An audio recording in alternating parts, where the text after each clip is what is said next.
Ingen is on the move. Ao Shen took a deep breath, ensuring he was in the best state possible. Then, he began to swallow these bloodlines and integrate them into the chaos seed. At first, everything proceeded smoothly. With the Baishi clan's devouring power, the process of swallowing these demons was easy. Furthermore, his innate dragon bloodline also contained the blueprints for many demon bloods. However, as he absorbed more bloodline source, Ao Shen had to face the will contained in them. Many of his generals and soldiers possessed emperor bloodline, and these bloodlines contained traces of the emperor's imprints and their will. As he absorbed more of them, he could feel these wills trying to twist his mind. He knew if he did not do anything, his soul and chaos seed would collapse. However, Ao Shen was a ruthless man, tempered by his experience in the martial hegemony world. He spent thousands of years being hunted down, killing and fighting people who wanted to drink his dragon blood, eat his dragon meat, pull his dragon muscle and dragon scale to make weapons, and even use his dragon soul. Due to that experience, he had tempered his willpower to an extremely high level. As such, he fought against these remnants of wills and imprints. They manifested in the form of various shadows that attacked his primordial spirit inside his sea of consciousness. Each of these shadows contained soul or mind attacks on par with the one he used on Xianxia. However, Ao Shen did not give up and fought with all of them, until he destroyed everyone who tried to stop him. Although the process was dangerous, he experienced an unprecedented tempering that purified his soul and increased his willpower.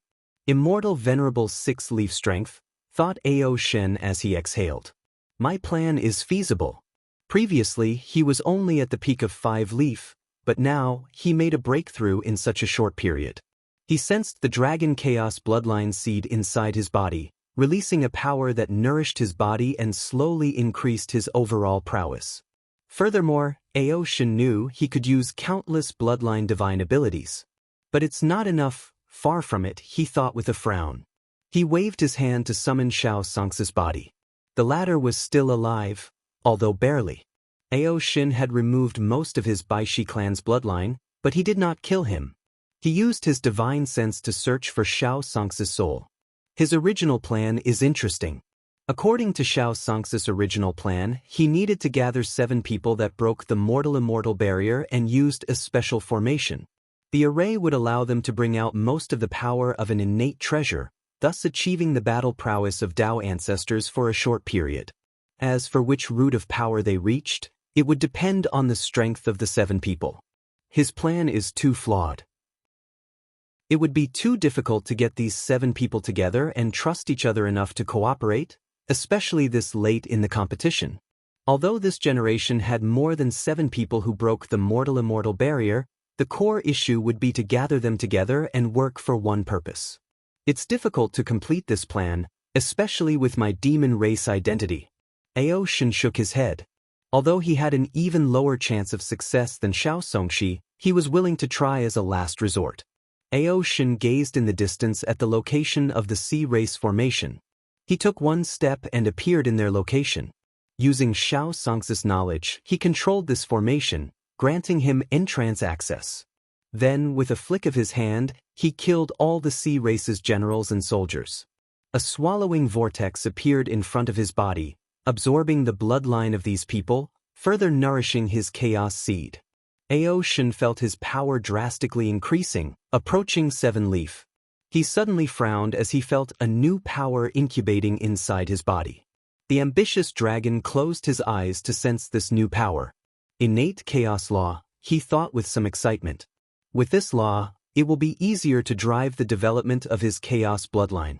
The innate chaos law is both good and bad news for me, he thought. The good news is obvious. However, the bad news is his heaven path tribulation will be 100 times more difficult because of this chaos law. However, I only need to worry about the tribulation if I fail this plan. And if I survive. Ao Shen squinted his eyes, focusing on the changes in his body. He guessed it would take some time before reaching 7-leaf. Unfortunately, time was of the essence, given the current situation. It's not enough. I need more potent and pure bloodlines, preferably innate bloodlines, he thought. A few people appeared in his mind, and a ruthless light flashed in his eyes. Should I also swallow human emperor bloodline? After thinking about it for a moment, Ao Shen decided otherwise for a few reasons. The main one is that human emperor bloodlines manifested differently than other races. Human great emperors do not want their descendants to be restricted by their bloodlines, so it usually manifests in the form of cultivation talent, comprehension, special physiques, energy manipulation talent, potent and pure soul, body refining talent, etc. This is why human cultivators whose ancestors were powerful great emperors do not have powerful divine abilities derived from their bloodlines. Many of them even have mediocre talent due to the thinning of bloodline through generations. Another reason Ao Shen gave up was due to the potential danger this act would bring to the demon race. He did not want the world to see him as the next Heaven Devourer Emperor and used this excuse to exterminate his demon clan. Roalpha Dialpha and Nu Omultha, I can't absorb these people's bloodlines, I have alternatives, thought Ao Shen. There are plenty of people with bloodlines on this battlefield, some dormant and not even awakened. In his current state, his seed could sense hidden and thin bloodlines from people. Although these powers are weak, they are better than nothing. After making a preliminary plan, Ao Shen did not immediately leave but decided to take some time to prepare. Central Quadrant, Yin Zhen, who was in the middle of a formation, suddenly opened his eyes. He used his divine sense to check something, frowning in the process. The Yin Qi gathered is way less than I calculated. Yin Zhen was an expert in two things, body refining and Yin Qi. If he cultivated law, his Dao would have been Yin Dao. So, after entering this battlefield, he created a formation to gather Yin Qi for his use. Could someone else be doing the same thing? But why can't I detect anything? While in deep thought, he suddenly felt something. The one in the north is dead? His frown deepened as he waited. A few minutes later, 3 people appeared before him. How is the situation? Asked Yin Zhen. I only gather a small amount in the east quadrant. I feel danger, so I followed your order and did not force it. The southern quadrant had no problem. I gathered enough Yin Qi, but the quantity was less than calculated. I only gathered a small amount in the western quadrant. Yin Zhen looked at the last general with a questioning gaze. Piaofrendolfa Nonoyan Zhen thought his general was acting cowardly, but he suddenly remembered something. Mo Xingyun once contacted him to join an alliance against Wang Wei and Di Tian. Additionally, another mysterious group contacted him for the same reason. There are rumors Di Tian is as much of a threat as Wang Wei. Could it be true? He frowned before gazing at the western quadrant. So be it, he said, and the third general sighed in relief. Let's mobilize, we are attacking the eastern quadrant, continued Yin Zhen. Sir, isn't it too soon? Asked the first general. Wouldn't it be better to wait? With more people dead, the more Yin Qi we can gather. The situation is changing with every passing second. There are too many variables, so let's attack first. We can test the opponent first and decide whether to take a prolonged approach. As you wish. But what about Lu Si? He's dead, said Yin Zhen. Someone in the northern quadrant is capable of killing him? Yin Zhen nodded. He guessed these people might be the mysterious group who contacted him. He even deduced their identity and might be related to the traitors Wang Wei mentioned during the beginning of the cleanup. Should we avenge him? Yes, but not now. Yin Zhen felt it was not the best time to attack these people. After defeating Wang Chang's descendant and perfecting his Dao heart, he can learn the truth about these people and deal with them. All right, let's move. Under his order, his legion mobilized and teleported to the eastern quadrant. He did not waste time and directly attacked Wang Wei's group. Yin Zhen vs. Li Jun, 2. Tai Gang did not waste time and swallowed a pill. Bang! His aura drastically increased. He used his innate talent to connect to the undying talent. He did not only share their life force but also borrowed their strength. Finally, he linked to Yen Liling's array, thus further sublimating his strength. Yin Zhen glanced at him with a frown. He instantly could tell the latter's power had reached the immortal venerable level through secret technique or other methods. Thus, it was short-lived. So, he ordered his Starbeast zombie to drag the battle until Tai Gang returned to normal. It's not a good thing to be distracted in battle. Boom. After hearing this news, Yin Zhen instinctively crossed his arm over his chest. Then, a powerful force hit him, pushing him flying away countless light years away. Yin Zhen crashed into a star. The enormous celestial body exploded, creating a supernova. However, Yin Zhen was unharmed by both the explosion and Li Jun's attack. His body, muttered Yin Zhen with a frown.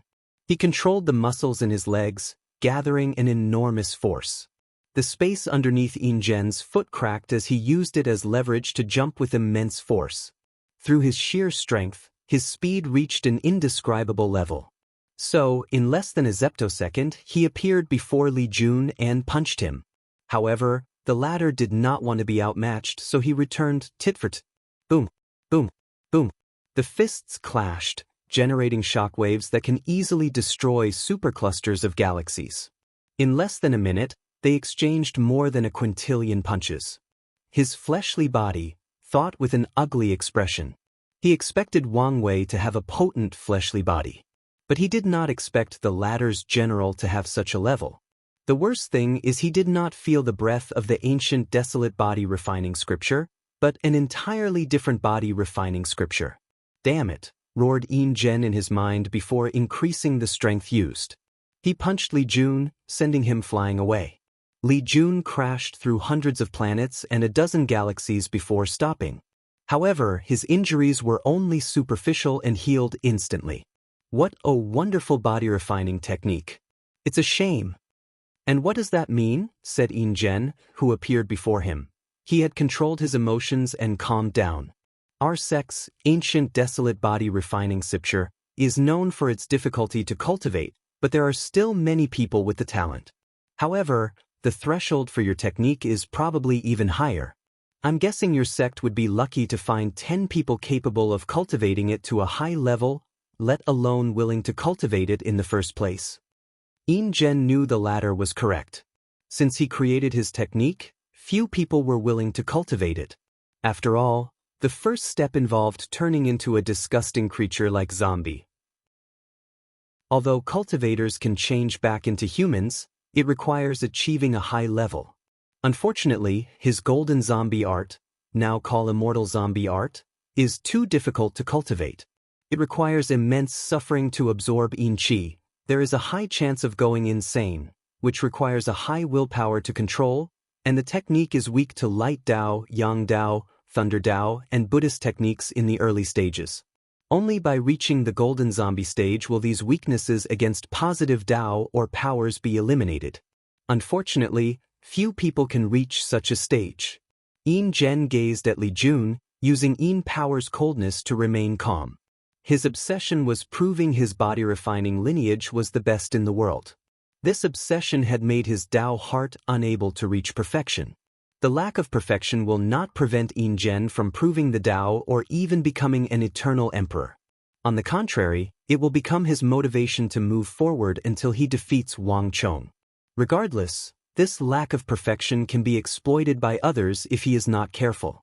And Li Jun has caught this flaw and used his word to affect his state of mind. So, he decided to no longer play around as he sensed the aura of his Star Beast zombie was slowly but steadily decreasing. Yin Zhen turned his right hand into a claw shape and gathered his 66 primordial dragon force. His battle prowess reached the peak of 6 leaf. Yin Claw, a colossal blue claw manifested before rushing toward Li Jun with unparalleled momentum. Time to get serious, thought Li Jun as he summoned his proving Dao artifact. He held the spear in his hand tightly before stabbing forward.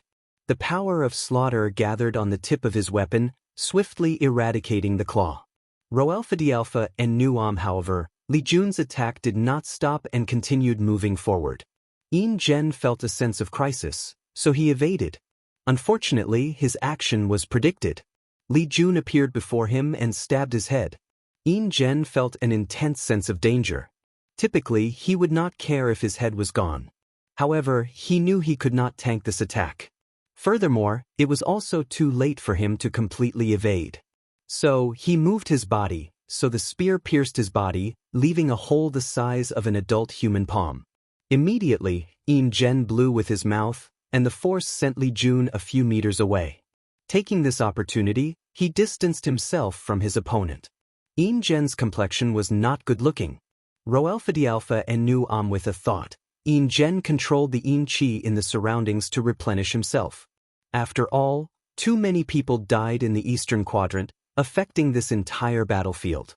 Unfortunately, Yin Zhen discovered he could not control as many Yin Qi as he wished. And the culprit for this was Li Jun, who was looking at him calmly. Surprised, Yin Zhen did not answer, retaining his calm and composed state. After seeing this, Li Jun chose not to say any more since it was pointless. Yin Zhen's absolute control of Yin Qi is based on his sublime control of Qi or energy. However, he is a pure body refiner and does not cultivate law or Dao. Meanwhile, Li Jun's slaughter Dao also involved death Dao, which also involved Yin Qi. Suddenly, the void near Yin Zhen rippled as a new power entered his body, replacing the power of Yin Qi. His aura changed as he not only regained his strength but became higher and more powerful.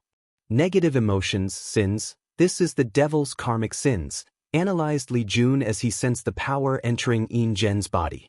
According to the information gathered on the latter, he did not have this power. However, the Fate Shadow Guard did state he immediately entered a state of retreat after returning from the cleanup. So, he used the devil's karmic sins for his zombie art to reach a higher level, analyzed Li Jun before waving his spear. Spear meteor, millions of spears appeared in the empty space, rushing toward Yin Zhen, who had an ugly expression. He had discovered a weird power that nullified his regeneration. The worst part is he could not remove it no matter what he did. Yin Zhen divided his mind in two, focusing on the oncoming attack. He clapped his hands together, generating a shockwave that destroyed most of the spears. Banshee whale. Banshee are part of undead or ghost, or creatures that thrive on the soul, negative energy, or Yin Qi. Yin Zhen opened his mouth to generate a sonic attack to stop the remaining spears. His attack was a two-prone method, attacking the spear and also affecting Li Jun's soul. Unfortunately, the latter did not respond, utterly ignoring his attempt. Furthermore, he did not stop all the spears as 5 still reached. Bang! Yin Zhen punched the nearest spear. He then used the force of the attack to push himself backward countless light years away. He stopped in a cluster of galaxies and absorbed the life energy they generated.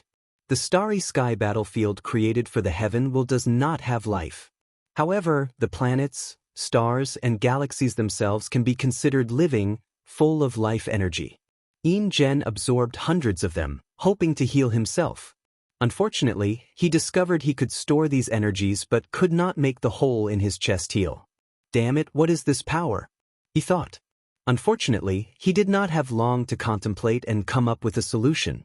Li Jun threw his spear, and the killing weapon was flying toward with unmatched momentum and the power to slaughter all living beings. Boom! Yin Zhen clashed with a nearby planet, coughing a large mouthful of blood. His organs shook by the vibration from the planet, but he regenerated this time. The power of Yin Yang? Uttered Li Jun as he looked at the black and white shield around Yin Zhen. I understand. The process of cultivating your zombie art is turning into an undead before reverting to the living. So, it makes sense you can control the power of Yin and Yang. You should also have some control of life and death. First move.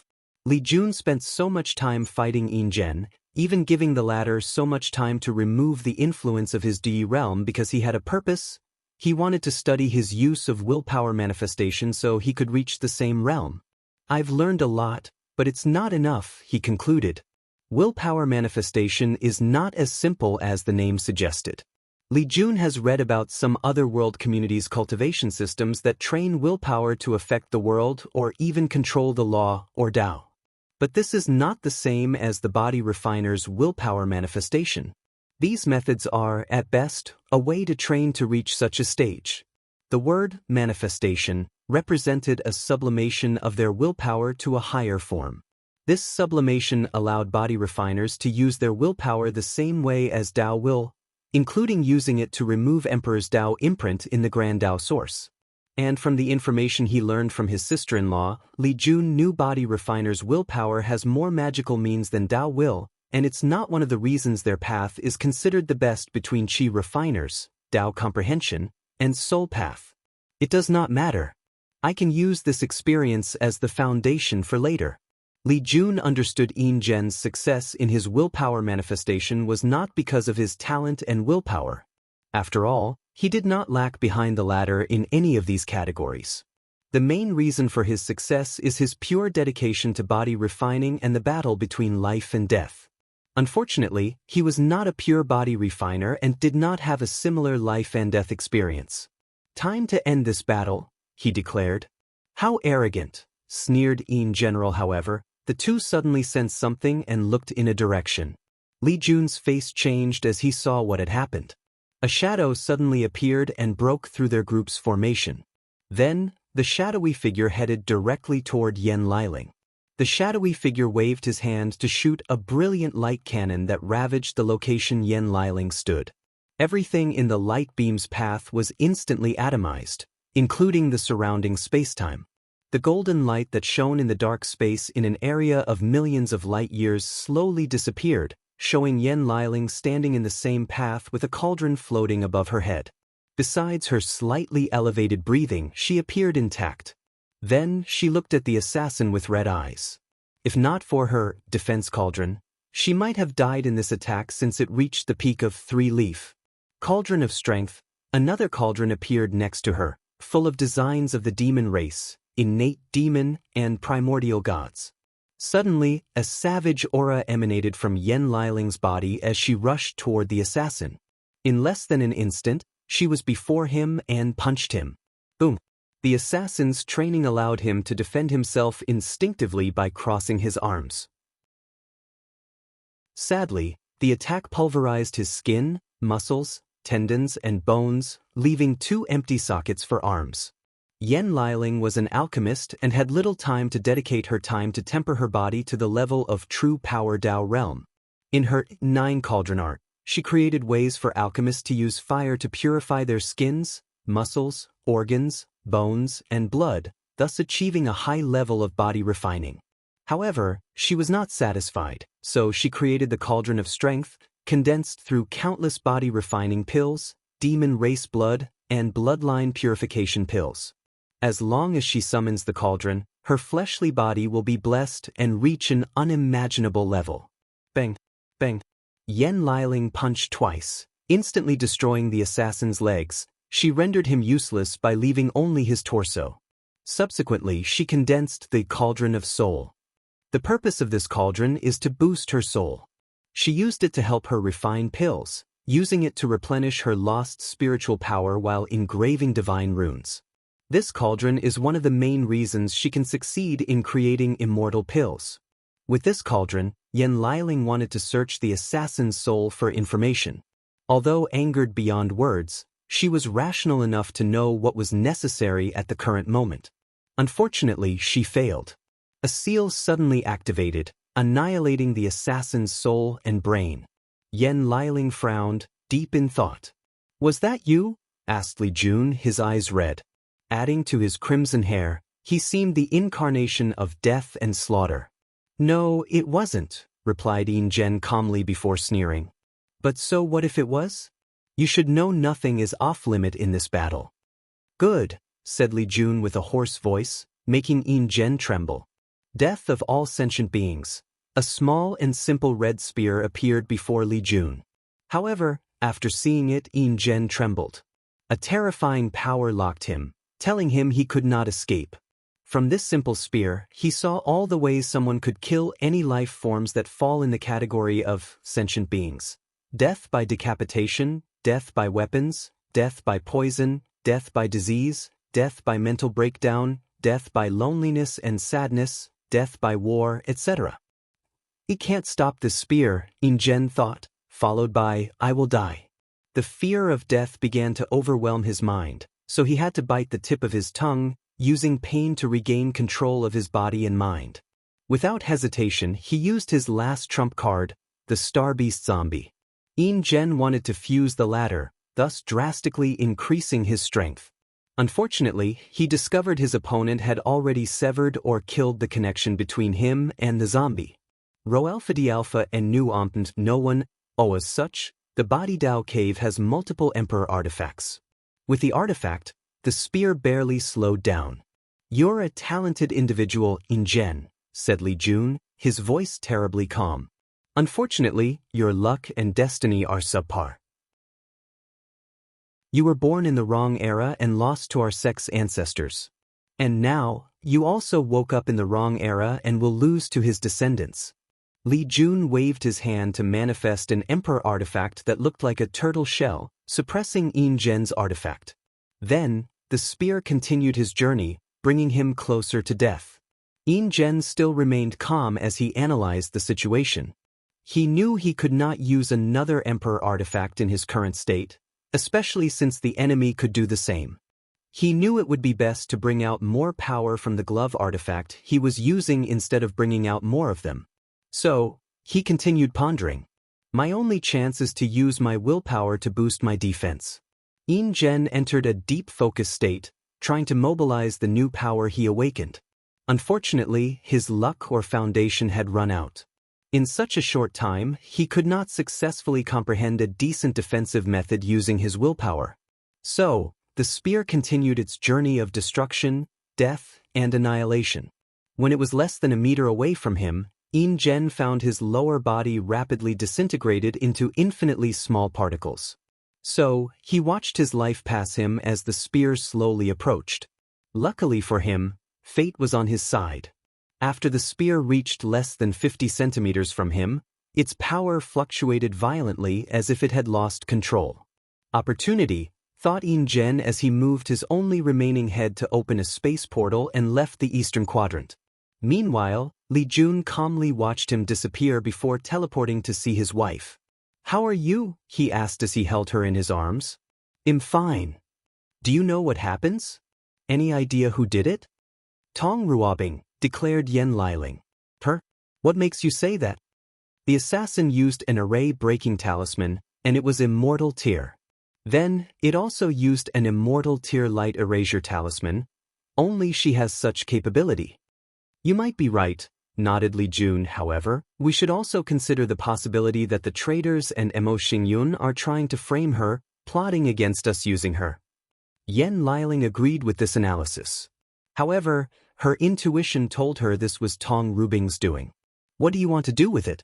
she asked, looking at the Star Beast zombie Tai gang defeated and captured. "Do you want to use it as material to increase the Puppet Legion?" Li Jun shook his head. "High-tier power is more important than the low-tier legions. This thing already has Immortal tier strength. With a few changes, Kai Song can turn it into a powerful puppet." "That's good." Central quadrant, in an isolated array, Ingen's had appeared, and he breathed in relief. This Li Jun is not only strength, but his battle IQ is even more insane, he muttered before beginning his healing journey. He saved a lot of his Yin Qi as a last resort, and now he would use it to heal himself. So, using the Yin Qi, numerous pills, and resources in his space ring, Ingen swiftly returned to his peak state. "This defeat meant nothing," he muttered. "Plus, I still have a chance." He looked in a direction, his eyes twinkling. Ingen's fate. Ingen looked into the western quadrant, deep in thought. He pondered for a few minutes before a ruthless light flashed in his eyes. "Blood energy," he muttered to himself. His zombie art was technically an evil technique. After all, zombies were abominations, creatures whose existence is rejected by heaven and earth since they defy the order of samsara. As such, there is one way Ingen could use to increase the speed of cultivating his art: absorbing blood energy. By absorbing the yang energy from flesh and blood of creatures, he can balance the yin qi in the zombies' bodies, thus accelerating the cultivation of the technique and ensuring users can reach the golden zombie stage and revert to a living creature. Additionally, absorbing souls can also accelerate this technique since they are nature. However, he has never done such a thing throughout his entire cultivation journey.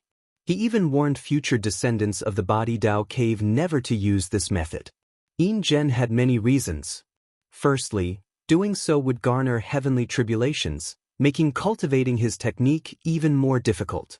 He knew heavenly Tao would never allow any shortcut for such a powerful technique. The second reason was karmic sins. If someone used the crooked method to cultivate his technique, Buddhist technique, and yang power would still remain the nemesis of this art, even after reverting to a living creature. Yin desired to create the best technique, so he would not allow such an apparent weakness.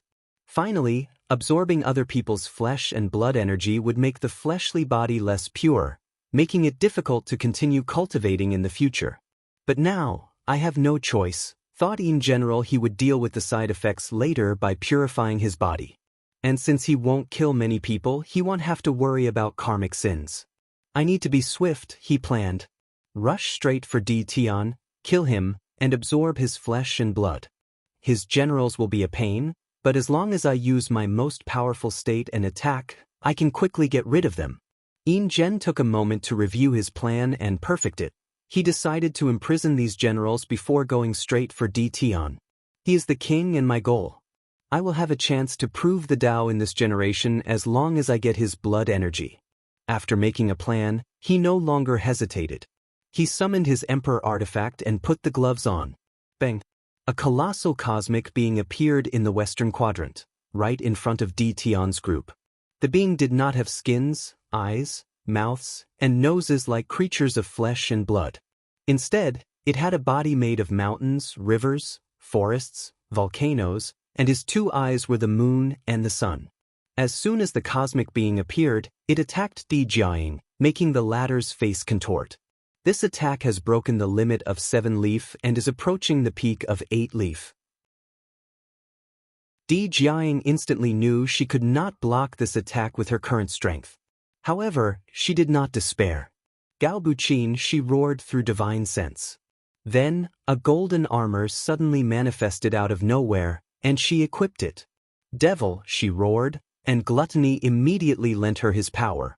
A country's sacrifice. A tyrant can sacrifice millions of people for its benefit, and they can even sacrifice the very people they should be protecting and governing. A tyrant's will and desires are above everything, including the lives of all sentient beings.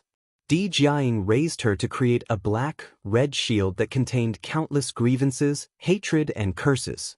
The essence of this shield was the lives and souls of countless people sacrificed by their king or monarch. The sad part is even if these people are unwilling, they have no choice but to protect this tyrant, because his will is absolute. Boom! Yin's fist hit the protective shield. The shockwave of their clash did terrible damage to the surrounding million galaxies. Additionally, a wail full of sadness traveled throughout most of the western quadrant, and its origin was the shield. Jiang's shield cracked, but it withstood the attack, at least temporarily. Her body trembled as she mobilized power beyond her limit. With her tyrant Tao, she gathered more grievances to reinforce the seal. It was as if she was sacrificing trillions of lives every passing second, but these souls did not seem real. However, that was the brilliance of her technique. It ignored the concept of reality and illusion or real and falseness. As soon as Yin appeared, someone noticed him, Tian. He opened his eyes and looked at the cosmic being attacking his camp. Is that the body ancestors, heaven and earth body? Roalpha D'Alpha and Nu Ombust on his judgment, there were 2 brilliant body refining techniques from this era where chi refining dominated, the ancient desolate body refining scripture, and the heaven and earth body. And if he had to choose the better of the 2, he would choose the former. The heaven and earth body was a brilliant body refining technique, but the downside was it took too many resources to cultivate. This is why it was not as popular as the ancient desolate body refining scripture. P-alpha and D-alpha no one, however, the resources required were scary. To temper the skin, a cultivator must absorb the protective shield that protects a world. Whether it is lower, middle, greater, or heaven will world, there is a protective shield around it as they float in the endless void. And the first step of this technique is to absorb that protective shield into the skin. For the muscles, the cultivator must absorb the spirit veins of the world. Afterward, the muscle will have endless spiritual chi to nourish them. The bones require world source for the tempering process. The organs will require the 5 elements for the different zhang organs. Mountains for the earth element, forests for the wood element, oceans for the water elements, earth cores for the fire element, and or veins for the metal element. Finally, the eyes will absorb stars and moons. Tian even knows some people in the Body Dao cave suggested tempering the brain by absorbing heavenly Dao. This technique was genuinely brilliant, and the body ancestor was an unparalleled genius. Sadly, few people can cultivate this technique to success due to the talent and resources needed. Tian calmly watched Yinzhen's state and detected the latter was only using a spell to imitate the heaven and earth body. I can sense Wang Wei's power from him. It should be a spiritual hint. Is he using a discarded pawn to test me? Analyze Tian before making a move. A towering black and white hand appeared, even larger than Yinzhen's current body. As he gazed at that hand, the body refiner felt death approaching him, and he realized he was powerless. At that moment, between life and death, his eyes became bright and pure, untainted by any haze. This is the end of my road, he thought. Bang! The void fluctuated. Escape? Why did he save him? Frowned Tian, who thought Yinzhen was a sacrificial pawn. He knew Wang Wei never did anything without reason, so he analyzed the latter's purpose. Could he be acquiring another general? He felt this conclusion was wrong. However, after thinking about it for a few seconds, he could not deduce a reason he was satisfied with. So, he gave up and prepared to close his eyes. Huh, he muttered with a frown. He noticed something else that also required his attention. Central quadrant. Yinzhen appeared in his regular form. However, he was in terrible shape. He was skinnier than bones, his face was full of wrinkles and age spots, and his hair was all white. His body had entered its twilight moment. Ah, a discarded pawn, he muttered wryly, his body exuding an incomprehensible sadness. No, I guess I'm still a valuable pawn. Yinzhen could not help but remember Li Jun's words. He was born in the wrong era. I lost to Wang Chang, but now, even after abandoning my values, I lost to his descendant and even became a pawn. He sighed heavily. This battle was a great blow to him. Well, it doesn't matter. Since I am alive, there is hope. The word given up was not part of Yinzhen's vocabulary. When he was immortal, he knelt for 5 years before being accepted by the Body Dao cave. In those 5 years, he did not eat or drink, and his body was on the verge of falling after only 3 months. But he resisted and used his willpower to sustain himself. Back then, he was prepared to spend his mortal lifespan, roughly 80 to 90 years, kneeling before someone accepted him. And after his failure against Wang Chong, he sealed himself and spent at least a dozen times longer than usual to wash away his karma, using the experience to temper himself and improve. I only need to sleep for a few more million years. Yinzhen exhaled deeply before uttering, I give up this battle. A white light flashed on his body, and Yinzhen knew he was officially eliminated from this battle. Walking a thin line. Eastern Quadrant. Wang Wei calmly watched Yinzhen's confrontation with Di Jiang. After seeing his form, he also thought of the body ancestors, heaven and earth body. His fate shadow guard got their hands on that technique, and he had to agree it was superior to his ancient desolate body refining scripture. Simultaneously, he also thanked the heavens that the body ancestor was a good-hearted individual after studying that technique. According to his analysis, the body ancestor's strength reached one root Dao ancestor before getting his hands on the heaven will, and that's a minimum prediction.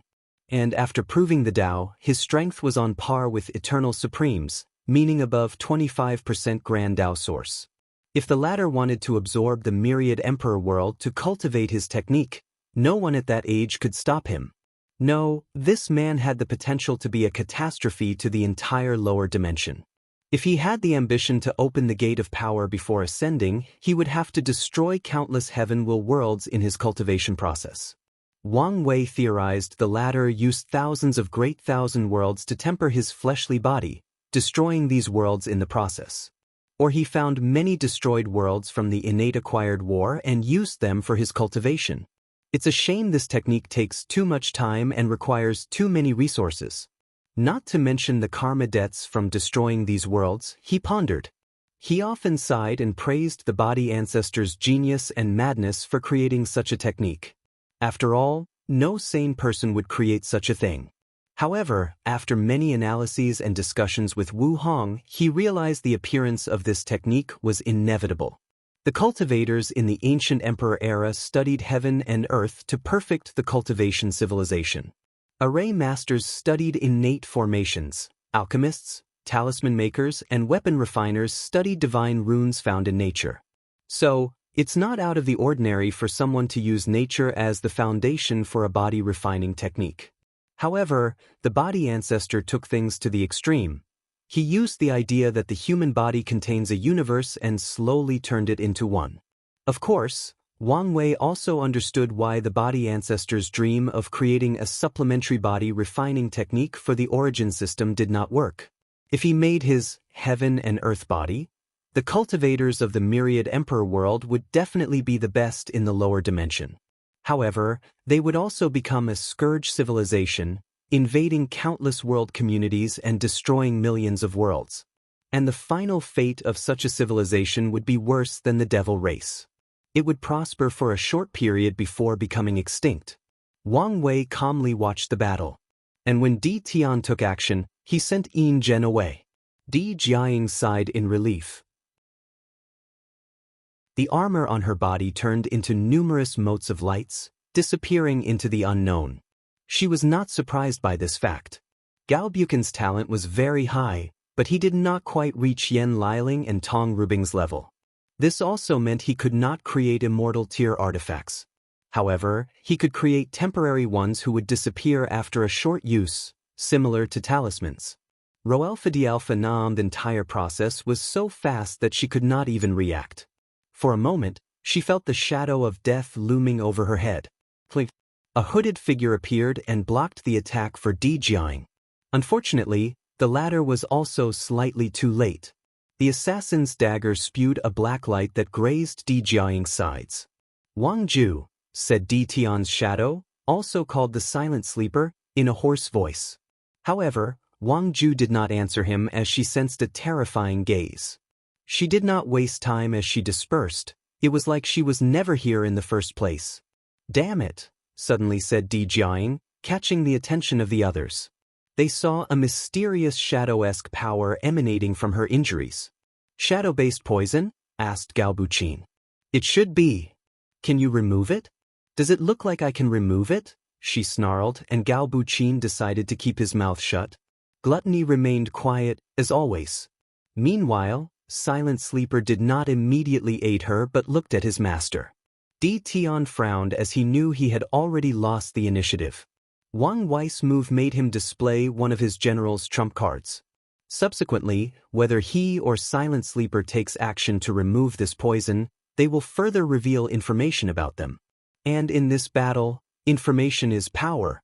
After pondering for a moment, he motioned for his shadow to take action. The best option is for the latter to take action and reveal his information instead of him. Furthermore, he can also gather information from his opponent from this opportunity. Silent Sleeper moved next to Di Jiang and used his power to remove the shadow poison. The process was not smooth, and he had to use quite an effort before succeeding. You guys have disappointed me, said Di Tian, his voice colder than usual. Don't let it happen again. The group's body involuntarily trembled.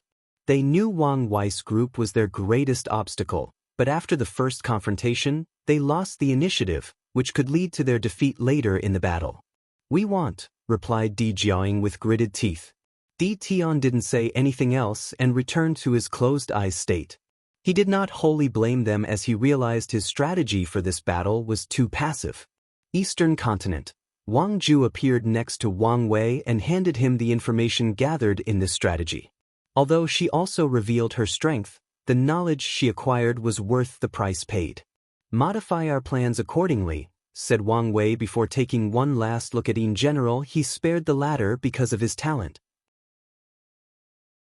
So, he plans to traffic him into the upper dimension to fight for the resistance against the Seven Moons. And of course, Ingen also owes him karma. Rho Alpha D Alpha and Nuam Central Quadrant, Planet AF 568979. Tong Ruobing was talking to someone through a communication array. I've done what I promise, she said. Yes, but you fail. So? I told you it would not work. Did you try your best? I wasted 2 Immortal tier talismans. What else do you want me to do? Personally take action? She retorted. The other person did not answer, so she sneered. Even you don't dare directly attack him, but you want me to be your pawn? Do you think I'm stupid? Alright. I know you did your best. I don't want to waste time with you, said Tong Ruobing. I only agree with your alliance because you said you had a way to deal with the 2 of them.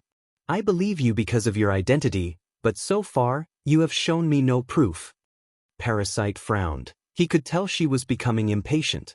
She is still useful, so it is not time to become enemies, he calculated. Then, he waved his hand to send something to her across billions of light years in an instant.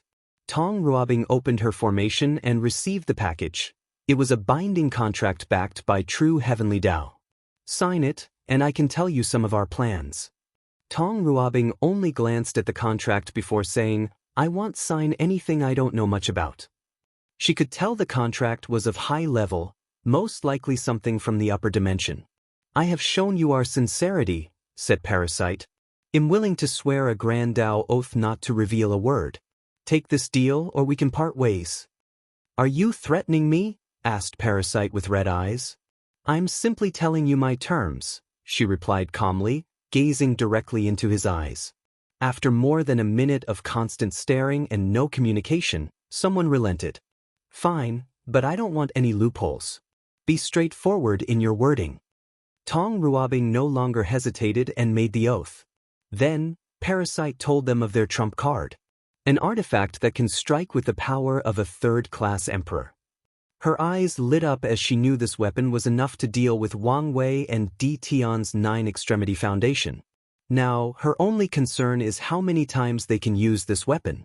If it's more than 2 times, she has to find ways to deal with them afterward. It's a shame I cannot secretly reveal the news to Wang Wei and Di Tian. Now, you should have more confidence in our alliance. Indeed, replied Tong Ruobing. I did not expect Designer to be so capable. Yen Liling and her achievement of creating immortal tier pills and talismans are enough for them to be forever entrenched in the annals of history. However, Designer can even make such a weapon. Of course, she also understood it's primarily because he has access to a much higher civilization. Well, be prepared, continued Parasite. When the time is right, I will contact you. Tong Ruobing ended the communication, deep in thought. When I talked to Designer, he seemed to have some desire for me. Maybe I can use that to my advantage. She was not entirely sure as their conversation was brief. However, Tong Ruobing noticed the glint in the latter's eyes when they talked. Furthermore, he attempted to communicate with her twice again, but Parasite seemed to have intervened. Huh. Tong Ruobing noticed someone approaching her location. It's her, she muttered, looking at Jingwu Hua. Tong Ruobing versus Jingwu Hua. Tong Ruobing remembered seeing Jingwu Hua during Gu Xian's deception trial. Her battle against the immortal child caught her attention because she felt Jingwu Hua did not use all her strength despite losing. And given the strength displayed by the latter, Tong Ruobing took notice of her and actively searched for information to know her details. She learned she was a heaven chosen from a past era, and she most likely failed the heaven will battle once. Tong Ruobing walked out of the formation, glancing at her opponent. What do you want? Isn't it obvious? Replied Jingwu Hua with a frown. The battle has just begun. There is no need for people of our level to fight. Tong Ruobing did not want to fight, at least not now. She did not want to reveal her powers, abilities, and trump cards. People like you become more dangerous as time passes, so it's a good strategy to eliminate them early, calmly replied Jingwu Hua. Confident, aren't we? You should know confidence is one of the basic qualities to reach this far. True, replied Tong Ruobing, but something flashed deep in her eyes. Can I ask you a question? Why would I answer? If you do, I promise not to use the formation behind me or my legion. Jingwu Hua frowned. She knew her opponent's primary Dao was one of the professions, and she was one of the best in her fields. As such, Tong Ruobing will have the advantage when using formations. Additionally, Jingwu Hua knew her opponent's Dao would make her legion very scary. After all, if Tong Ruobing and the Great Talisman City decided to use a large number of resources on this legion, equipping them with thousands of powerful talismans, they would be a force to reckon with. Fine. Ask your question. How did you lose your first battle? Were you not as powerful now, or did you meet a peerless genius? That's your question? Yes. Jingwu Hua frowned for a few seconds. The answer is both. Is that so? Who did you lose to? That's more than one question. Are you not going to keep your word? Asked Tong Ruobing with a slightly colder tone. Jingwu Hua snorted coldly. It was the Flame Emperor. It is rumored he was a master alchemist and reached the pinnacle of the Flame Dao. Indeed. Jingwu Hua lied, and effortlessly at that. She lost to that devil, the heaven-devouring emperor. That battle was scary as he swallowed 95% of the participants, and only a few were lucky enough to escape. However, her father did fight and lost to the Flame Emperor. However, he sealed himself and woke up during the Middle Emperor era and proved the Dao. Her father's example is why she could remove the shadow of her defeat. He's the reason her Dao heart remained intact. After all, her father lost to Flame Emperor while cultivating the same Dao. According to him, this was the most humiliating defeat in his cultivation journey. However, he overcame this obstacle and became a first-class emperor. If I remember correctly, the Flame Emperor proved the Dao in the period between the collapse of the Incense era and the beginning of the Devil era. That's a long time. With your status, why didn't you wake up earlier? All emperor lineages will have sealed heaven chosen. However, these people will not immediately be awakened after washing away their karma. Only some people can be sealed in the first place. So, these factions will wait for the proper generation full of destiny and opportunity to wake these heaven chosens. And they also have to consider whether there is anyone to represent them in that generation. After all, these sealed heaven chosens are not as trusted and worthy as their own people. They don't know much about them besides the records left to the sect, so, for all they knew, these sealed heaven chosens might no longer be as loyal to their factions. Lastly, most of these sealed people are very unlucky individuals, and this might not change after waking up. However, if a heaven chosen has certain status before being sealed, the situation will be different. I have answered all your questions, Jingwu Hua replied calmly. She did not want to continue this conversation and accidentally revealed more information. Fair enough, said Tong Ruobing, preparing for battle. She only wanted to use the sore spot in the latter's heart to disturb her mind and have an advantage in this battle. However, she could not detect whether her plan was successful or not. Spirit of 10,000 ancestors, Jingwu Hua no longer wasted time and went on the offensive. She activated one of her many bloodline abilities and summoned many of the ancestors of her Golden Crow clans.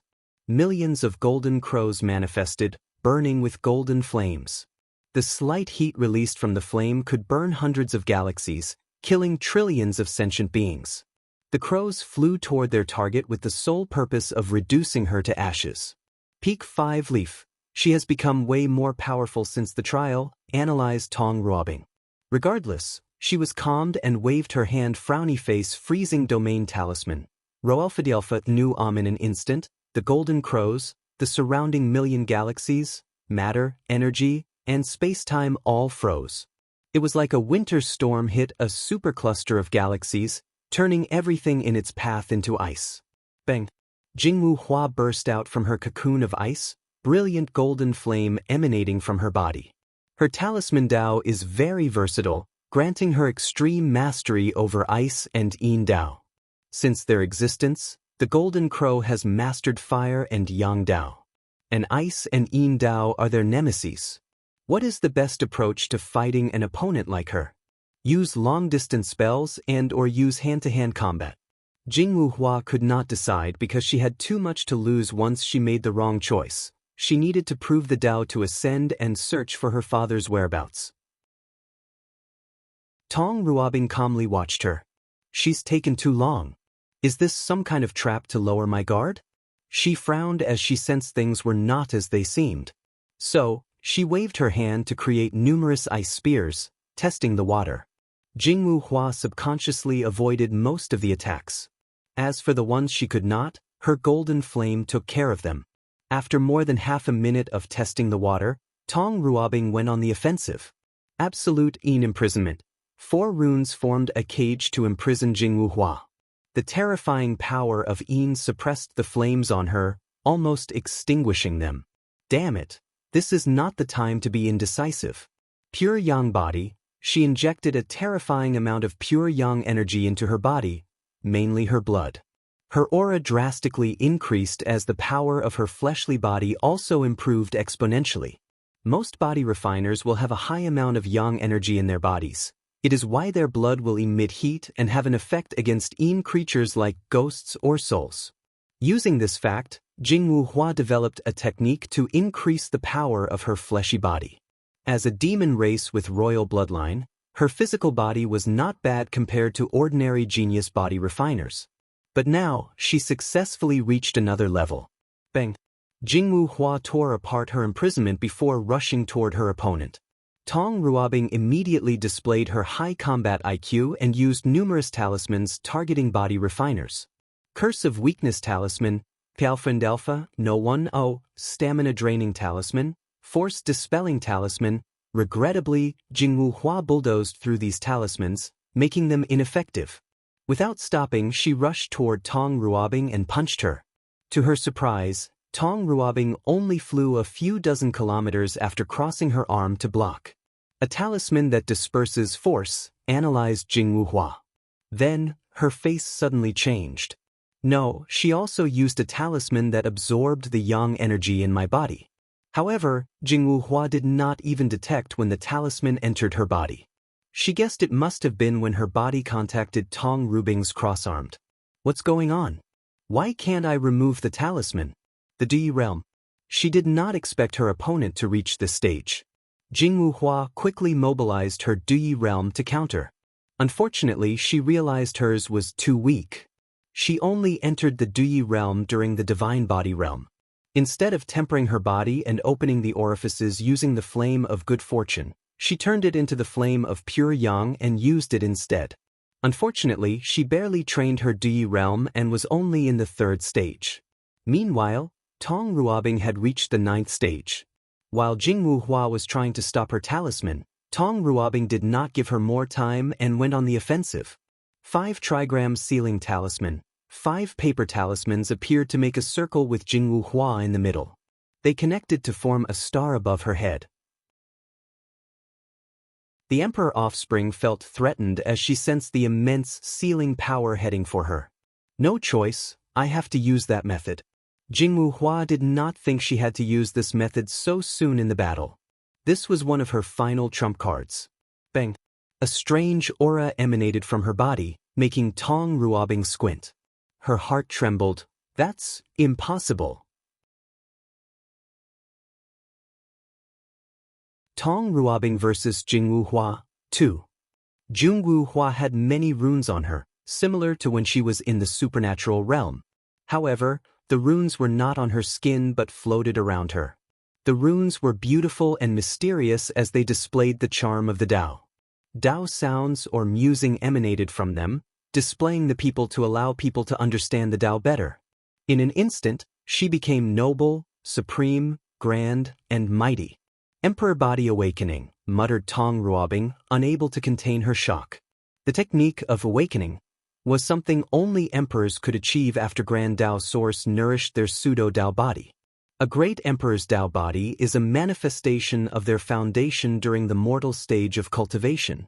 It's the result of their chi/energy, physical body, innate talent, divine abilities, bloodline, soul, willpower, and even Tao heart. As such, after awakening a great emperor's strength will increase by a few %, depending on the individual. From tier 10 and above, the Grand Tao Source's percentage determines strength. However, the awakening can give people of similar percentage a winning edge over the other.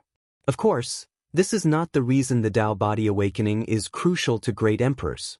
This technique is one of the main ways eternal supremes are born. Their awakening can boost their strength by at least 1%, allowing them to kill eternal emperors with only 20% Grand Tao source. The awakening technique is why people who broke the mortal-immortal barrier have a higher chance of becoming eternal supreme. Their Tao foundation is so strong that it manifests in the shape of the emperor body awakening.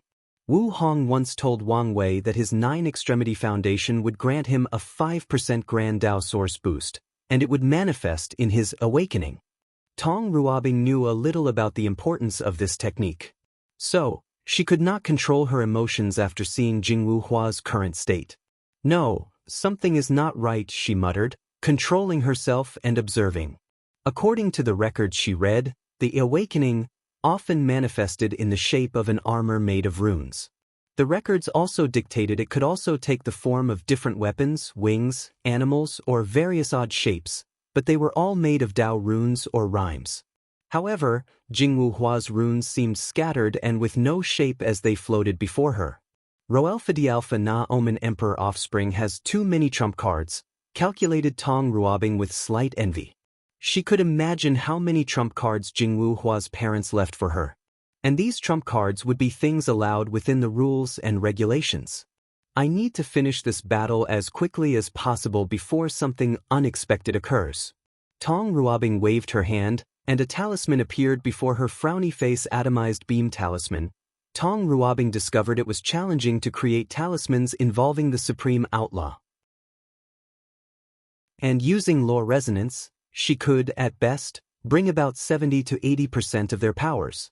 She then experimented with refining a physical talisman and discovered how difficult the process was. Furthermore, she has to survive a terrifying thunder tribulation afterward. However, she lusted after their tremendous power and sought a way to use their full power. Her solution was to use one of their sub-Tao and elevate it to a higher level.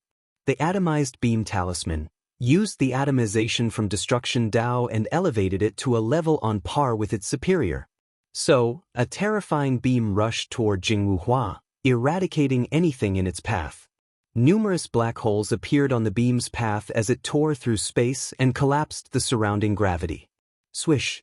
Jingwu Hua evaded this powerful attack that was traveling an unquantifiable amount of times faster than the speed of light.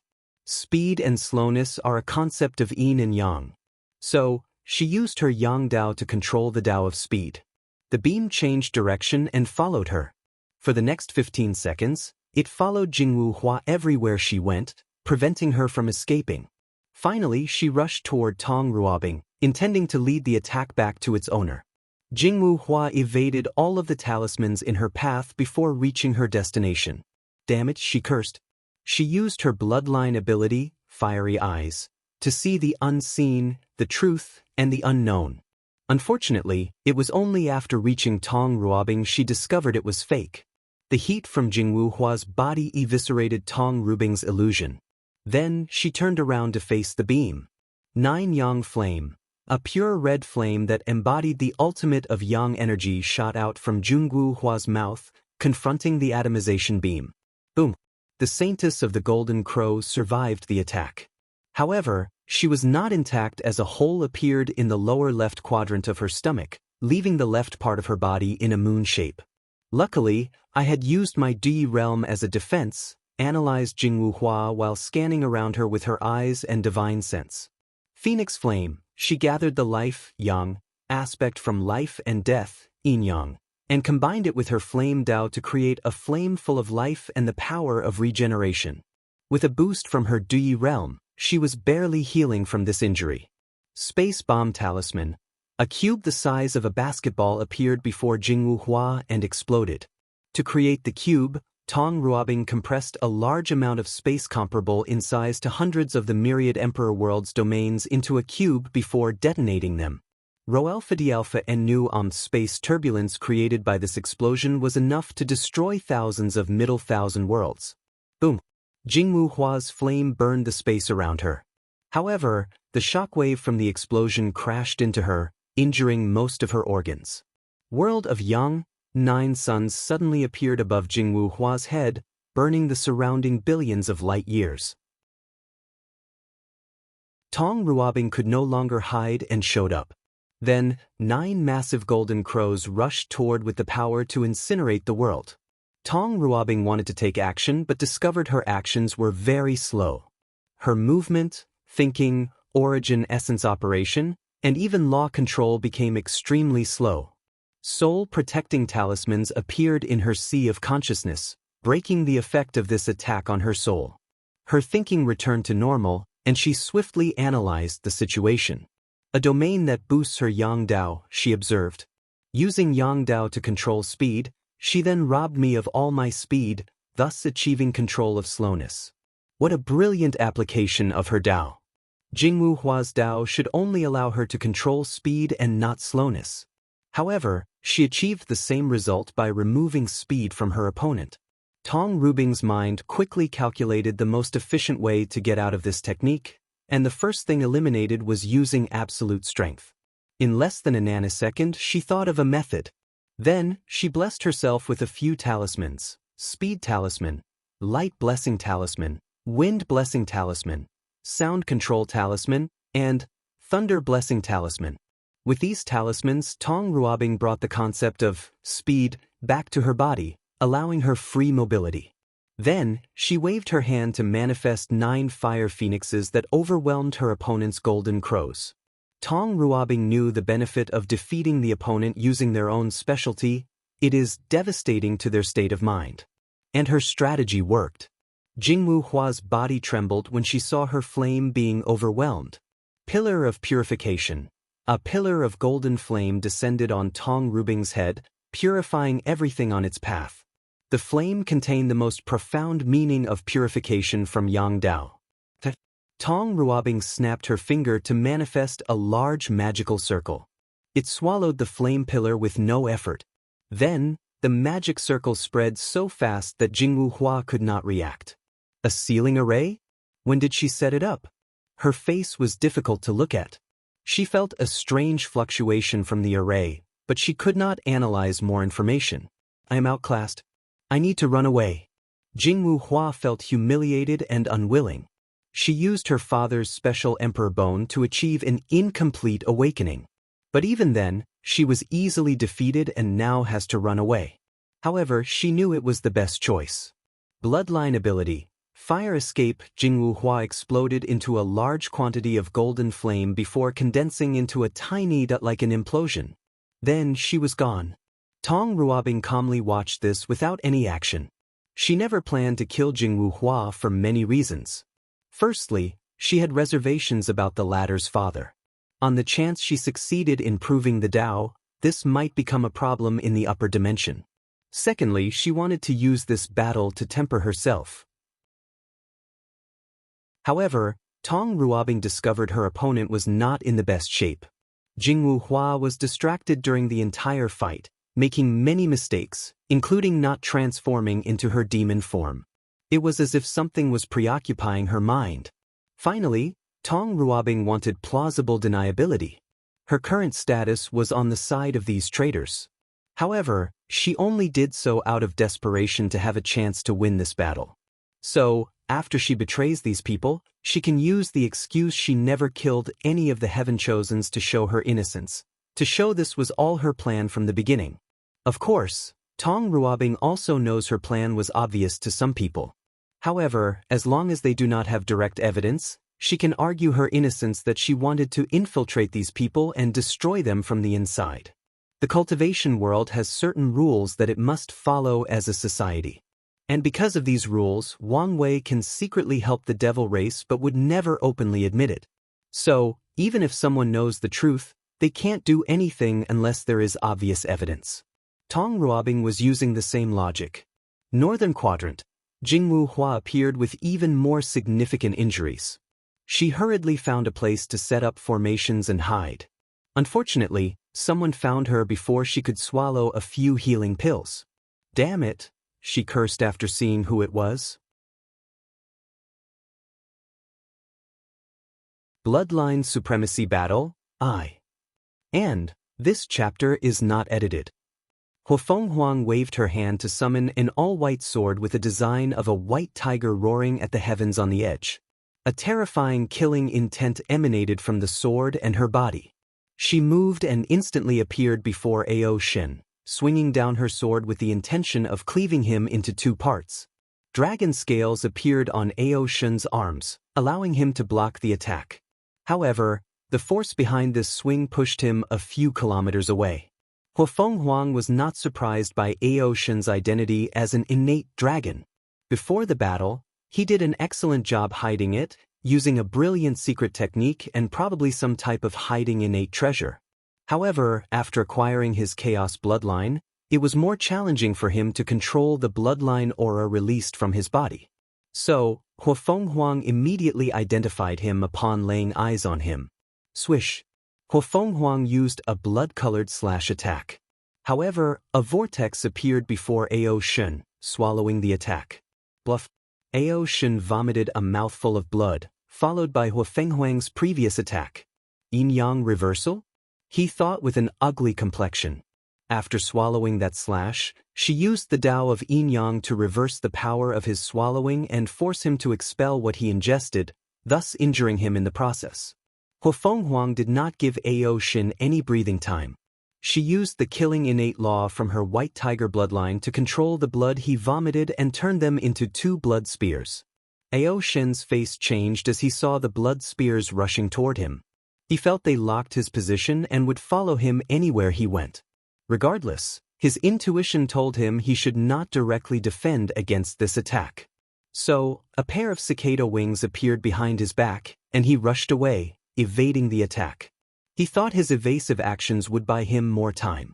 Unfortunately, he was wrong. After the blood spears missed their target, they suddenly disappeared. And before Ao Shen could react, the spears appeared in his body, piercing his heart and internal organs. The blood returned to its owner, he thought while groaning. Luckily, her Dui realm is weaker compared to mine. Huofeng Huang's Dui was subpar for one reason: pride. As a heaven chosen from the ancient clans, she has knowledge about the Dui realm. However, the ancient clan usually achieves Dui realm by combining the ancient cultivation system with Qiyuan's origin system. However, most clan members despise or have a deep hatred for Qiyuan. So, the majority refused to use this method, including Huofeng Huang. After experiencing the deception trial, she knew she needed to master the power of the Dui realm. So, she found a way without relying on herself, but after so many years, she only reached the 5th stage, even through training. After all, she does not have someone like Wang Wei to ask for guidance from Li Jun. Meanwhile, Ao Shen's Dui realm reached the 9th stage by combining the martial hegemony martial arts system, the origin system, and the demon race's bloodline system. Sadly, he has no knowledge or experience on how to correctly use his Dui realm. What? Grunted Ao Shen as she discovered an anomaly. Huofeng Huang's Dui realm was mixed with something else. Phoenix's immortal will. Noticed? Asked Huofeng Huang with a sneer. She knew her weakness was her Dui realm. So, she solved the problem by mixing it with the will of the phoenix from her innate bloodline. Furthermore, she also added the immortal characteristics of the phoenix into the mixture. Ao Shen was irritated. He knew if he had a better understanding and control of his Dui realm, his current issue would be a simple problem to solve. Unfortunately, the demon race has lost most of its inheritance. And his experience in the martial hegemony world was not enough to make up for the gap with the other races that have long and complete inheritances. I will need some time to remove her influence on me. However, I know she won't give me the opportunity. Ao Shen's assessment was correct. Huofeng Huang immediately went on the offensive. Two enormous creatures appeared around him, a dragon and a phoenix. The dragon's body was made entirely out of water element, releasing the pressure of the top innate demon between heaven and earth. Meanwhile, the phoenix was a flame elemental with a noble aura as the most beautiful and majestic creature between heaven and earth. Dragon Phoenix Yin-yang Blast. The two innate creatures rushed toward Ao Shen, fusing in the process. Then, they exploded, turning the starry sky into a realm of ice and fire. One side was frozen like the north during winter, and the other was as hot as hell itself. And in the middle stood Ao Shin's heavily injured body. Damn it, we are both at the peak of Seven Leaf. Why is she so powerful? He felt his brain was functioning properly in the course of this battle. Suddenly, he heard a sound that sent shivers down his spine. Roelfadialpha and Nu Om felt an instinctive spear recorded deep in his bloodline. Ao Shin gazed at the source and saw a dark gold creature with a wingspan of 90,000 kilometers. Primordial rock, an innate demon who preyed on dragons back in the primordial era, he muttered.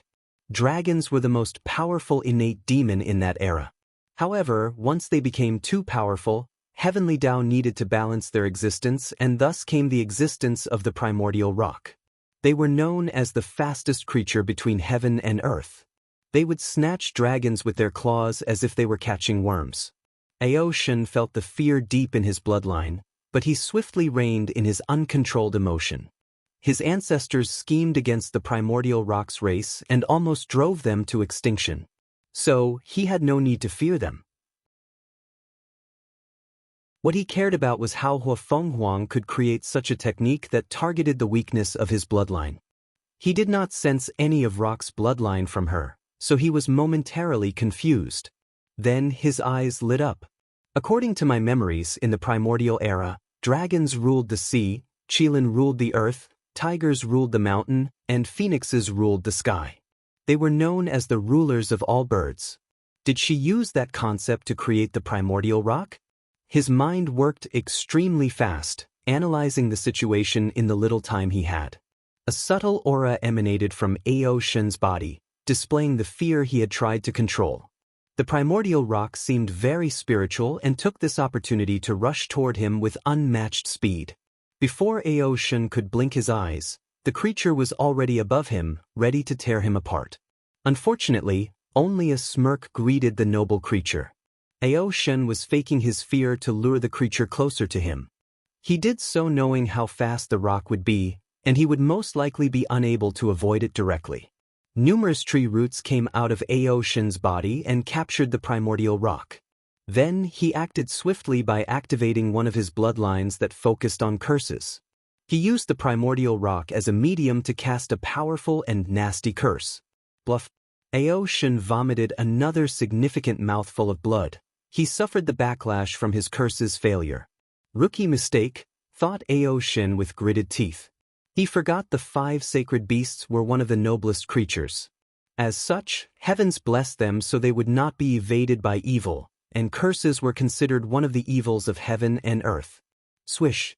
Huafenghuang suddenly appeared before him, her white sword containing a terrifying red aura.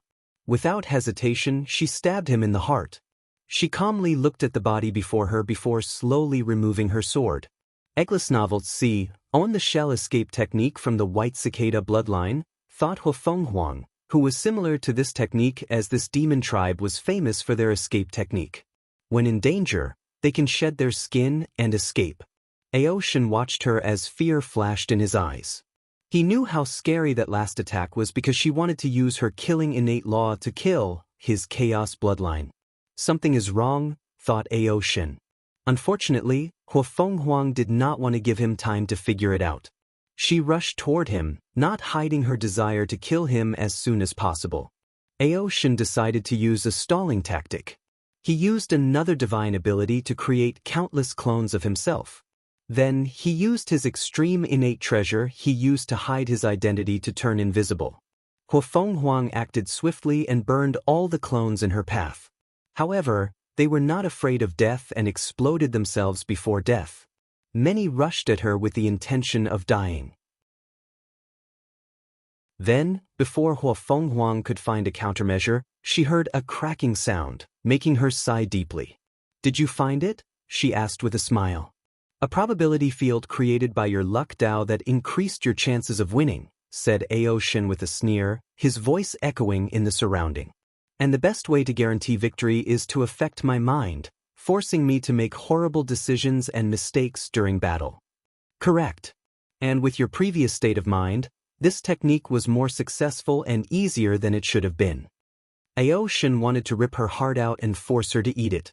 As soon as his mind was clear, He realized it was a mistake to fight an opponent like Huafeng Huang using his Chaos Bloodline's various abilities. After all, he had just acquired these abilities. As such, he needed to use his Darkness Law, which he has full mastery of. This is the only way to utilize all his power.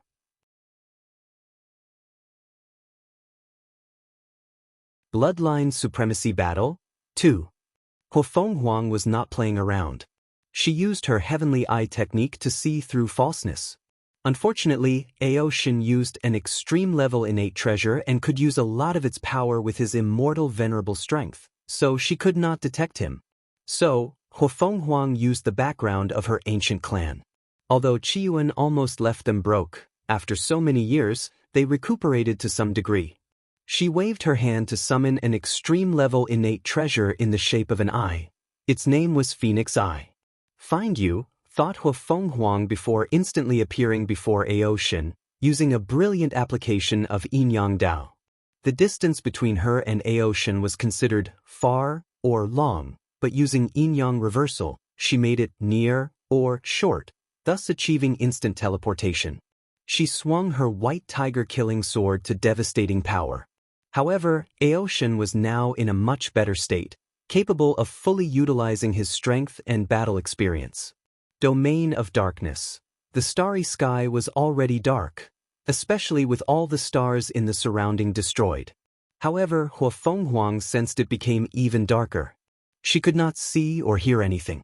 Her divine sense was not working, and all her senses were off.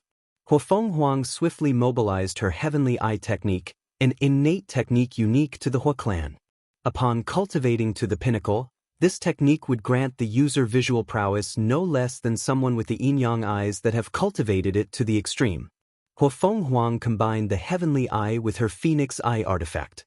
Unfortunately, Aoshin did the same thing with his hidden innate treasure. Nothing? Thought Huafeng Huang, as she felt her mind perturbed for a moment.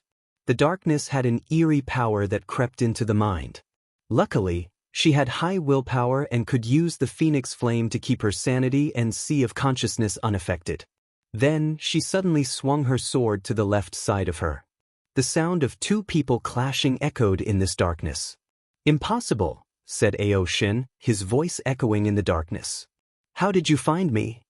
"Luck," replied Huafeng Huang before attacking a random spot. "Plink." She once again discovered Aoshin, showing it was not simply luck. Huafeng Huang was using her luck Dao from her Qilin bloodline to find her opponent. As such, all her attacks were random but hit the jackpot each time. It was like winning the lottery each time. Swish. Huafeng Huang attacked another spot, but to her surprise, she missed. Furthermore, she suddenly vomited a small mouthful of blood. Luck backlash? She detected that Aoshin used a technique to affect her luck and even brought about backlash. Luck is not absolute. Once someone overuses it, they would become unlucky. This part of luck could be considered its darkness. Is that how he did it? I should not underestimate him. Bang! A fist full of the corrosion of darkness hit Huafeng Huang on her back. However, she only took 10 steps forward before stopping. Her body was intact. What? How is her body defense so powerful?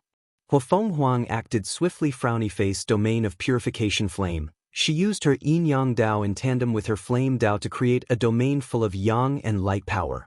The 7th tier of the ancient cultivation system, also called the primordial god system, is law comprehension. As the name implies, cultivators will use their true spirit to comprehend the law. The next stage is law domain, similar to saints. However, their domain did not originate from the cultivators but from fusing a unique pocket dimension that existed in ancient times. This pocket dimension is a lesser version of the Dao source seed used by Dao ancestors, and it's called Law Abode. Skulls Nova 1 of ancient clans have ways to grow law abodes, albeit incredibly challenging, and there are different levels. As this generation heaven chosen, Huafeng Huang had access to the highest level. With her domain that contained the opposite of Aoshin's Dao, she overwhelmed his Huafeng Huang, removing the darkness around him. Then, she caught a unique breath from Aoshin's body.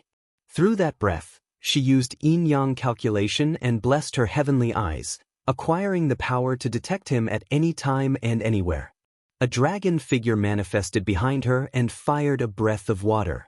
The water traveled so fast that it could easily penetrate millions of galaxies. However, Aoshin did not want to be outdone. He opened his mouth and fired a breath of darkness, canceling her attack. Shadow mimicry, a strange aura flashed around Aoshin's body, but it was too fast for anyone to detect. Then he instantly appeared before Huafenghuang and punched her. Her body flew backward, breaking the space as if she had entered a black hole. Her fleshly body, thought Aoshin with a frown. His technique felt a great deal of resistance, so he could not completely analyze the situation. Meanwhile, Huafenghuang ignored her injury as her eyes squinted. He used my yin-yang teleportation technique. She detected that Aoshin's attack was the exact one she used after he broke her probability field. So, her mind rushed rapidly to analyze what happened. Roalpha Dialpha and Nu Amshadows are a part of darkness. Did he use some form of shadow technique to imitate my power? Huafenghuang acted decisively and used her sword to temporarily kill her shadow. As expected, she felt Aoshin's connection to her was interrupted. Boom! Another attack hit her. Fortunately, she deployed a yin-yang shield to protect her. That punch destroyed my internal organs. And his Duyi realm is preventing me from healing. Huafenghuang could tell with her 5th stage Duyi realm, it would take too long to expel Aoshin's power. So, she used a cruel and efficient way. She spit a drop of blood. Then, the phoenix's flame of nirvana enveloped that blood, growing a new and perfect body.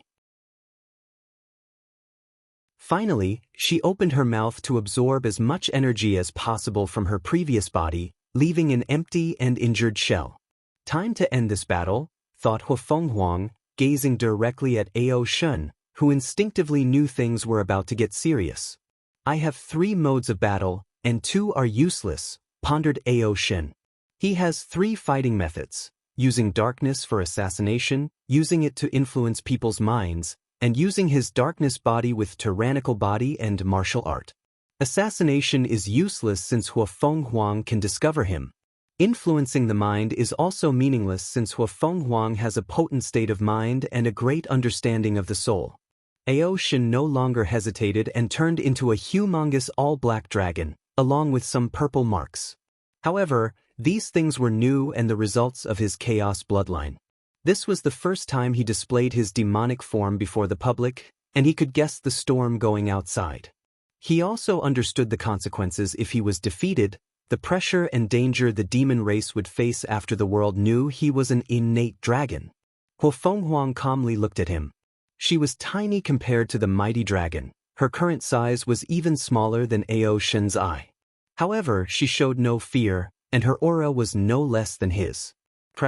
The space underneath Huafenghuang's foot cracked as she flew toward Aoshin. Boom! Before the proud dragon could react, she punched him in her mouth. The force behind the attack broke a couple of teeth, along with one of his horns. Roar! Aoshin roared in pain and anger, his dragon voice echoing throughout the entire battlefield, bringing attention to their battle. Damn it, I need to hurry, thought Huafenghuang before appearing above him and kicking him on his skull. Aoshin flew away, his body destroying multiple galaxies as he crashed through them. Her strength has reached 8 leaf, he thought, trying to control his mind and remain calm. How did she break the limit? Could it be due to her fleshly body? If Huafenghuang could read his mind, she would tell him he guessed correctly. The 5 sacred beasts were the pinnacles of innate demons, which also meant their physical body was among the best. So, Huafenghuang used their bloodline to temper her body, allowing her to bypass the limit. Boom! Huafenghuang attacked him. This time, she even used flame. However, the attack did not do as much damage as she expected. And the reason was due to Aoshin's black scales turning golden. This aura, the Golden Rock's Emperor artifact? Then, she sneered as she could feel Aoshin's vitality rapidly declining due to the use of an Emperor artifact. She rushed to attack, but he evaded because his speed drastically increased due to the artifact. Endless Abyss. A black abyss suddenly appeared underneath Huafenghuang, generating a terrifying gravity that wanted to swallow her. With one glance, she detected this abyss was an endless world of darkness where she would fall for eternity.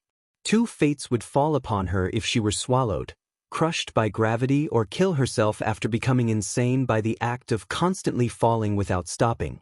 She stomped her feet to annihilate the abyss before rushing toward Ao Shen.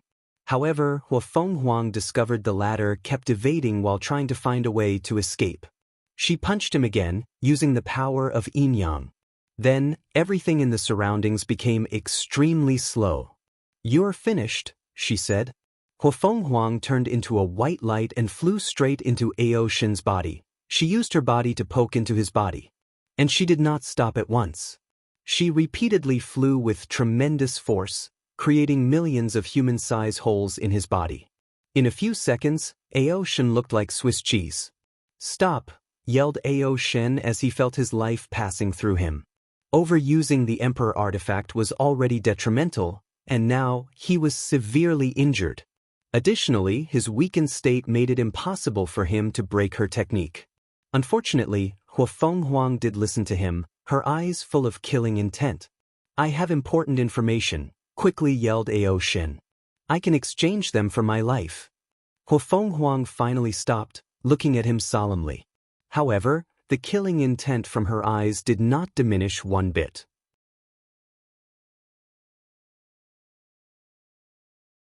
Chapter 782. Published at 17th of May 2023, 12:20 and 58 seconds p.m. Chapter 782. Chapter 782. Life Saving. "What kind of news is as valuable as your life?" asked Huang. A light flashed deep in her eyes. "I can guarantee this news is crucial, especially to someone like you," replied Ao Shen, who reverted to his human form. However, his face was pale, and holes could be seen in different parts of his body. He could feel his life passing by with every second, but he did not dare heal. He knew Huang would strike him if he used such a cheap tactic. "Am I supposed to believe your words?" "Of course not," replied the proud dragon, who sighed. He knew his emperor path had come to an end. However, the worst-case scenario will not occur as long as he can leave alive.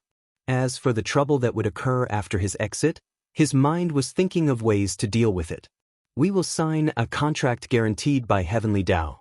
If the information I provide is valuable enough, you must let me live. And if it's not, you can kill me," replied Ao Shen calmly. She squinted, thinking about the chances of killing him and searching his soul. "Don't even think about it," said Ao Shen with a sneer. "Even if you are more powerful than me, I can erase my memories before I die." She saw the determination in his eyes and knew he was telling the truth. So, after weighing the pros and cons of taking the risks, she said, "Very well." Then, Huang sent him a contract from her space ring. However, the dragon shook her head and used his own contract.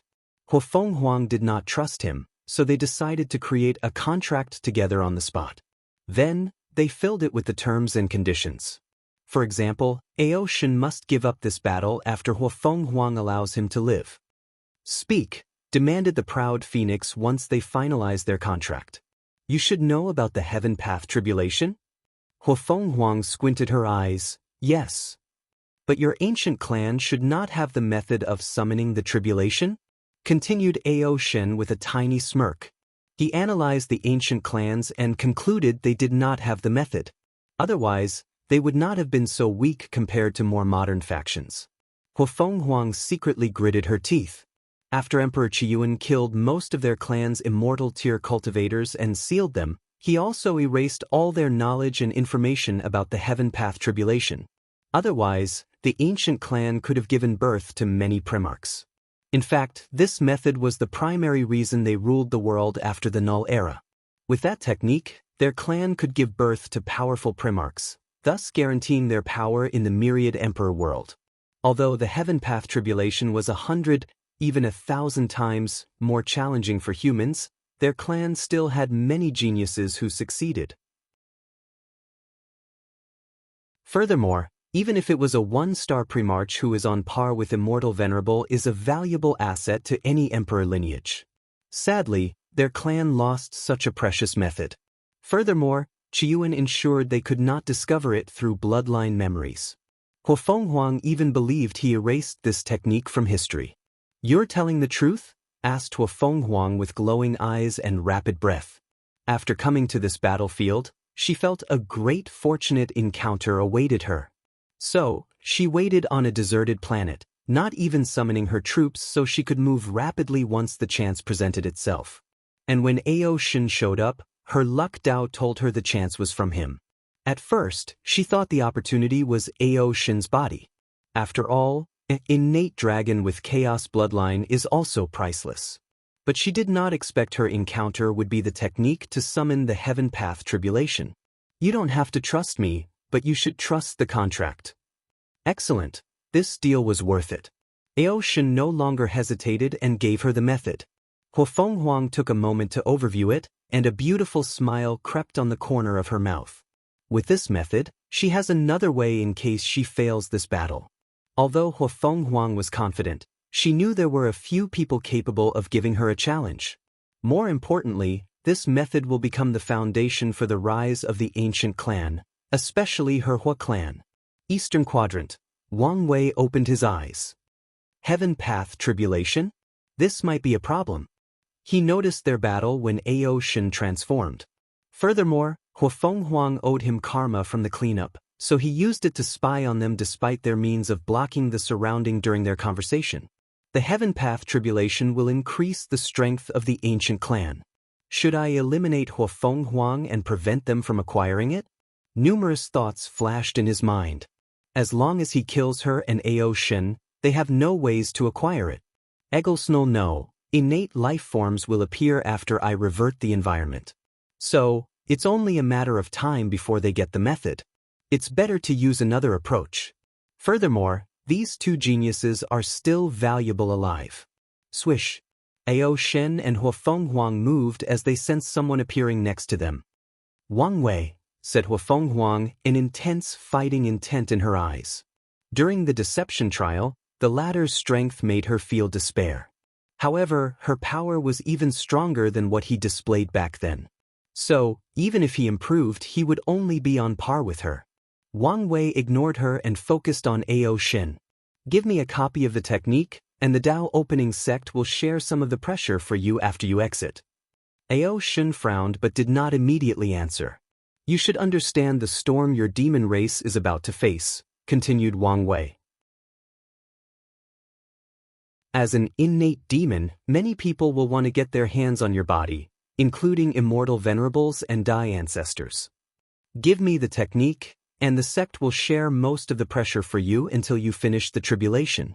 Ao Shen knew very well the situation the demon race would face because of him. Many cultivators will want to use his dragon body to expand their lifespan. Meanwhile, immortal cultivators will wish to use Ao Shen's body to increase their strength. Unfortunately, the demon race does not have the strength to fight off the desire of so many people. Their only chance is to protect themselves until Ao Shen passes the tribulation. Or they have to find allies that will help them. Unfortunately, although they are allies with the Dao opening sect, he does not expect to count on them. If the Dao opening sect can share the pressure for us, the demon race only has to worry about those loose cultivators, crazy devil cultivators, and those lineages willing to take risks. Of course, I also have to watch out for the Dao opening sect. After all, a Primarch is more valuable than a mortal innate dragon. Fine, I agree. Ao Shen swiftly made a decision. Although he knew his technique was valuable, it was nothing compared to his life and the survival of the demon race. Furthermore, he feared Wang Wei would kill and search for his soul. Although he was confident in erasing his memories in front of Huofenghuang, he could not say the same for Wang Wei. "But I disagree," roared Huofenghuang. She instantly rushed to Wang Wei and punched him. Unfortunately, her attack passed through as if he was a ghost. "What technique is this?" she thought. Meanwhile, Wang Wei kept discarding her. Ao Shen condensed a talisman with the technique before sending it over. He did not even mention any binding contracts. Huofenghuang rushed to catch it. But the talisman disappeared, and she could not understand what occurred. She stopped as she realized something was wrong. Without saying anything else, Wang Wei condensed a token to give him. Contact the sect with this, and they will follow my will. Wang Wei disappeared and removed the blockage he had placed in the surrounding space. What's going on? Do you know something? Her intuition told him Ao Shen knew something. Plus, she found it odd how quickly he accepted the offer. Furthermore, she detected the subtle emotion of fear he emanated after seeing Wang Wei. Hee, I will tell you a piece of information for free, said Ao Shen in a relaxed manner. Do you know about the Nine Extremity Foundation? No, replied Huafeng Huang with a frown. Ao Shen smiled before explaining the information Xiao Songxi told him, including the fact Wang Wei and Di Tian had achieved it. Then he watched with pleasure as Huafeng Huang's expression became ugly to look at. Impossible. I had the same reaction, he continued with a sneer. Unfortunately, your willingness to believe the truth will not change anything. He laughed boisterously before disappearing. He needed to heal inside before exiting. He knew as long as he passed the tribulation, he would deal with his chaos bloodline issue and the catastrophe of the demon race. Meanwhile, Huafeng Huang floated in the void with a blank expression.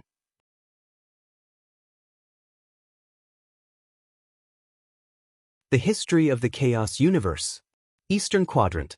Wang Wei overviewed the Heaven Path Tribulation method, pondering the intricacies of this technique. The method is a unique way to use the innate bloodline to resonate with heavenly Tao. Then, it will send the cultivator to a unique location to pass a tribulation. As for what the tribulation is, the technique did not mention it. However, after passing, a cultivator will become a 1 to 6 star pre-march, corresponding to Immortal Venerable to Eternal Emperor. My theory might have been correct, pondered Wang Wei. He believed that regular, innate law, primordial law, and grand Tao source are connected or should have been. His theory is if the heaven will did not exist in the chaos universe, cultivators would have to follow a linear path. First, they would have to comprehend and wield regular laws, which are different from worlds in the lower dimension. Then, after reaching a particular cultivation stage, they would access innate laws, the core laws that have existed since the birth of heaven and earth. Innate laws should be the same for all worlds in the lower dimension. However, they are different from each chaos world. Innate law should take people as far as the peak of the Grand Emperor world. So, to become an Empyrean, a cultivator will have to cultivate primordial law that governs the chaos of the entire universe. As the name implies, primordial laws have existed since the beginning of time, since before the births of normal and source chaos worlds. By wielding it, cultivators will no longer be limited by their chaos worlds and can roam primordial chaos, contacting and iterating with primordial species like fiend gods. Finally, to become paragons, cultivators will have to understand the grand Tao source, the origin or source of all laws in the chaos universe. By then, they would become beings standing at the peak of primordial chaos, beings capable of treating the river of time as nothing but an ordinary river, traversing up and down its stream. However, with the heaven will, cultivators can go from regular laws, even no law, to grand Tao source. Furthermore, since even great emperors can wield the source of the Tao, the other laws have to be boosted to balance things out. Wang Wei pondered deeply, further fleshing out his theory. He believed maybe this was how Grand Tao first planned out the chaos universe. However, something occurred that made it change things and created the concept of the heaven will. Assuming my theory is correct, why did Grand Tao choose the path of heaven will instead? Continued Wang Wei.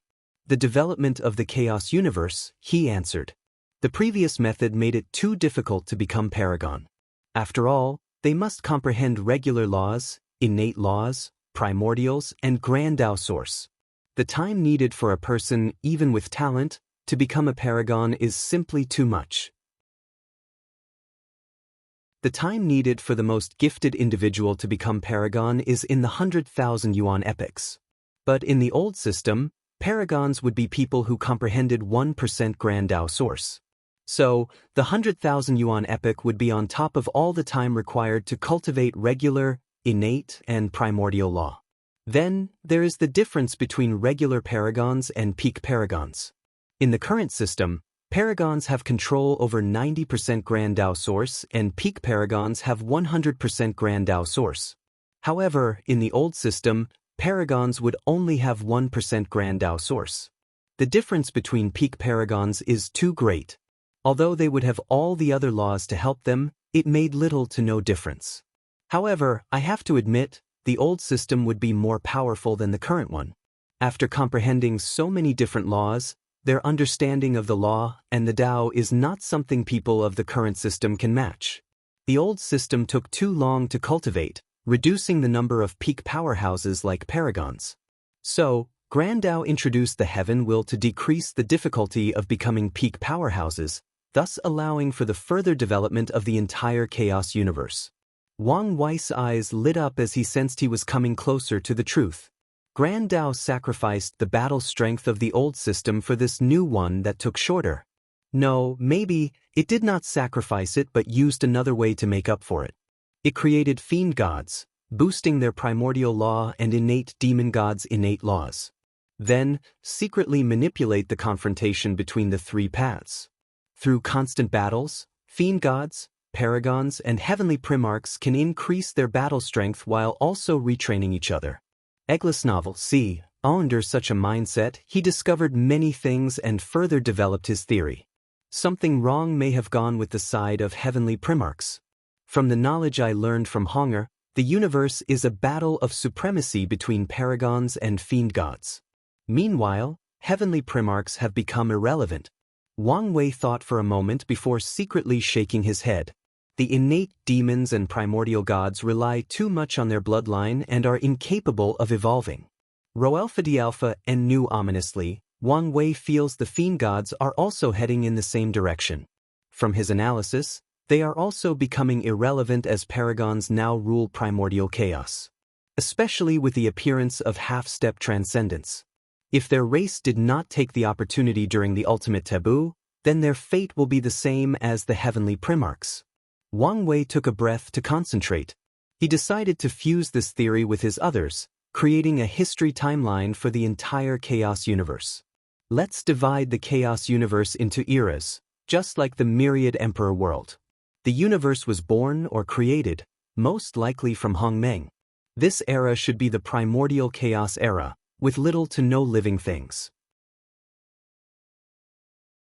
Wu Hong told me about the 3,800 special source chaos worlds, and they should be the first worlds created in that era. After that, there are too many possibilities. Wang Wei thought about how old the universe was and how long since the primordial chaos era, and he could not fathom such a thing. After all, even the myriad emperor world, one of the many heaven will worlds in the lower dimension of the eternal ascension world, is probably a few million yuan epoch. So, he focused on something else for his timeline. After that era, many races should have been born, and the cultivation era should have begun.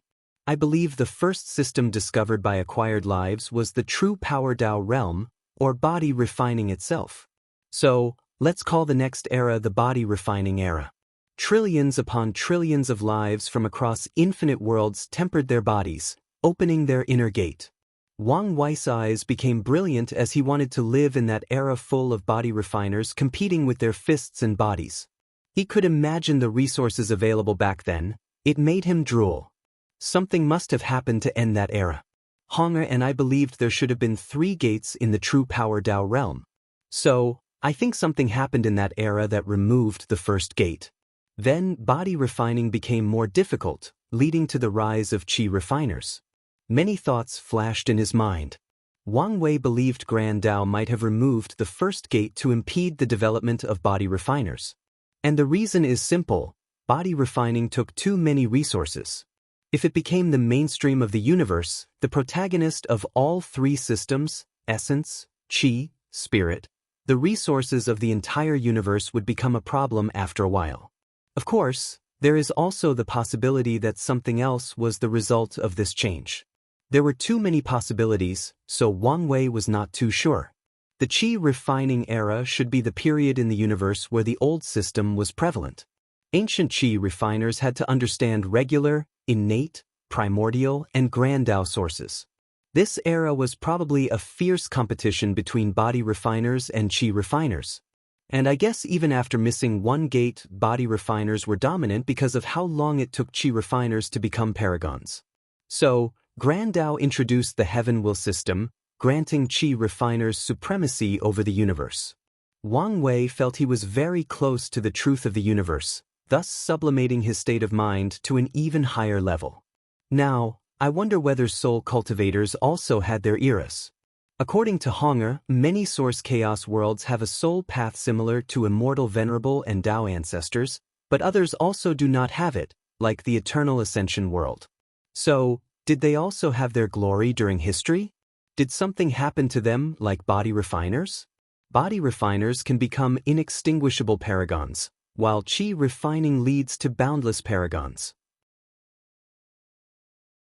So, logically speaking, the soul path, spirit, should also have a way to become paragon. However, from his knowledge, the soul path is a lesser Tao on par with Tao ancestors and immortal venerables. For people of the soul path to be on par with regular paragons, they must become insurgents. After pondering for a moment, Wang Wei shook his head. He had too little information. Primordial Chaos Era, Body Refining Era, Ancient Qi Refining Era, and Current Qi Refining Era, he thought. He knew the actual truth was even more complicated. His theory only caught a glimpse of the history of this chaos universe. Regardless, the glimpse was something even paragons might not be capable of finding or deducing.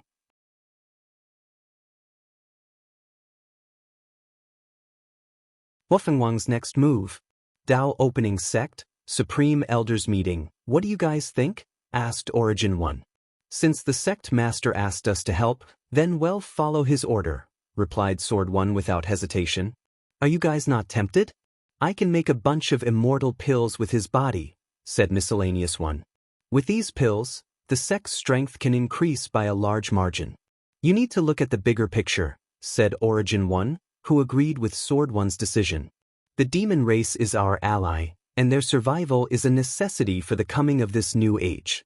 Plus, after the environment returns to innate, there will be plenty of innate demons and primordial gods for you to refine, added Turtle 1.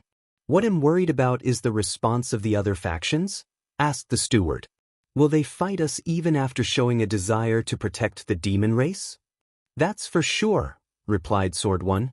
Most factions have been unhappy with our alliance with the demon race. They have been restrained for a long time. But now, it is a perfect opportunity. They also have been worried about our increased military, economic, and political strength in this generation, sneered Battle 1. Now, they have the perfect excuse to band together and deal us a blow. Are they not afraid of our sect master proving the Tao and dealing with them? That's one of the reasons they will attack, said Origin 1. The new ruler of the Myriad Emperor world will appear soon. As soon as a great emperor appeared, they became the automatic ruler of the Myriad Emperor world during their stay in the lower dimension. No matter how weak an emperor is, other factions will treat them with certain respect because of how hard it is to kill them. After all, no factions want an emperor using their immortality and guerrilla tactics on their factions. That would be a nightmare. The time before the battle ends is the only time of freedom many of these factions will have for a while. So, some daring ones will want to take risks. But the risks are not worth it, especially in this generation. The key to this issue is this world has awe for eternal emperors, but they don't have any fears, said Sword 1. They all think they can deal with any eternal emperor the same way they dealt with the Heaven Devourer Emperor. A sneer appeared on her face underneath the mask.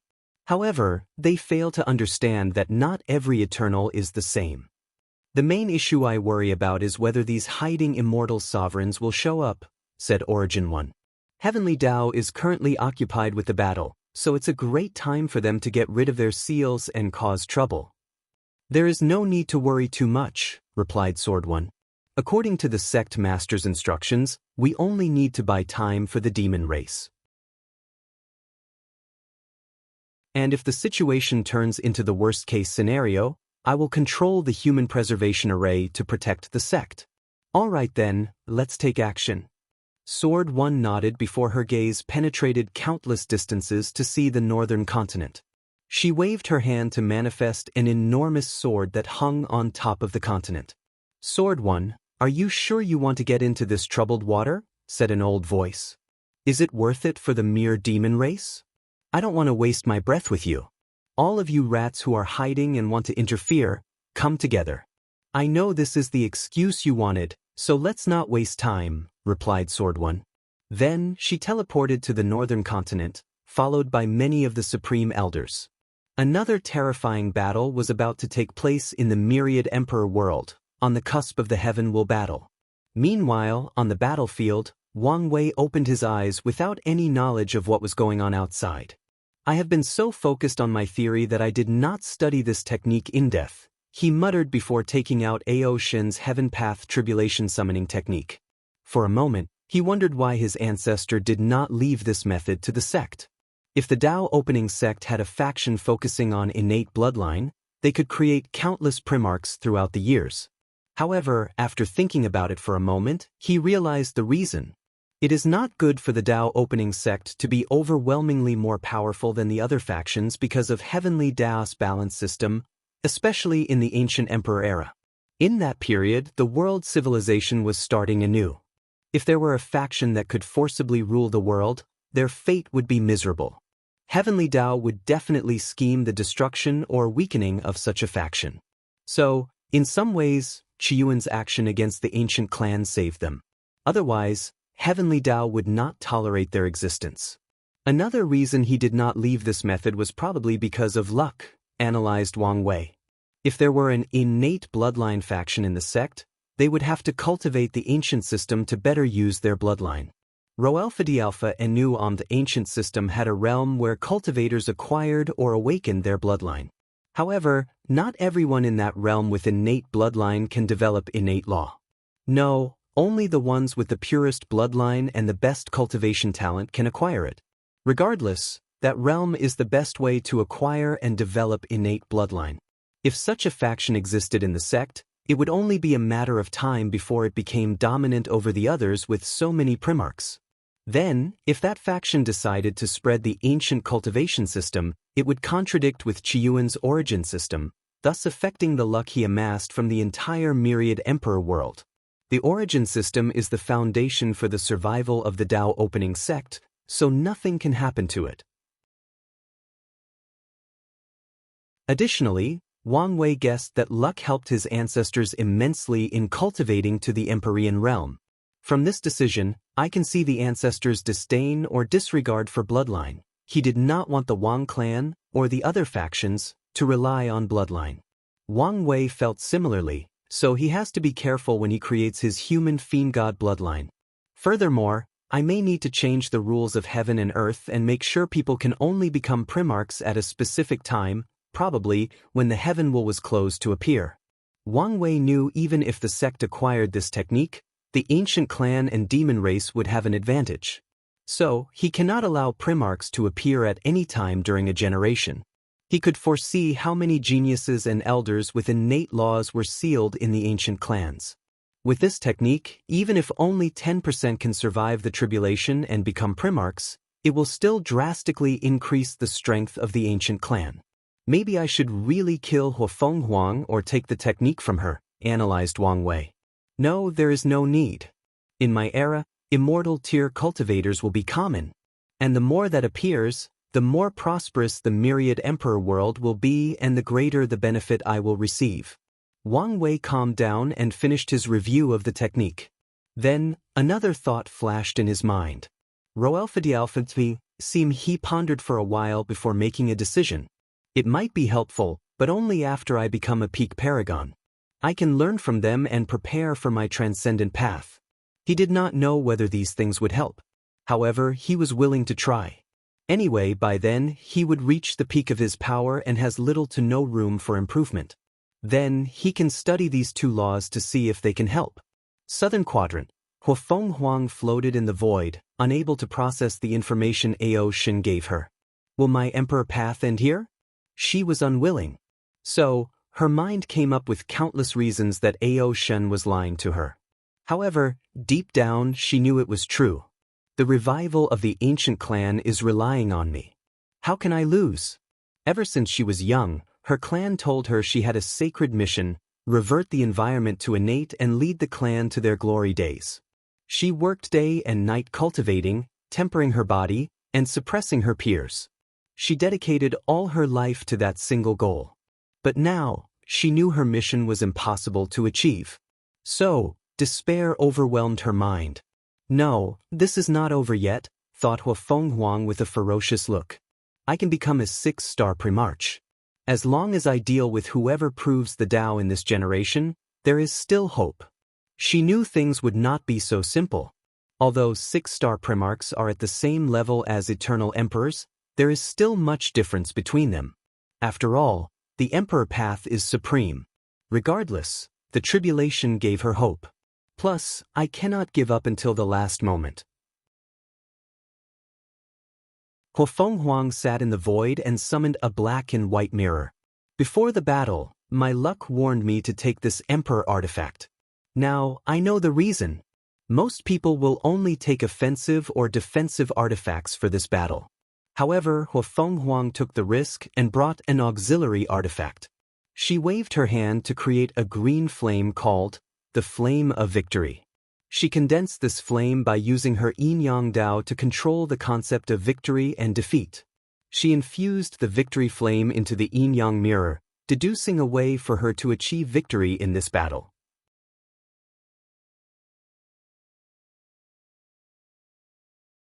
Path to victory. Huafeng Huang focused on her divination since it was her last chance. Otherwise, she has to rely on the Heaven Path tribulation as a backup plan. After a few minutes, she finally succeeded. However, the result made her frown. There were 3 results, and not one truly satisfied her. The third result involved Ao Xin, to be precise, Xiao Songxi, whom he captured. The mirror revealed that Xiao Songxi possessed knowledge of a unique formation that could bring out the full power of an emperor artifact. However, the formation required at least 7 people who broke the mortal-immortal limit, serving as power sources of the formation. Furthermore, these people must sacrifice most of their soul, energy, blood, and lifespan to activate the formation. The mirror revealed this method had the most negligible probability of success. However, after a while, this method became unavailable. Huafeng Huang guessed it was because of Ao Xin and Xiao Songxi's exit from the battle. Huafeng Huang then checked the method with the highest probability of success.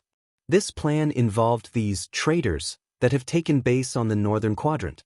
However, according to the mirror's revelation, she has a higher chance of dying before using this method. Additionally, the mirror was very vague on what method would allow him to defeat Wang Wei.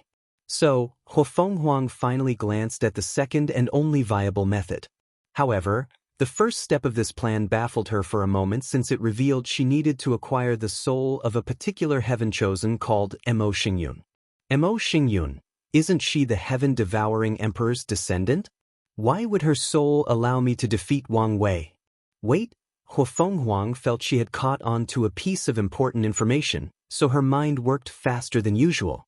From what I read about the heaven-devouring emperor, he was the kind of selfish individual who would not hesitate to leave an imprint in his bloodline.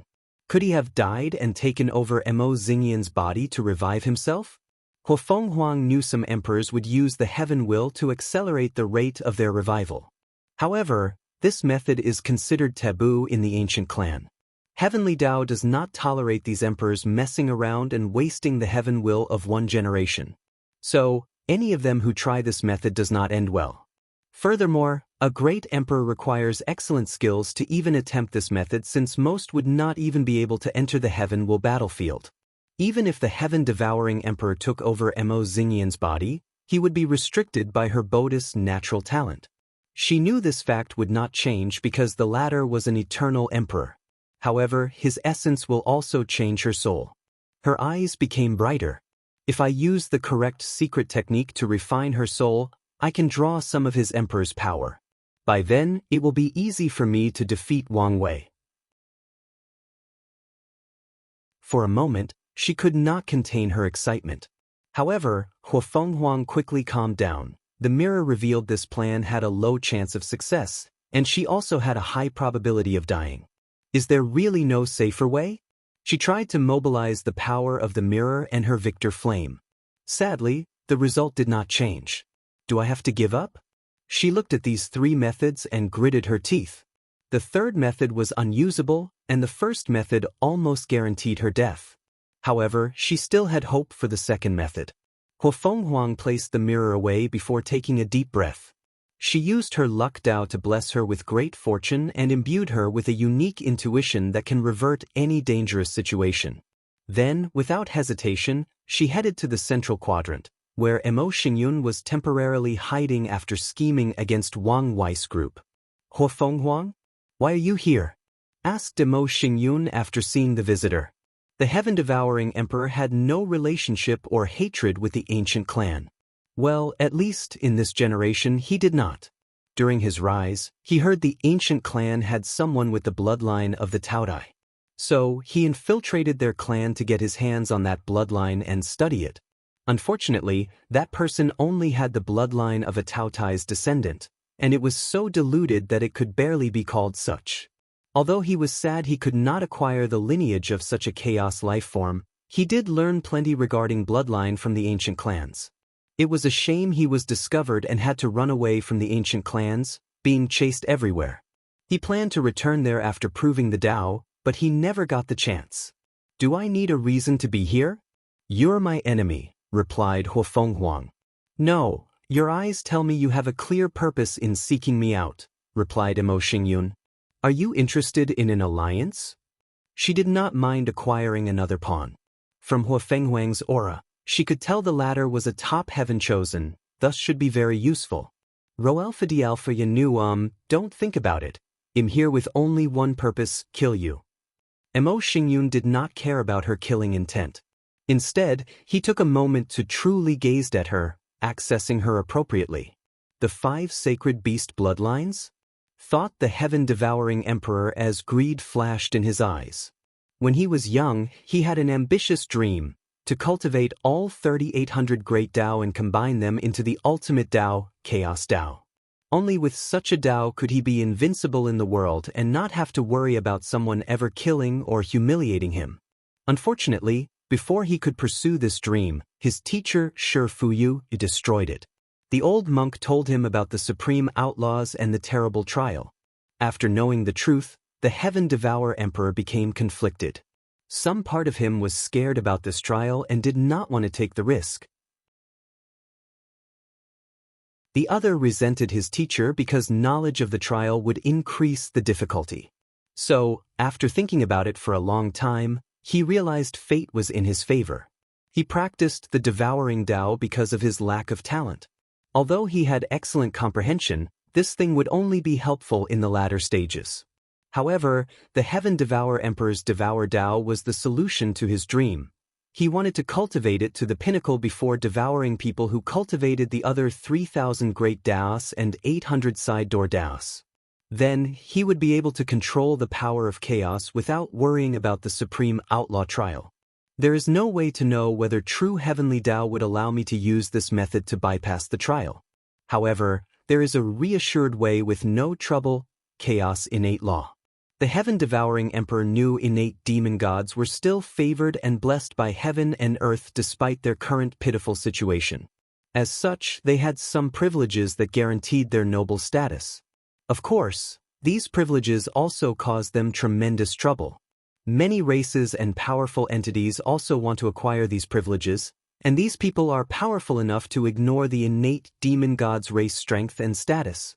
I can swallow her sacred beast bloodline to condense the seed of my chaos bloodline, calculated the heaven-devouring emperor. The entire ancient clan is a perfect material to cultivate the chaos bloodline after reviving myself and returning to my peak state. The heaven-devouring's eyes secretly lit up. The only thing I need to worry about is whether some old guy tempered with her bloodline. He secretly sneered. With my method, it will be easy to deal with their imprints. The real issue is whether one of her ancestors became Empyreans or Paragons, leaving some means in her bloodline as protection. After his death, the heaven-devouring emperor became calmer and more cautious, thinking deeper about his actions. He knew how scary the powerhouses of the upper dimension were. Although most would not care about their descendants or factions in the lower dimension once they reached a certain level or lived for long enough, others do and will actively help. Is there no room for negotiation? Asked Emo Xingyun as all these thoughts swiftly flashed in her mind. What do you think? Replied Huafenghuang with disgust. Her intuition told her this person was a smiling wolf. Furthermore, the latter did not even hide his desire to swallow her. So, without the desire to continue this conversation, she summoned her troops. Huafenghuang did not want to fight directly. She wanted to observe first to see if she could discover how her opponent could threaten her life. Based on aura alone, she already judged her strength was on par, if not greater, than Emo Xingyun. The Heaven Devourer Emperor looked at this legion with a frown. Most of the soldiers wore red armor and had a flame mark on their foreheads. Are they all blessed with the phoenix's immortality? He knew things would be complicated if that were true.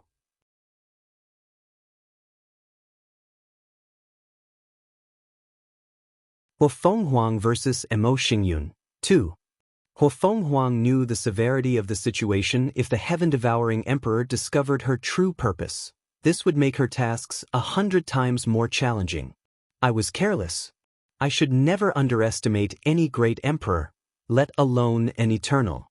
Any being that reaches tier 10 should never be underestimated. Their long lifespan meant they would become wise through experience, trial and error, mistakes, and time. Huafenghuang took a moment to calm down. Things have not reached the worst-case scenario, she analyzed. The crux of everything is whether I can defeat him in battle. Without wasting any more time, she rushed toward him and punched him with immense force. The heaven-devouring emperor evaded the attack with a sneer on his beautiful face. However, Huafenghuang did not care, as her objective was not only him but the troops behind him. Emo Xingyun's face changed when she detected what was happening. He knew there was no chance for her soldiers to block this attack. So, he intervened by creating a swallowing force to absorb the force behind the attack. However, Huafenghuang was relentless and launched punch after punch, targeting these weak soldiers. In the end, Emo Xingyun had to place them away in his space ring. Then, he suddenly raised his head in the sky and saw he was now inside a barrier created by Huafenghuang's troops. The previous attack was a distraction? Emo Xingyun secretly shook his head as if he did not care. He wanted to swallow Huafenghuang's bloodline as much as she wanted to refine his soul. So, the only reason he acted as if he had no intention to fight was to lure her into acting rashly and making a mistake. It seems I underestimate her, he analyzed. It was not easy to calm down in such a situation and make the best choice. Yin-Yang ceiling punch, Huafenghuang punched forward, creating an image of Yin-Yang that rushed toward her opponent. A black hole appeared before Emo Xingyun, and he swallowed the attack. The objective of this attack was to seal Emo Xingyun's swallowing power. Unfortunately, the black hole contained the power to swallow seals, rendering her attack useless. Huafenghuang did not give up and attacked again, still using the power of Yin and Yang. However, the effect of her attack this time was to reverse Yin-Yang, forcing Emo Xingyun to vomit what he swallowed. Unfortunately, the Heaven-devouring emperor reached a level in Devour Dao that few people will accomplish in their lives. So, it would be a great humiliation for someone to force him to regurgitate something he swallowed. Huafenghuang summoned her white tiger sword, thus releasing a terrifying sword will. She slashed her sword, creating a blood-red moon-shaped slash. Emo Xingyun's black hole cracked. The attack's purpose was to kill black holes and devour. With Huafenghuang cultivating her killing Dao to kill different concepts, her attack succeeded. At least, that's how it appeared at first. Before the black hole was utterly destroyed, an enormous mouth manifested and swallowed it along with the slash. Huafenghuang was frustrated for a moment as two of her most powerful techniques were useless. However, this negative emotion was fleeting. She swiftly regained her bearing and concentrated. The battle had just begun, and the victor was yet to be decided. She stabbed her sword to create twin dragons of fire and water. These colossal creatures entangled each other as they rushed toward Emo Xingyun. And, of course, they suffered the same fate of being swallowed. Ho Fenghuang frowned as she waited for something to happen. Her original objective was to access wherever her opponent stored the things he swallowed, his divine sea of consciousness, a mutated stomach, or a special dimension. Then she would explode it from the inside. Sadly, she sensed her attack was instantly digested and became the opponent's strength. Is that it? Is that all you got? Asked Mo Xingyun with a sneer. Ho Fenghuang was calm, not affected by the latter's words. Since her previous methods did not work, she changed to another one. Heavenly calamity, meteors of phoenix flame dropped from all directions. There were so many that it could fill a few galaxies. However, Mo Xingyun was calm, composed, and even nonchalant. The black hole before him grew from the size of a basketball to the size of a football field. Then, it easily and quickly swallowed all the flames. However, the heaven-devouring emperor soon frowned. He discovered he could not digest this attack. A powerful will was preventing him from using this attack as his own power. Roalpha Dialpha and Nu Phoenix Immortal will, he thought with a frown. It seems I have to be more active. Her mind worked rapidly to find another tactic. In less than a nanosecond, she came up with a new battle plan. Ultimate speed. She used Yin Yang Dao to switch the long distance between her and Mo Xingyun to a short distance, traveling at an incomprehensible speed. Furthermore, she used her fire Dao to burn the distance between the two. With these two techniques superimposed on each other, her speed reached beyond her strength. Ho Fenghuang's objective was to bypass Mo Xingyun's swallowing power and the latter's response time or reflex. And in some ways, she succeeded. The heaven-devouring emperor could not react to the latter's attack. Sadly, he did not need to respond. As a quasi-emperor, his saint's domain has become passive. So, the punch did touch his face as the power of devour naturally appeared and swallowed the sheer force behind it. However, to the mighty emperor's surprise, Ho Fenghuang was not surprised by this outcome. Based on her eyes, he saw an expression as if she had expected this outcome. Then, his instinct warned him of danger. But it was too late. Ho Fenghuang swung her sword. This attack did not have any lights, elements, power of law, or anything complicated. It only contained pure and raw power. 8-leaf, thought the heaven-devouring emperor. Bang! Mo Xingyun flew hundreds of light years away. Ho Fenghuang's attack contained pure and raw strength. The power behind that sword annihilated Mo Xingyun's devour power and his passive domain. In the distance, Mo Xingyun calmly removed the blood from the scar on her face. The scar healed in just a few seconds, but he still felt the pain. My mindset is wrong, he analyzed. Although he repeatedly told himself not to underestimate her, he still committed the same error. And the crux of this issue is his arrogance as an eternal emperor. The only people he takes seriously are Di Tian and Wang Wei, and more so the latter. He took Di Tian seriously because of his strength, while he did so for Wang Wei because of his strength and intelligence. Based on his wisdom displayed before, the heaven-devouring emperor knew he could suffer terribly if he were not careful when dealing with Wang Wei. He knew dealing with Wang Wei was like dealing with a more cunning and ruthless version of himself. However, when dealing with the other heaven-chosens of this generation, he had a deep pride, the pride he displayed when dealing with his lesser. But, after this injury, he realized this generation's geniuses are all top of the top. If they were not born in this generation, every single one could be an era-suppressing heaven-chosen. And taking into account the limitations he suffered by only being capable of using Mo Xingyun's talent, he honestly had no room for pride and arrogance. The heaven-devouring emperor calmly gazed at Ho Fenghuang.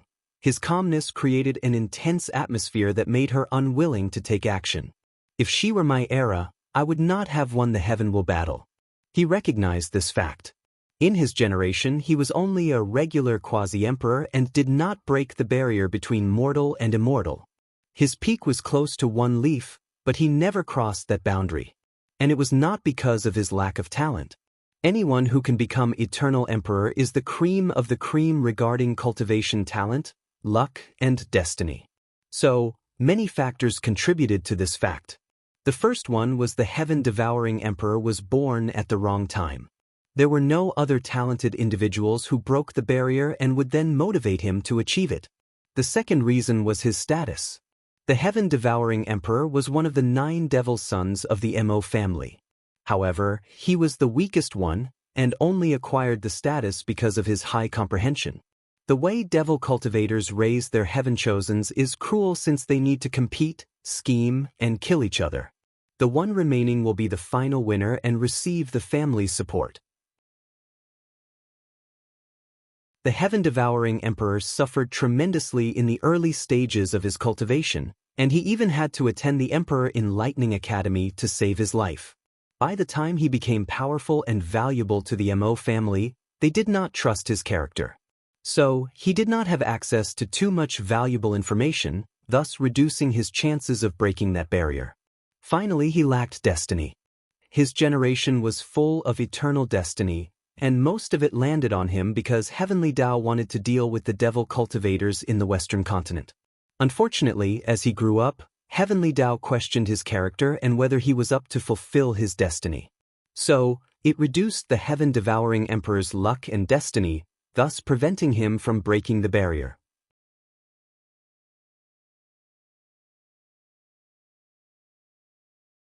Feng Huang vs. Mo Xingyun, 3.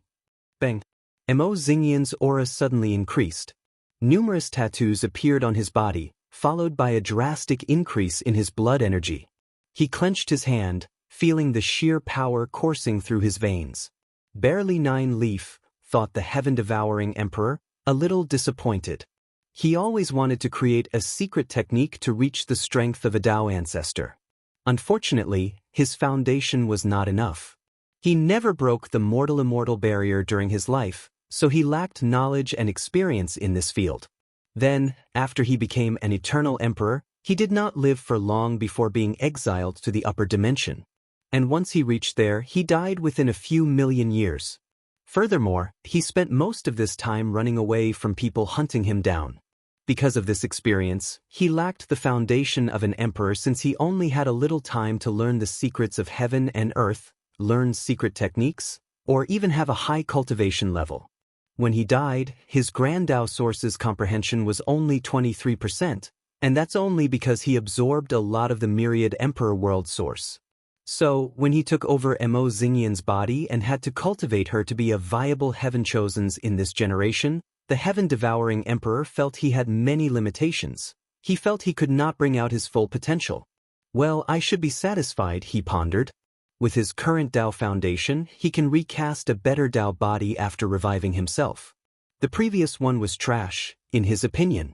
After awakening, he did not even have a 1% Grand Tao Source boost until he ascended to the upper dimension. And it even reached 1% because he killed a newly born emperor and absorbed her Tao body. Unfortunately, his act also revealed himself to the public. Then, countless former emperors from the myriad emperor world began to hunt him down. When it comes to his death, the heaven-devouring emperor is furious, and it's not because of all these people ganging on him to kill him. As a devil cultivator, he was always prepared to die or suffer some random calamity because of his karma sins. The reason for his anger was he suspected someone was scheming against him, and that person was none other than Emperor Kong. Not long after killing that emperor, the heaven-devouring emperor planned to absorb a few more Tao bodies to sublimate his own. However, Emperor Kong showed up and talked to him about being fellow Eternals from the same place and invited him to work together for a great cause. However, the heaven-devouring emperor was suspicious since the latter was very vague about his so-called great cause. Of course, with his intelligence, he guessed it was related to the rebels. As he had already decided to keep out of the battle between the parasites and the rebels and even using the chaos to his advantage, the heaven-devouring emperor refused his invitation. Unfortunately, not long after that, he suddenly became the public enemy of many great emperors from the myriad emperor world. They hunted him down for many years before killing him. After his death, the heaven-devouring emperor analyzed the situation. He realized his death was nothing but a warning from Emperor Kong. After he revived himself, he knew the latter would come and invite him again. By then, if he refuses, his fate will be true death. After feeling the power coursing through his veins, Mo Xingyun gazed at his opponent. Bang! He rushed toward her with immense speed. Before she could perceive him, he was already before her and punched her. The sound of ribs cracking echoed in the vast emptiness of space before Hua Fenghuang flew in the distance. Hua Fenghuang groaned as she transferred most of the force behind the attack, allowing her to stop her momentum. She spat the blood in her mouth as white flame appeared on her body, trying to heal her injuries. That wild, fierce, primitive, and supreme aura. He has the ancient barbarian physique. Heavenly physique ranked 21 as ancient barbary physique. Rumors have it that in ancient times before humans had a cultivation system, there were a group of powerful humans who could smash mountains and move rivers. Although their strengths were pale compared to top innate demon gods, they could still fight some of the weaker ones. And that's because of their powerful flesh. These people were known as the barbarian race. According to legend, their race was a group of humans living on an isolated island. Then one day an injured primordial god arrived at that island and died there. The humans drank his blood and ate his flesh. Although most died as a result, the ones who survived were fundamentally changed. They became more powerful and capable of using divine abilities. "You survived," said Mo Xingyun with a sneer. "Let's change that."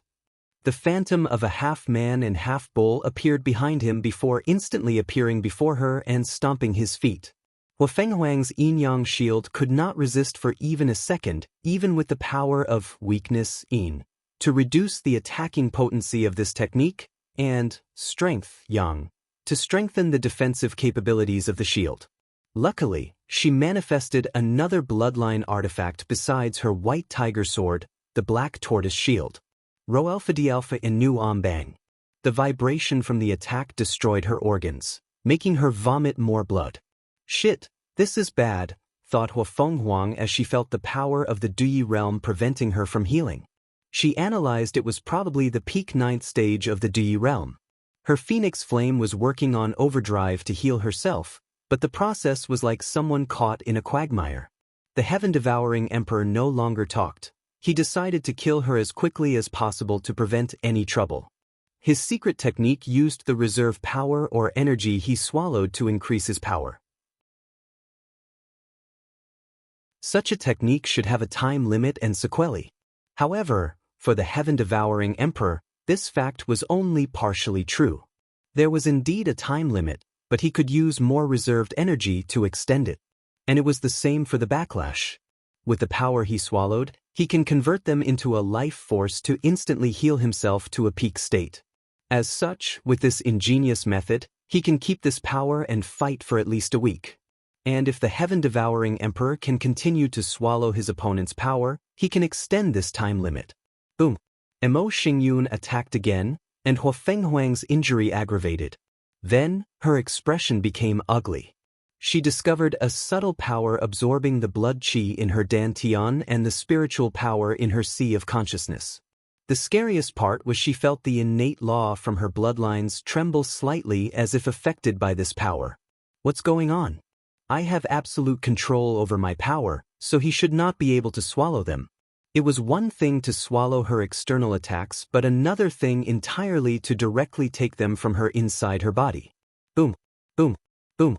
Mo Xingyun suddenly grew 3 heads and 6 arms, assaulting Hua Fenghuang as if the latter had taken his wife and killed his mother. And with each attack, he would swallow her power. Hua Fenghuang tried different methods to stop this from happening. She blessed herself with the immortal will from the phoenix. However, she discovered it was useless. After a rapid analysis, she discovered her opponent would absorb her power during a moment of weakness every time she was injured. In the brief moment, once her body or soul suffered an injury, she lost control of her blood qi, spiritual power, and even law. Although that time is less than an attosecond, it was more than enough for the heaven-devouring emperor. So, in a few seconds, Hua Fenghuang's body shrunk and became thinner than a mummy. She would have died if not for using the yin-yang mirror supplement yin-yang energy to her black tortoise shield. I can't keep defending like this, she thought as she decided it was not a good idea to summon the defensive emperor artifact. In her current situation, the artifact would drain all her life force and kill her. Furthermore, She had to watch out for the heaven-devouring emperor from devouring the artifact, hence why she did not physically summon her mirror. Although absorbing an emperor artifact should be in the realm of impossibility, she knew she was facing a former eternal emperor. So, common sense did not apply to her. Huofenghuang chose a different tactic altogether. A decisive look flashed deep in her eyes, then, boom! She exploded her flesh body and part of her soul, creating a powerful shockwave that pushed Mo Xingyun away. But in this distance, a small red crystal that looked like a tear was surrounded by white flames. The crystal was Huofenghuang's Phoenix bloodline artifact, the Phoenix Tear. With it, she had a few lives. So, she used it to revive herself and distance herself from her opponent. And once she showed up, she was completely different. Roelfidelfidti seemed she had blue armor made of scale. No, it was not armor. Her skin had turned into dragon scale. Her eyes were blood red and that of a tiger. 2 pairs of flaming wings floated behind her, followed by a scale snake for a tail. 2 deer horns grew from her head. However, they were not dragon horns but qilin, apparent by their short length. 5 sacred beast bloodline, thought the heaven-devouring emperor, more serious than before. His eyes could see tiny black tortoise tattoos on each of Huofenghuang's scales, indicating the terrifying defense of the latter. Furthermore, his opponent's aura was not inferior to his, if not more powerful.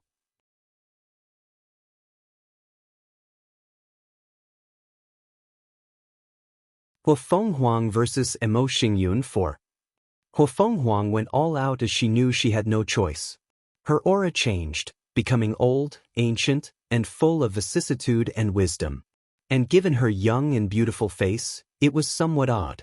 And the reason for such a change was a unique technique from the ancient clans called bloodline reincarnation. Through this technique, she can live the lives of all her ancestors, acquiring their battle experience and other things. This technique is extremely difficult to cultivate, and when most people do, they can only see 1 or 2 generations prior. However, Huofenghuang can acquire the battle experience of her ancestors all the way to the ancient emperor era. Furthermore, she has 5 innate bloodlines, meaning 5 sources of memories. Boom! The void cracked as she rushed toward him and clawed his face with her dragon claws. Mo Xingyun was not to be outdone. A wild aura emanated from his body and clashed head-on with her. Boom! Boom! Boom! Their clash created shockwaves that shook the entire central quadrant. If Heavenly Tao did not reinforce the battlefield, they would have easily destroyed all 5 quadrants with their powers. While clashing, Huofenghuang opened her mouth to spew a mouthful of flame. However, Mo Xingyun made a swallowing motion and devoured the attack. Huofenghuang retaliated by using a water breath attack, and things should have proceeded the same way, but they did not. Her attack mimicked pressurized water or water jet, capable of cutting metals. And with her power, the water jet instantly cut off Mo Xingyun's devouring power and tried to cut off his body in half. Luckily, the heaven-devouring emperor was also a person full of battle experience. His body evaded to the side to dodge. Then he used a brilliant method to save his limb. His reaction was fast but not fast enough. As such, the water jet should have cut off his right hand and leg. However, once the attack reached these locations, he separated his limbs, allowing the water jet to bypass him without causing any harm. Burning perception, Huofenghuang did not miss the opportunity and advantage she had. While Mo Xingyun was reconnecting his limbs, she went on the offensive. She used her flame Dao to burn the latter's perception, ruining things like his senses, intuitions, reflexes, and divine sense. Slaughtering Devil Fist, a red aura appeared in Huofenghuang's hand, and she punched forward. Her fist contained a power designed specially to kill devils. It targeted their fundamental natures consisting of all negative emotions, karmic sins, their bloodline, and their position as the embodiment of karmic sins between heaven and earth. Boom! Mo Xingyun's body exploded into a blood mist, not leaving a single atom or drop of her soul. The power behind that punch was so overwhelming that devouring power, capable of swallowing everything between heaven and earth, including living and non-living things, existing and non-existing concepts, was utterly useless. Even his passive domain was forcefully destroyed. The punch targeted his core existence as a devil and wiped him out from the source. Thought Huafeng Huang. No, not quite. Her intuition told her things were not over, otherwise, it would be too simple. And she was correct. Not far from her, a new Emo Xingyun appeared, albeit with a pale complexion. However, he soon returned to normal after a few seconds. He regrew himself from that drop of blood I cut off from his face earlier, she analyzed. Eternal flame, a massive tornado of black flame manifested from Huafeng Huang. The flame looked odd as it looked spiky as if made of thorns. The flame rushed toward its target, annihilating everything in its path. Meanwhile, the heaven-devouring emperor frowned. He did not dare to easily swallow any of her attacks. It's always a pain to fight opponents like this, he analyzed. One of the advantages of the Devour Dao is the ability to use the opponent's power or techniques against them. Unfortunately, this method does not work for top geniuses like Huafeng Huang, who has absolute control and knowledge of their techniques. So, even if he could take control of one of her attacks, he knew she had ways to counterattack it. Wind of destruction. He waved his hand to create a dark purple wind that confronted the dark flames. In most worlds, there are unique flames created or bred by heaven and earth. They are called heavenly flames. However, flames are not the only elements specially bred. As such, there are things like heavenly water, heavenly earth, heavenly metal, and so on. Unfortunately, flames seem the most common and widespread among them. And the heaven-devouring emperor's attack was from a heavenly wind Emo Xingyun absorbed in one of her fortune encounters. Boom! The clash of these two heavenly elements cancelled each other out.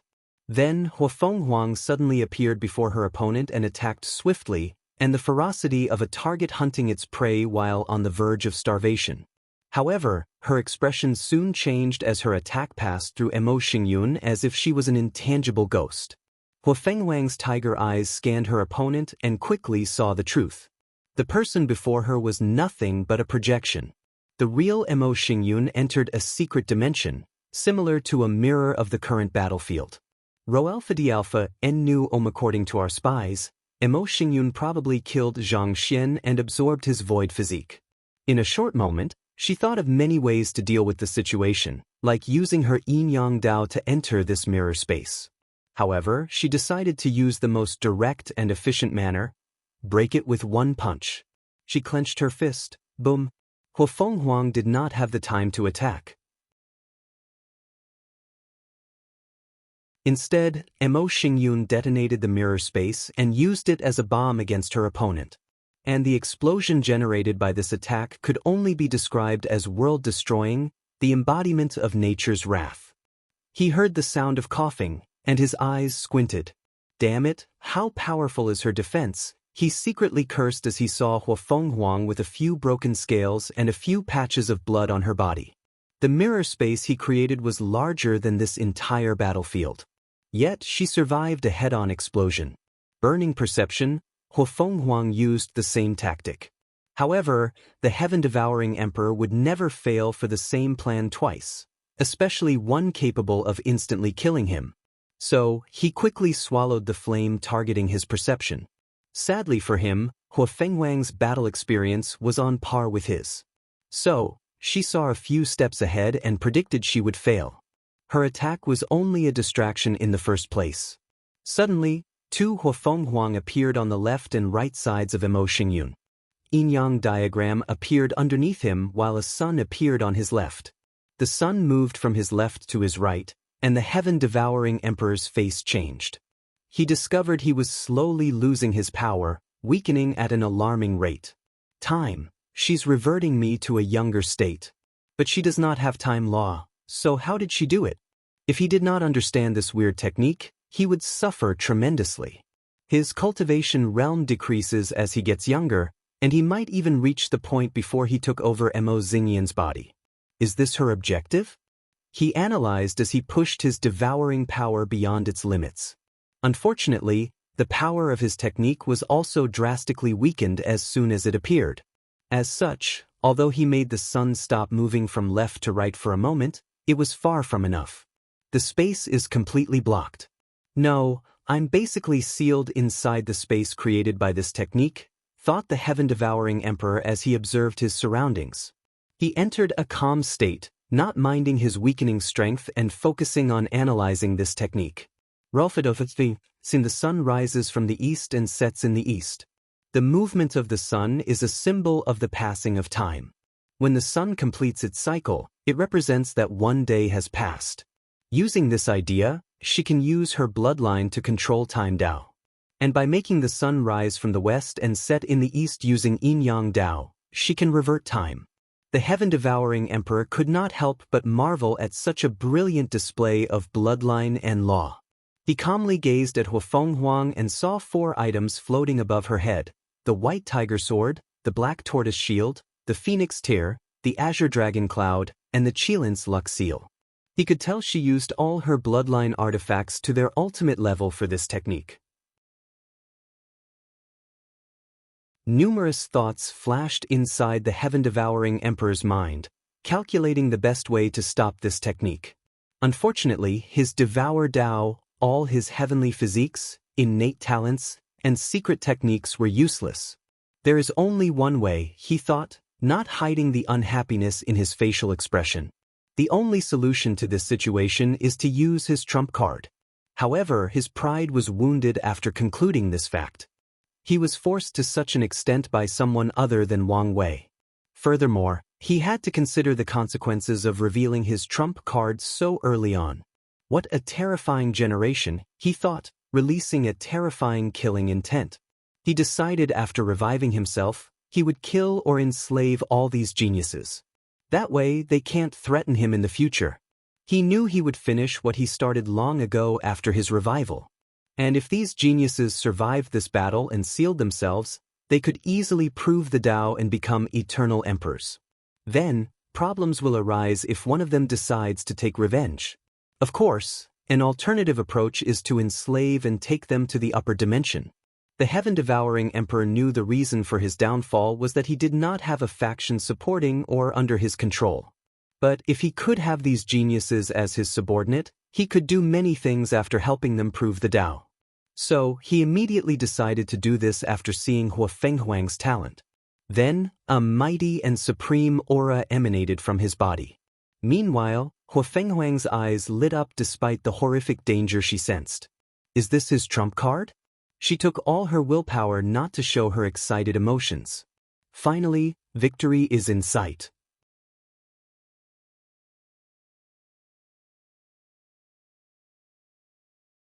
Chapter 791 Huafeng Huang vs. Mo Xingyun, Finale. Huafeng Huang felt the terrible aura pressing on her. Based on her knowledge and experience, she knew this power was that of a Tao ancestor, and it was not a simple one-root.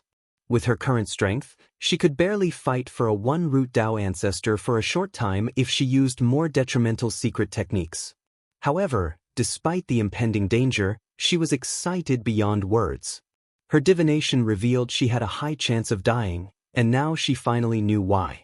Finally, Huafeng Huang thought. She pretended to be scared and mobilized more power of her yin-yang time reversal technique, trying to stop whatever her opponent wanted to do. However, the heaven-devouring emperor sneered. A sword appeared above his head, and with a little thought, he forcefully destroyed the sealed space of her technique. "You should be proud you pushed me to such an extent," said the proud and mighty emperor. Then he no longer wasted any more time.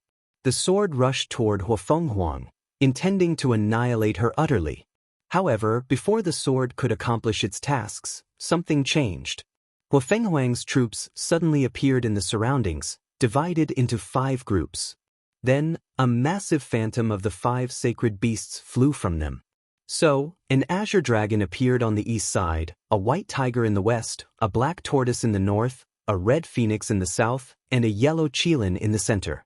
Then, these 5 creatures released 5 colors corresponding to the 5 elements, turning into 5 element charts that showed how these elements promoted and canceled each other out. The 5 element chart appeared above Mo Xingyun and the sword, followed by a yin-yang diagram below them. 5 sacred beast seal. The chart and diagram turned into a robust seal that locked on the sword. Then this Dao artifact turned into an ordinary sword. The mighty aura capable of destroying heaven and earth was gone. Now, it looked like a regular sword created by a mortal blacksmith.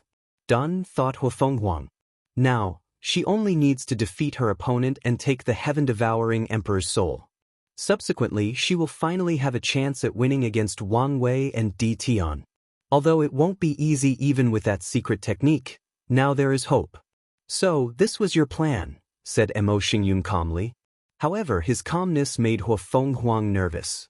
Regardless, she remained composed.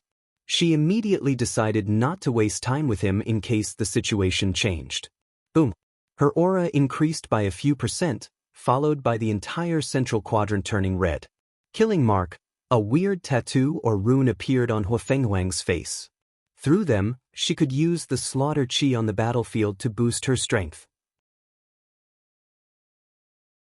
Then, she used her most powerful attack, Frowny Face Sentient Killing Fist. Her former slaughtering devil fist only targeted devils and everything that made them unique. And this fist was even fiercer as it targeted all sentient beings. So, whether it was devils, demons, gods, immortals, Buddhas, great emperors, or any of the almighty existing standing at the peak of the pyramid, it targeted them all together. The existence of this fist had only one purpose for its existence: to kill anything that it wished to. Boom! Huafenghuang flew backward, the bottom half of her body missing. Upon closer observation, it was easy to detect a sharp object sliced through her ultimate scale. And by the smoothness of the cut, the process was as easy as a sharp knife cutting through soft butter. "How is that possible?" muttered the proud phoenix as she looked at the second sword that appeared before Mo Xingyun. "There is nothing to be surprised about," said the heaven-devouring emperor. "The moment you arrived, I was suspicious of your motive. So, to be cautious, I only summoned a projection of my Dao artifact." The heaven-devouring emperor sneered. He was a Dao lord, and not a regular one. He was the only Dao lord of the devouring Dao. Before him, the devouring Dao was not an outlaw Dao. No, to be precise, the other people who practiced it, including the Baishi clan, could only use a limited version of it. And it is the same for his descendant Mo Xingyun and her physique. However, he cultivated the devouring Dao to the pinnacle and activated its status as an outlaw Dao. Furthermore, because of his teacher, he knew in advance about the trial, thus increasing its difficulty by a few %. And even then, he still succeeded in passing. "I have wasted enough time on you," he commented before mobilizing the power of the true sword. Boom! The sword's power created a terrifying explosion, thus surrounding Huafenghuang in a cloud of space dust. Then, a few seconds later, the dust blew away, revealing her state. Huafenghuang was surrounded by 3 artifacts in the font, 9 in the middle and 5 in the back. 3 Eternal Emperor artifacts, 9 Extreme Innate artifacts, and 5 Bloodline artifacts analyzed the heaven-devouring emperor. He also marveled at the richness and background of the ancient clans, despite their current weakening stage. In this world, most people believed the Dao opening sect had the most eternal emperor artifacts. But it was not so. This honor went to the ancient clan. Given their glorious history, it makes sense, analyzed the heaven-devouring emperor. The ancient clans lead the world to win the Acquire Innate War. Although they did not do it alone, their contributions, especially the heaven-beginning emperor, were amongst the best throughout the entire lower dimension. With such an accomplishment, their ancient clan should have prospered for eternity due to the large amount of merit, luck, and destiny they amassed during the war. Unfortunately, they became too greedy and wanted to turn the myriad emperor into their heaven-will farming place. They wanted every generation of emperors to come from their clans. Their actions touched heavenly Dao's bottom line and ruined their relationship with the others. So, they lost the spirit of epic and most of their merit and destiny. The truth of the matter is Qiyuan was the last chance for the ancient clan to correct their ideologies and mentalities. As long as they listened to Qiyuan and considered heavenly Dao's balance, they would be fine. Better yet, as long as they did not drive him out of the clan and allowed him to grow up and prove the Dao, he would have led their clan to a greater height. Qiyuan's existence was the final manifestation of the ancient clan's destiny. Unfortunately, they failed miserably. So, after growing up, Qiyuan became the manifestation of their clan's tribulation. He utterly destroyed all their destiny and the merit they gathered during the war. And when he created the Dao opening sect, most of that merit transferred to them and the Wang, Li, and Yan clan.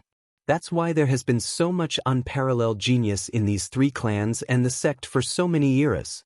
Regardless of how much the ancient clan was weakened in the past, their foundation was still solid. Throughout history, they have had the most eternal emperors. And although most died or were forced to leave the lower dimension, the ancient clan still has some artifacts left from them. The heaven-devouring emperor frowned after seeing the situation.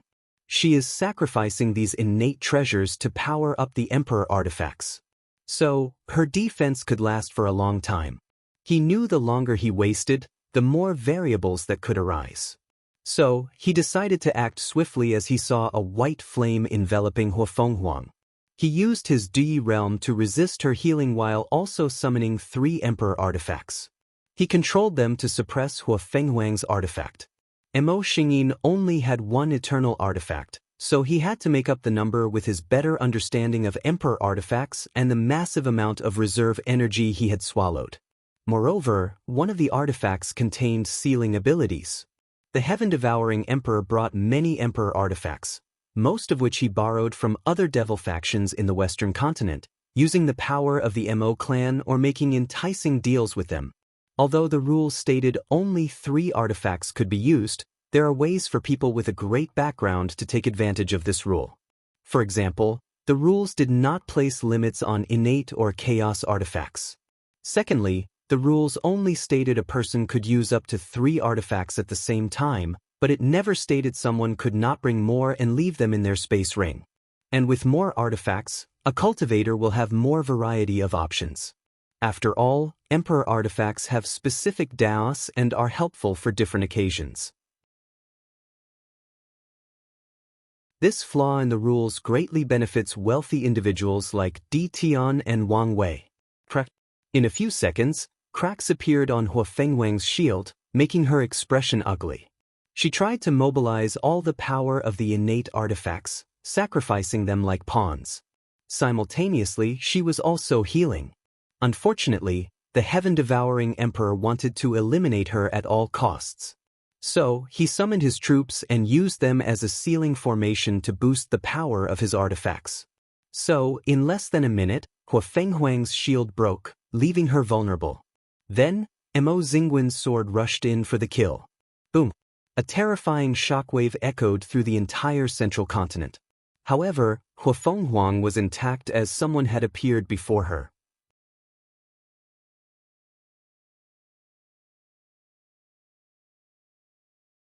Conversation. Li Jun and Huafenghuang used their divine sense to exchange Dao comprehension at an alarming rate. And in the process, both benefited tremendously. Huafenghuang learned to expand the variety of her killing method. In contrast, Li Jun learned how to focus his killing method to have more destructive capabilities in one-on-one battles. While deep in their conversation, they finally reached their destination in the eastern quadrant. Wang Wei was waiting for them on the same desolate planet he stayed on since the beginning of the battle. "Thank you for this exchange," said Li Jun. "I have benefited immensely." He never thought Huafenghuang would accept his request. He only asked on a whim, prepared for rejection. However, she not only agreed but was very cooperative. "The pleasure is all mine," replied the Phoenix Princess. After accepting her defeat, her state of mind changed, and she became more peaceful. This mindset is the reason she so readily accepted Li Jun's request. And now, she knew she had made the right choice due to the immense benefit this short exchange granted her. Li Jun nodded. He wanted to ask her to communicate more often and learn from each other. However, he decided otherwise after thinking for a moment. Huafenghuang should become a Primarch after leaving the battlefield. As such, she should have nothing to discuss with a mortal like him. And since he cannot reveal he will also be a great emperor, he chooses not to ask and gets rejected. Wang Wei waited for them to finish talking before taking action. He waved his hand, and a green cube enveloped Li Jun before sending him into the distance. I sense the power of time, thought Huofeng Huang. Did he put him in a time bubble so he could swiftly digest our previous exchange and increase his strength? Huofeng Huang secretly sighed as she felt jealous of their relationship. In the ancient clan, she could not even trust the members of her Hua clan. So, it was impossible to train a mighty general, let alone one on par with the top heaven-chosens of this glorious age. Huofeng Huang finally focused on Wang Wei. She saw the latter had created a small table and invited her to sit down. So, with a calm demeanor, she sat opposite him. Tea or wine? Huofeng Huang thought for a moment. She had just lost a battle that ended her emperor path, so she was in the mood to drink, preferably something very strong. However, she also felt this meeting was important and should be more formal. So, she replied, tea. Wang Wei calmly summoned a pot of tea before brewing it in front of her while also performing the perfect tea etiquette. Longjue tea, it's my favorite, he explained. I grew them personally using the power of good fortune. He calmly served her before serving him. Before we begin, I would like to remind you that the outside world is watching our conversation. Huofeng Huang frowned as she understood the meaning behind his warnings. I understand. Wang Wei nodded. I believe that fighting is the worst way to deal with a problem and should only be used as a last resort. On the contrary, I believe in making friends and allies to work together to deal with a problem. Are you trying to form an alliance with our ancient clan? More or less, replied Wang Wei. I would love for an alliance, but am also perfectly fine with an agreement, even a non-binding one. Huofeng Huang took a sip of her tea and her eyes lit up. The tea was delicious and blessed the soul with a 15% increase in comprehension. Furthermore, she felt the blessing should last for at least 3 days. Good tea, she complimented. Thank you. Isn't there a saying that there is no eternal enemy, only eternal benefit? Benefit, huh? Muttered Huofeng Huang, who knew things were not so simple. The ancient clans were highly proud and held grudges. The majority of the different clans believed Qiyuan was why their family became so weak. They blamed him for ruining their dreams of becoming the absolute overlord of the myriad emperor world. So, it would be very challenging to convince them to set aside their grudge and pride to work with other factions, especially the Dao opening sect. Tell me about the benefits you mention. Although Huofeng Huang knew it would not be easy to become allies, she wanted to hear him out first. There may be room for negotiation. Roalpha Dalpha and believe it or not, our goals are the same, said Wang Wei. What do you mean? Like you, I plan to revert the myriad emperor world to the innate environment on par with the beginning emperor era. Huofeng Huang squinted her eyes as her heartbeat drastically accelerated. Luckily, she swiftly controlled herself and calmed down. Are you serious? I am. Huofeng Huang could not control her emotions for a few seconds. The ancient clans have been planning this for countless eras with no success. The entire clan placed their glory, ambitions, and dreams on her shoulder to carry this plan. And honestly, Huofeng Huang was not confident, even with the method to become a primarch. And now, she heard someone else had the same plan as them. She knew of Wang Wei's strength. Once he becomes an eternal emperor, he has a higher chance than her of succeeding. Huofeng Huang took a deep breath to calm down. She also pondered the implications of this sudden change. The ancient clan had made preparations beforehand, but she now had to look at things from a different angle, taking into account the Dao opening sect's point of view.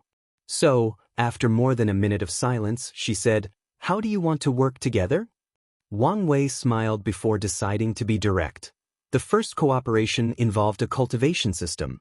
After the environment changes, the ancient system will thrive, which the Dao opening sect cannot allow. So, I already plan to optimize the origin system to fit the environment. If you become our ally, I can promise not to suppress the ancient system. And if our cooperation is deep enough, I can even allow some room for development. How is this an alliance? You're basically threatening us. I am, replied Wang Wei, his voice steady and calm. You should understand this involves the core luck and destiny of our sect. So, there is no room for negotiations. Huafeng Huang frowned, not showing any emotions. In the past, the ancient clan guarded their cultivation system like it was the most precious thing in existence. However, after so many years, they understood the benefit of gathering the luck of the entire system. So, if the ancient system could prosper in the new age, their clan would benefit immensely. Anything else? Asked Huafeng Huang. The second issue involved the innate demon gods, added Wang Wei. We want the peaceful integration of their race into our world. We don't want a war. Does he know? Huafeng Huang thought.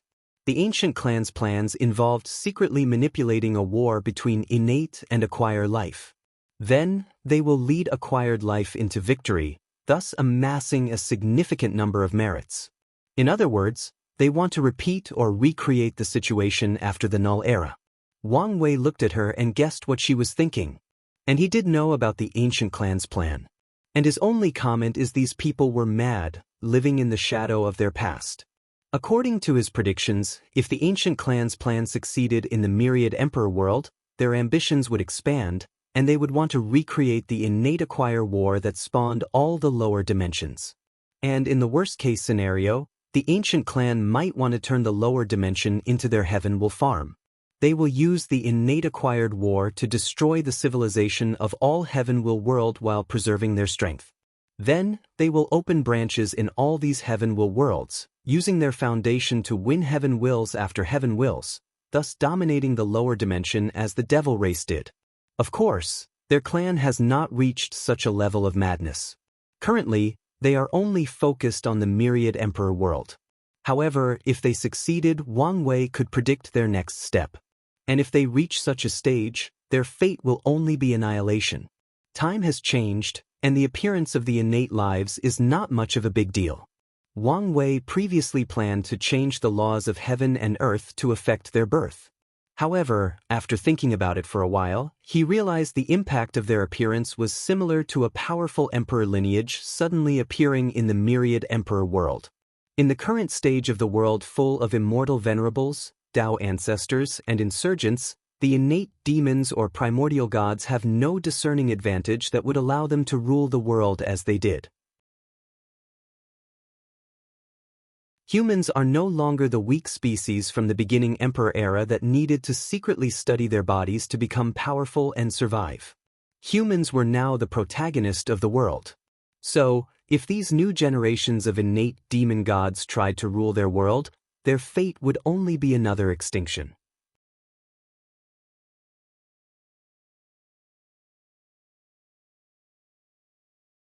Wang Ju's strength.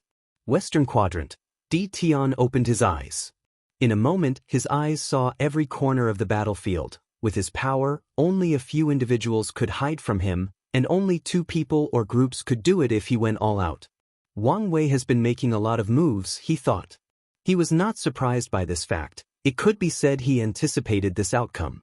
Wang Wei's nature and Dao indicated he would manipulate people from the shadows for his benefit. So, Di Tian's fundamental tactic for this battle took this into account. He is a Dao overlord, so I won't be able to outwit him even with my experience, he analyzed. Since he knew and admitted this fact, Di Tian knew it would be pointless to act the same way as Wang Wei. The purpose of his manipulation is to give him small advantages that can give him a slight edge or reverse the situation at the last minute. If 2 people have similar strengths, the small advantages are enough to give one person the advantage. It's pointless to try to compete with him in the area of intelligence and cunningness, continued Di Tian. So, there are 2 ways to deal with the situation. Always be on the lookout for his small advantages. With enough precautions, they will become useless. Second, closely observe his actions and intervene when necessary to prevent him from gaining too much advantage. His gaze focused on the central quadrant, the battlefield between Mo Xingyun and Wang Ju. A terrifying power blocked his vision. He knew he could not see what was inside unless he mobilized all his power. And even then, it might not succeed. Mo Xingyun, the heaven-devouring emperor. Di Tian was not surprised by the latter's presence. All his failures during his 9-extremity foundation involved one eternal emperor or another. So, he was not surprised when the heaven-devouring emperor showed up in the form of body possession. In some ways, he has karmic connections to all the myriad emperor world's eternal emperors since the ancient emperor era. Tian did not dwell long on the subject before focusing on the eastern quadrant, where Wang Wei's group is located. And once again, he discovered the same power obstructed his vision. He wondered whether Wang Wei and Huafenghuang would enter an alliance. Tian worried his enemy would acquire another supreme general. An alliance of this magnitude is enough to shift the balance of the war in Wang Wei's favor. What exactly are they discussing?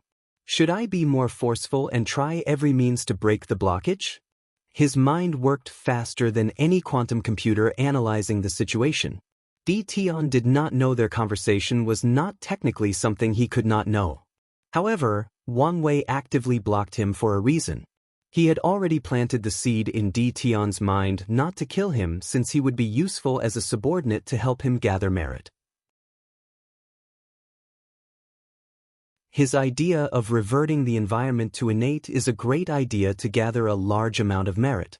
So, Wang Wei did not want to reveal such information and reduce his value. Although Tian will immediately know once he leaves the battlefield, Wang Wei only cares about the present. If Tian knew about this idea, he might think Wang Wei's value had diminished and decided to eradicate him.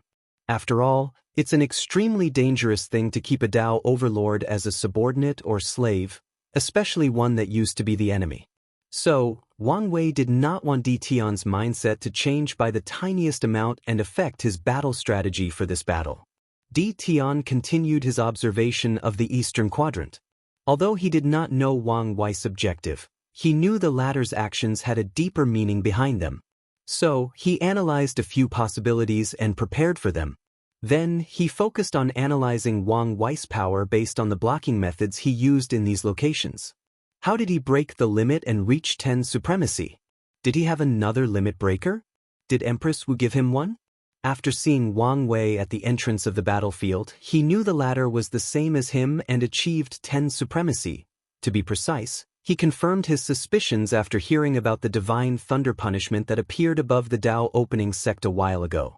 Regardless, he wondered how he did it. His aura is slightly different from mine, so he must have used another method. Tian secretly sighed. He was awed and jealous. He wished for anything else in the world to be a Dao overlord. He took a moment to remove all these distracting thoughts, ensuring his mind was at its peak. It doesn't matter whether he has achieved 10 supremacy since I have a major advantage over 9 Pillars inheritance. The Empyrean 9 Pillar was obsessed with the 10 supremacy foundation and spent countless Yuan epochs researching it. As such, although he never achieved it, he created many ideas and theories regarding that level. And Tian inherited all these things. Roalpha D'Alpha and Nu Omi's mind became more peaceful after figuring this out.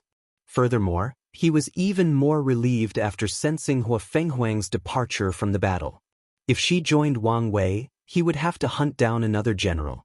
Tian then closed his eyes and continued his meditation. Central Quadrant. Wang Ju looked directly at the heaven-devouring emperor, raising her aura to the pinnacle. She waved her hand to summon her proving Dao artifact, 2 all-black daggers. She disappeared before reappearing before the heaven-devouring emperor. Her speed was beyond the proud emperor's reaction speed. She sliced toward his neck, her dagger slashing through his passive domain like a hot knife passing through butter. Swish! Blood flew out of Mo Xinjian's beautiful white neck. Luckily, the heaven-devouring emperor acted swiftly, exercised his absolute control over his body, and closed the wound. His application of the Duyi was better and subtler than Wang Ju, so he healed almost instantly. Unfortunately, this was not the end. Wang Ju kept disappearing and reappearing, leaving after images of herself due to her immense speed. And each time she reappeared, she would leave knife wounds on her opponent. The heaven-devouring emperor felt overwhelmed, especially in the speed department, so he took action. He used a secret technique based on the swordsman's sword and human unification principle. Alpha D Alpha Theta Nu Epsilon. Unfortunately, His actions only allowed him to block a few dagger strikes with his sword. Any attempt to use his devouring power became futile. Wang Ju's attack would either use pure physical force to destroy her power or use some mysterious method to bypass it. So, the heaven-devouring emperor ignored his multitude of injuries to analyze that power. Freedom Dao? He analyzed. She became free from me, free from devour. He immediately knew this was one of Wang Wei's Dao. Bang! A powerful repulsion emanated from his body, trying to push Wang Ju away. One of the markers of top heaven chosens is yin-yang balance. They will always study the opposite of their Dao to better understand it and prevent others from using their antithesis against them. Some heaven chosens will even cultivate their opposite Dao as secondary or sub-Daos, while others, like Wang Wei, will fuse their opposite Dao with their main Dao. So, the heaven-devouring emperor had a profound understanding of the antithesis of his devour Dao, expulsion and repulsion. The first wave of his attack was useless, failing to achieve his goal. However, his purpose was to gather information on his opponent and find a countermeasure. The heaven-devouring emperor knew the best method was to use the power of fate to counter Wang Ju's freedom Dao. Unfortunately, his fate abilities and techniques mostly involved divination. Even when he was alive, the heaven-devouring emperor never had the chance to swallow a potent fate Dao cultivator due to how rare this law was. So, with his experience, he realized the solution to this problem was the most versatile yet accessible Dao throughout all heaven myriad world, yin-yang Dao. And all heaven myriad world of all heaven myriad realm is a term used to refer to the many chaos worlds in primordial chaos. It's also another name for the chaos universe. With the power of yin and yang, the heaven-devouring emperor controlled the power of fate to counter Wang Ju's spell. Sadly, this attempt also failed after the initial success. Wang Ju used Wang Wei's yin-yang Dao to delay or cancel her opponent's yin-yang Dao before continuing her mission of killing him. Damn it, her aura has not changed, thought the heaven-devouring emperor. He believed Wang Ju's strength was a temporary boost using a secret technique that allowed her to borrow Wang Wei's strength. However, she discovered the latter's aura did not have the tiniest change of instability. This phenomenon indicated her current 5-root strength was her own. Could it be that she can use his powers as long as he is alive and is near her? This was the only way he could explain the current situation. Damn it, how frustrating. Do I have to use this method so soon in the battle?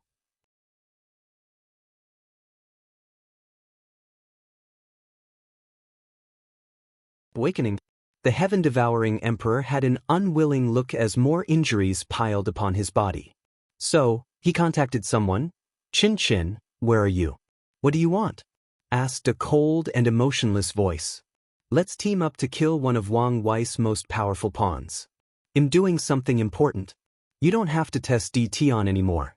I'm doing something more important, replied Chin. His tone was plain and never fluctuated. Immediately, the heaven-devouring emperor seemed to have figured out something. So, you've betrayed our alliance? Asked the proud emperor. Didn't you expect this outcome already? Yes, but I thought you could wait until the last moment. It is the last moment, replied Chin. At least for you. Do you think I will die here? Alpha D Alfreda Theta Upsilon, and why is that? He asked, not hiding the sneer in his tone. I will give you one last piece of information, added Chin. There is a mysterious power hiding your battle. And from my analysis, it is unlike anything I have seen, even from the best Dao ancestors. If I guess correctly, our communication was allowed on purpose. The heaven-devouring emperor's face changed. The trembling of his body opened his many wounds, thus increasing the blood all over his body. And during this conversation, Wang Ju never stopped talking. Chin, what about what I promised? How are you going to deal with your situation? Asked the heaven-devouring emperor after swiftly calming down. My problem will be solved after proving the Dao and becoming an eternal, replied Chin. Do you think it's that simple? Countered the heaven-devouring emperor. Unfortunately, he received no reply. Damn it, he cursed out loud. The target has reached a critical state, analyzed Wang Ju. Now we can proceed to the next step. She waved her wrist to flicker her dagger. Then, countless gray strings appeared around him. Fate string cutting. The heaven-devouring emperor saw something flash before his eyes before an intense pain emanated from his right side. As he glanced, he saw a fountain of blood gushing out of his body. His right hand was missing. Phoenix Flame. He hurriedly used Hua Fenghuang's power, which he had previously absorbed. Although he did not get enough of her blood to acquire her bloodline, he could use some of her powers that he absorbed. However, as soon as he grew the right arm, he lost the left one. This attack is unblockable by the current me, he thought as he detected how this technique was extremely fast as it ignored spacetime. Furthermore, it locked on his karma, luck, and fate, making it virtually impossible to dodge or escape. The heaven-devouring emperor secretly sighed, calming himself down in the process. He predicted this possible outcome when planning for this battle. He knew there was a difference between Wang Wei with 5-root Dao ancestor prowess and someone like him who used items or artifacts to acquire such strength. As such, he never thought he would win easily. A shock bounced Wang Ju's attack, forcing her to fly back hundreds of meters. Although she was unharmed, she was surprised the latter blocked her attack. Of course, the emotions a well-trained assassin displays cannot be trusted. She gazed in the distance and saw a dark gold armor around the heaven-devouring emperor's armor. Another Dao artifact, she muttered with concentrated eyes. Then, she detected something else as she looked at his boots and felt the unique Dao rhymes emanating from them. An artifact set based on attack, defense, and speed. However, this was not the end. The heaven-devouring emperor activated his pseudo-Dao body and turned into a giant trillion kilometers tall. A red flag floated above his head, releasing a lot of blood energy. An emperor artifact used for healing by absorbing and storing blood energy, analyzed Wang Ju. His body and soul cannot sustain using such a powerful Dao artifact, so he used the emperor artifact to provide him with enough energy. She concentrated her senses. She sensed that her opponent's activation of the emperor artifact had almost reached the same level as her young master. That's a scary thing, given the young master's current strength. That's understandable since he was an eternal emperor. If not for the limit of Mo Xingyan's flesh and soul, he would have been an even scarier opponent. Before the battle, the Fate Shadow, Wang Wei, and the team had many meetings analyzing the power of every Heaven Chosens. They stimulated the possible development of these geniuses based on the data displayed. They also stimulated possible trump cards they would use. And because Yen Liling created an immortal pill and Tong Ruobing refined an immortal talisman, they even stimulated the possibility of the heaven-devouring emperor creating a Dao artifact. Roelfa Alpha and Nu however, the team believed the latter's greatest trump card should involve using an emperor artifact to borrow some power from when he was alive. Although they knew Heavenly Dao would not allow such a thing, they had to prepare for the worst-case scenario. Should I finish the job or continue tempting? Wang Ju analyzed. She worried the enemy had another trump card. If he uses his control over Emperor Artifact for a last-minute attack, this will be devastating. I need to watch out for this. Fate String Cutting. A gray string tried cutting the heaven-devouring Emperor's head. However, his armor easily blocked the attack this time. Singularity Devouring.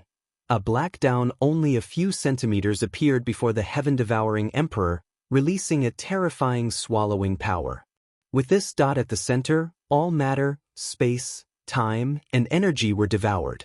Even more, this singularity even swallowed all concepts, like life, death, shadow, and even fate. This technique has reached the pinnacle of devouring Dao, commented Wang Ju as she felt an irresistible power attracting her. His devouring achieved the ultimate purpose of destruction Dao, destroy all things and concepts. With her knowledge, she could tell the heaven-devouring emperor used destruction Dao as a template for this technique. The ancient sages said all Dao leads to the same destination, and this technique perfectly represents this.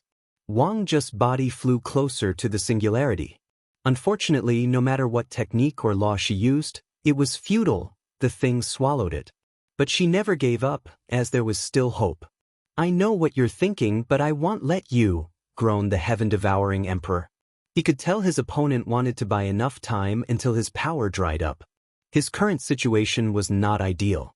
Activating all these artifacts was draining all his stored absorbed power at an alarming rate. Furthermore, he did not dare use the power he absorbed from Wang Ju. After all, who knew what Wang Wei did with these things? So, he went all out to kill Wang Ju since he knew his situation would only worsen after success. After dealing with Wang Ju, I will have to face Wang Wei and his pawn's thunderous attacks. So, I need to reserve enough strength to run away and hide. His best option is to retreat and refill his power. Although it's impossible to reach the same level before coming to the battlefield, he can still store a significant amount of energy by using the battlefield.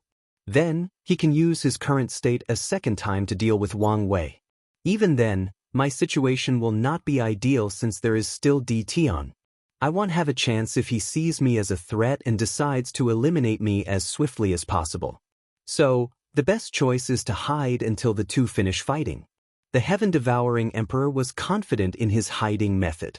After all, he was hunted down for years by countless emperors. However, he needed to deal with this situation first. Boom! An energy shock wave emanated from the singularity after absorbing Wang Ju.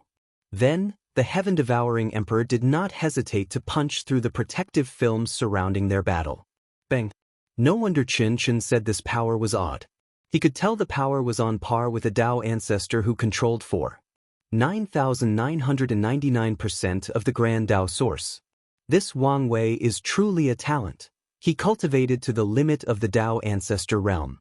The heaven-devouring emperor did not hesitate and summoned an offensive emperor artifact and broke through the protective film. Damn it. My situation is even worse. As soon as he broke through, he teleported away. In an unknown star field, he appeared. However, his body was as thin as a mummy with long white hair and age spots. He had turned into an elderly woman. The red flag floated above him, supplying him with blood energy. Otherwise, he would have died long ago. The situation is more complicated but still manageable. He gazed in the distance, where he saw Li Jun and his group searching the battle's location. Let's heal first. He sat cross-legged in a secret room he had prepared. Then, countless tattoos appeared on his body. The heaven-devouring emperor looked horrified at his body since these tattoos were not his. Furthermore, he discovered he was incapable of moving. Swish! A perfectly intact Wang Ju appeared before him. You! Wang Ju ignored him as she began casting a spell. The heaven-devouring emperor tried to resist, but he was at his weakest in every sense of the word. So, a few seconds later, his eyes suddenly changed from the usually cold, indifferent and intense desire to swallow all living things to one of confusion and fear. Young Lady Mo, are you awakened? Asked Wang Ju. You are.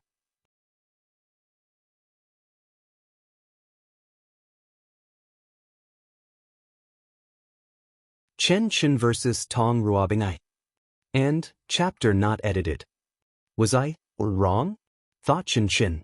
After his transformation, his brain changed, and his soul mutated, allowing him to remain cold and logical in most situations. In such a state, Xianxia felt closer and more in tune with heaven and earth, thus drastically increasing his comprehension and analytical skills. However, his emotional process capabilities became chaotic. He should have turned into a completely logical and emotionless life form, but his obsession with Tong Ruobing allowed him to retain some of his emotions to keep his humanity. And now, after hearing things from her point of view, the foundation of his obsession began to crumble, immensely affecting his soul. Could I have done things differently? Could I have been better? Xianxia asked himself.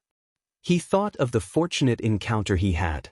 Maybe he could have only studied the thing and heeded the warning that this technique was taboo. He could have studied the orthodox cultivation system from the mechanical puppet world and refined an immortal tier puppet. Instead of wallowing in self-pity and denial, he could have unwaveringly followed in Tong Ruobing's footsteps, never giving up on catching up with her. No, it's useless, concluded Xianxia. My fortunate encounter was too late.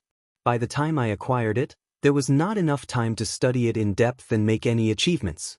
Things would have been different if I had it around the same time Tong Ruobing met Wu Meng. If so, my achievements would never be lower than hers. Chen Chen's mind was no longer chaotic as he returned to his calm, cold, and logical state. His gaze toward Tong Ruobing was no longer confused but full of determination. I only need to defeat you and prove I was correct, said the sect master of Origin Weapon Mountain. Then, my objective will be to prove the Tao, become an eternal, and finish my ascension as a true half-flesh and half-puppet life form. Tong Ruobing shook her head. Your obsession has already created a major flaw in your Tao heart. In your current state, there is a high chance of becoming a pseudo-emperor even if you win. As for your goal of becoming emperor, although I won't say the chance is 0%, it's still close to that number. Tong Ruobing squinted her eyes and did not mention the other anomaly he detected from Chen, like, why did he want to become a new life form? Why did he not consider fusing with a puppet as a unique body-refining technique? Chen's idea of becoming a half-flesh and half-puppet creature indicates his mindset has fundamentally changed. And now, he no longer viewed himself as human. The price he paid was more severe than even he could have expected, she analyzed. My flaw will be corrected after defeating you, replied Chen. As for those two, I still have a chance with the right planning. Chen remembered the power he sensed when the heaven-devouring emperor tried to contact him. Such a power made his soul and very core tremble.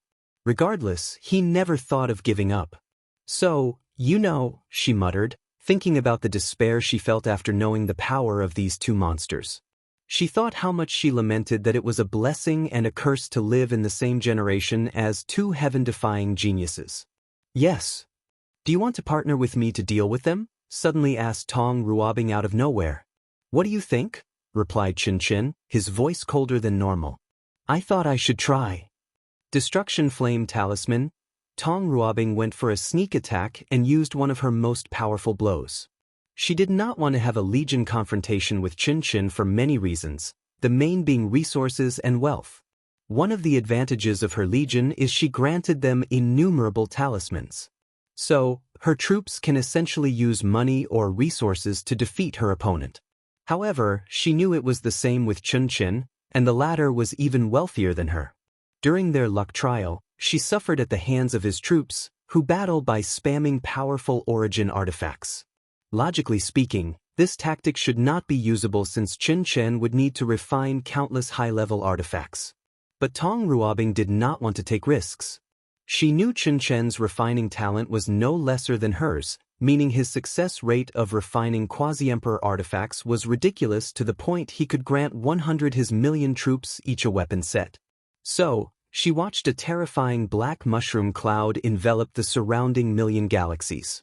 However, she soon frowned. Her divine sense detected her attack was effective, but Chen was still alive.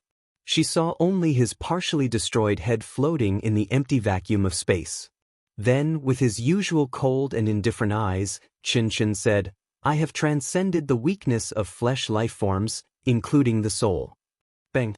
A tear from the void manifested behind Chen's head. Then, someone slowly walked out from the space crack. Tong Ruobing's eyes involuntarily squinted as another perfectly intact Chen appeared. Roelfa D'Alpha and Nu Omat first, the new Chen looked dull and listless. It was like it was a piece of wood with no life or soul. It looked like a regular or normal puppet. Then, his eyes changed and became more vivid, more alive. Tong Ruobing noticed the coldness and indifference of the previous Chen from this new one. Can he transfer his soul into a new puppet-like body possession? The frown on her face did not change as she felt there was an anomaly. This new Chen is a puppet. No, it's a combination of flesh and puppet, just like its former body. It's a perfect copy. But that's not where the anomaly I sense is. She thought briefly before noticing what she felt was wrong. I didn't sense the soul transfer. Tong Ruobing immediately became serious. Does that mean Chen's understanding of the soul has reached a realm beyond my comprehension? Tong Ruobing refused to accept this fact. The main reason was her pride, and secondly, she also saw Chen's displayed strength was only equal 4 leaf, which is far from her. This could only mean there is something else at play. She concluded he was using a unique method that was not easily noticeable. However, she was confident she would find the truth after a period of observation. False divine punishment talisman. Tong Ruobing waved her hand to summon a colossal talisman that covered the sky. Then black lightning bolts descended from the heavens, similar to heavenly Daos divine punishment. Immortal artifact body. An ethereal, noble and immortal-like atmosphere emanated from Qin Chen's body. Then, his body took on the properties of an immortal artifact. Bang, bang, bang. Chen fought the black lightning bolts, his expression always the same. He felt no pain, and his actions were precise and methodical. So, after blasting thousands of thunderbolts, the talisman finally dispersed. Meanwhile, Chen had lost both his arms and one of his legs. Then, 3 small space cracks appeared to transfer new limbs to him. He reattached them as if they were accessories. Alpha D Alpha Theta Nu Epsilon. What an odd body, thought Tong Ruobing. Her Tao companion was a body refiner, so she knew and had experienced the weirdness of them regrowing limbs or even their entire body from a drop of blood. And technically speaking, Chen's actions are the same result using different methods. However, Tong Ruobing found his technique incongruous. Furthermore, she could not explain why. And this fact brought some unknown fear to her mind. Luckily, she is a top heaven chosen with the best Tao heart and willpower. So, she rapidly controlled herself, trying to analyze her opponent. Her fear derived from the unknown. So, she only needs to discover all of Chen's secrets and illuminate her mind. Matter atomization talisman. Tong Ruobing wanted to see what would happen if she left her opponent without a single piece of atom in his body. It's pointless, said a voice that echoed in this vast emptiness. Then, a space crack appeared before another Chen walked out. You cannot defeat me, said the third Chen before rushing toward her. Tong Ruobing did not care about the latter's words. Although Chen's methods were weird, that's only because of her lack of information. In general, her opponent's strength could not warn her cares. Soul Annihilation Talisman. A terrifying power entered Chen's body to eradicate his soul. However, he only paused for a second before continuing his pursuit. Tong Ruobing tried a few more soul and spiritual attacks but soon discovered it was futile. With each attempt, Chen became more resistant until her attempt was utterly useless. This fact confirmed Tong Ruobing's suspicions that something was wrong with Chen's soul, especially when she discovered she could not access or detect his sea of consciousness. Bang! She punched Chen's body into oblivion for the 3rd time before waiting.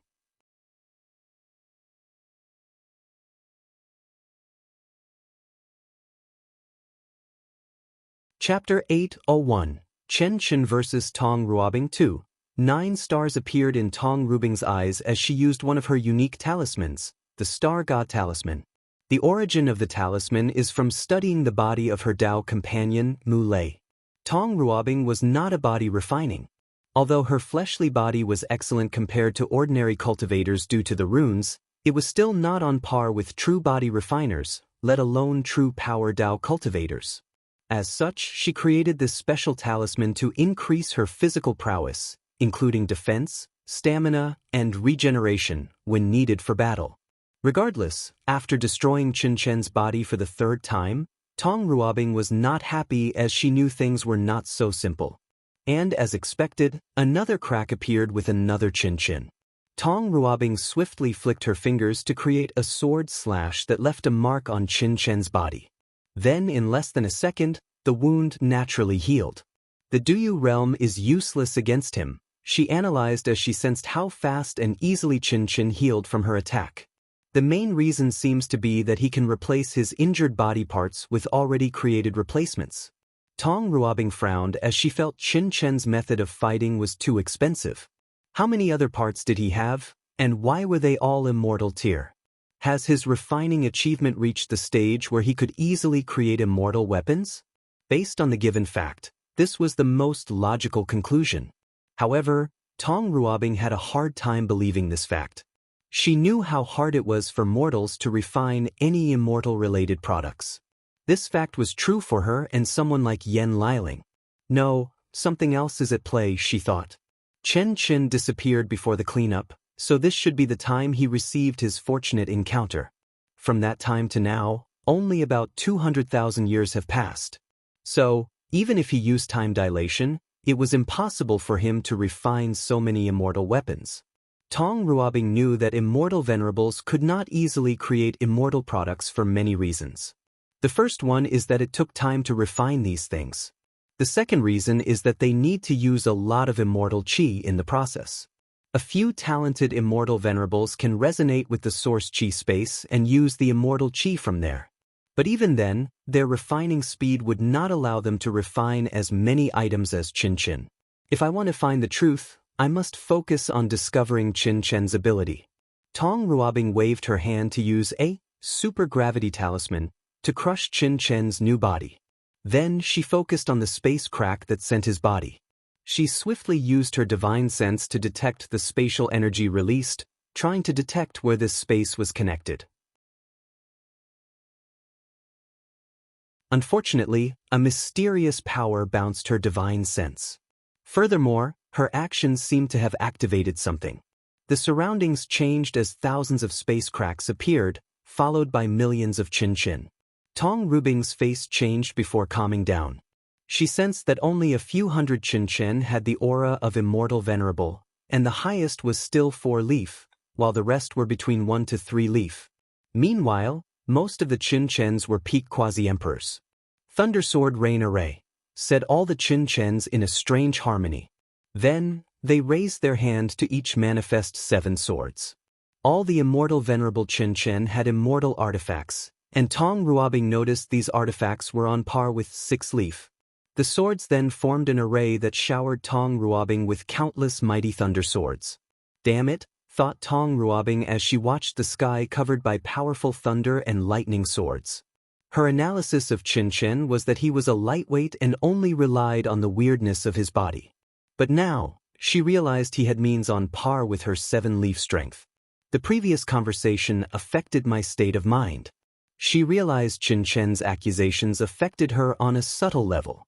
She was angered and thus decided to defeat him effortlessly to show the difference between the two. However, such a mindset made her underestimate her opponent and become careless. So, Tong Ruobing reined in her mind and entered a state of focus. Now, she only had one job: to destroy her opponent by all means. Elemental Immunity Talisman. Tong Ruobing placed a talisman on her forehead. Then, with her current fleshly body on par with Mu Lei, she rushed into Qin Qin's group, intending to annihilate them one by one.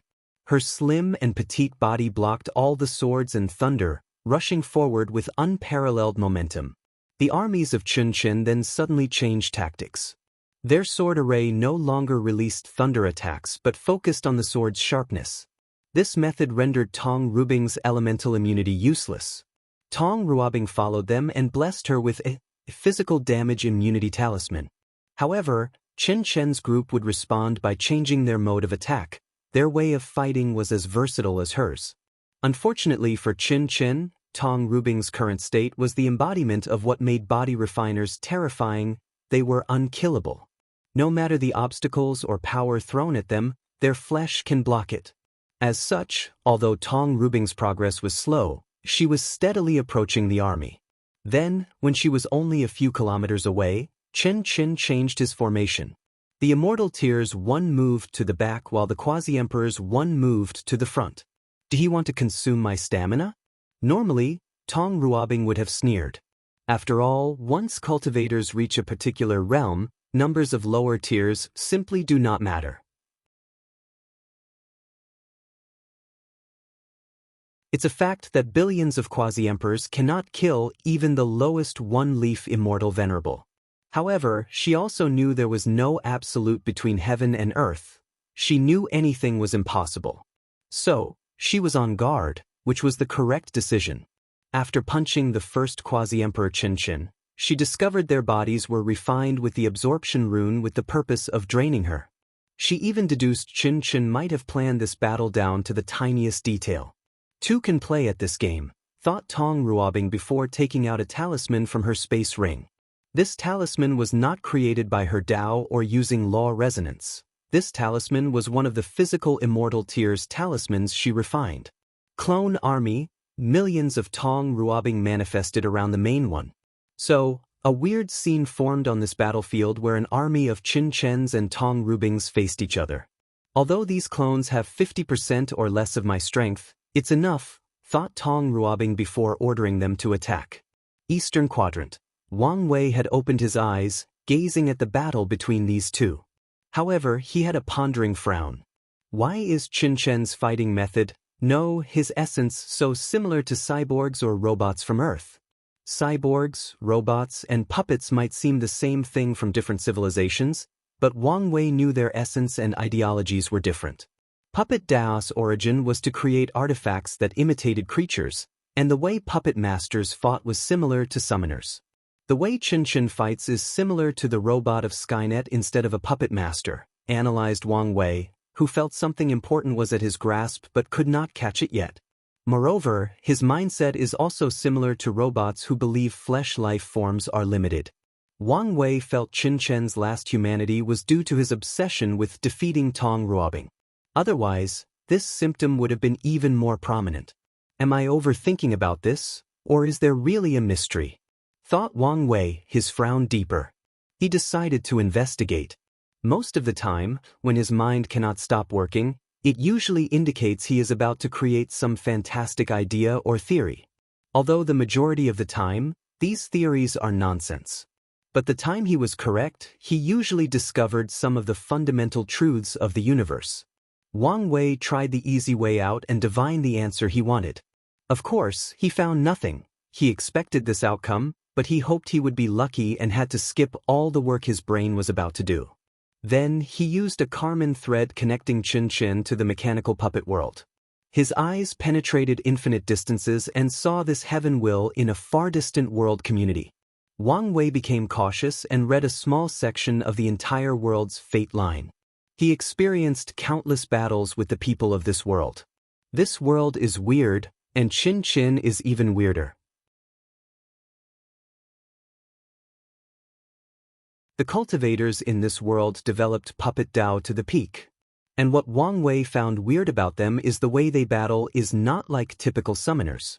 Instead, they fought similarly to Iron Man, where their puppets were their exoskeleton suit. People and civilization change, so it's not entirely out of the realm of possibility for changes to occur, analyzed. The cultivator world is very pedantic and obstinate, for lack of a better word. So, it's normal for the way they do things to not change after trillions of years. This fact can be seen as one of the prices for their long life and immortality. So, Wang Wei did not rule out that someone would have introduced a new method or ideology for Puppet Dao. Such a genius appeared in the shape of his ancestor, Qiyuan, who defined the entire civilization. However, Qin Chen's mindset is indeed different from the rest.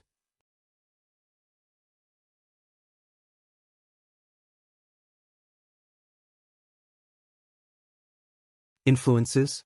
The cultivators from the mechanical puppet world viewed the fusion with puppets as a form of body cultivating. Their bodies will acquire certain properties of puppets, like wooden skins, indestructible metals, and enhanced physical stats. When injured, these cultivators can use resources like spiritual ores and woods to heal themselves swiftly. However, Qin Chen is different.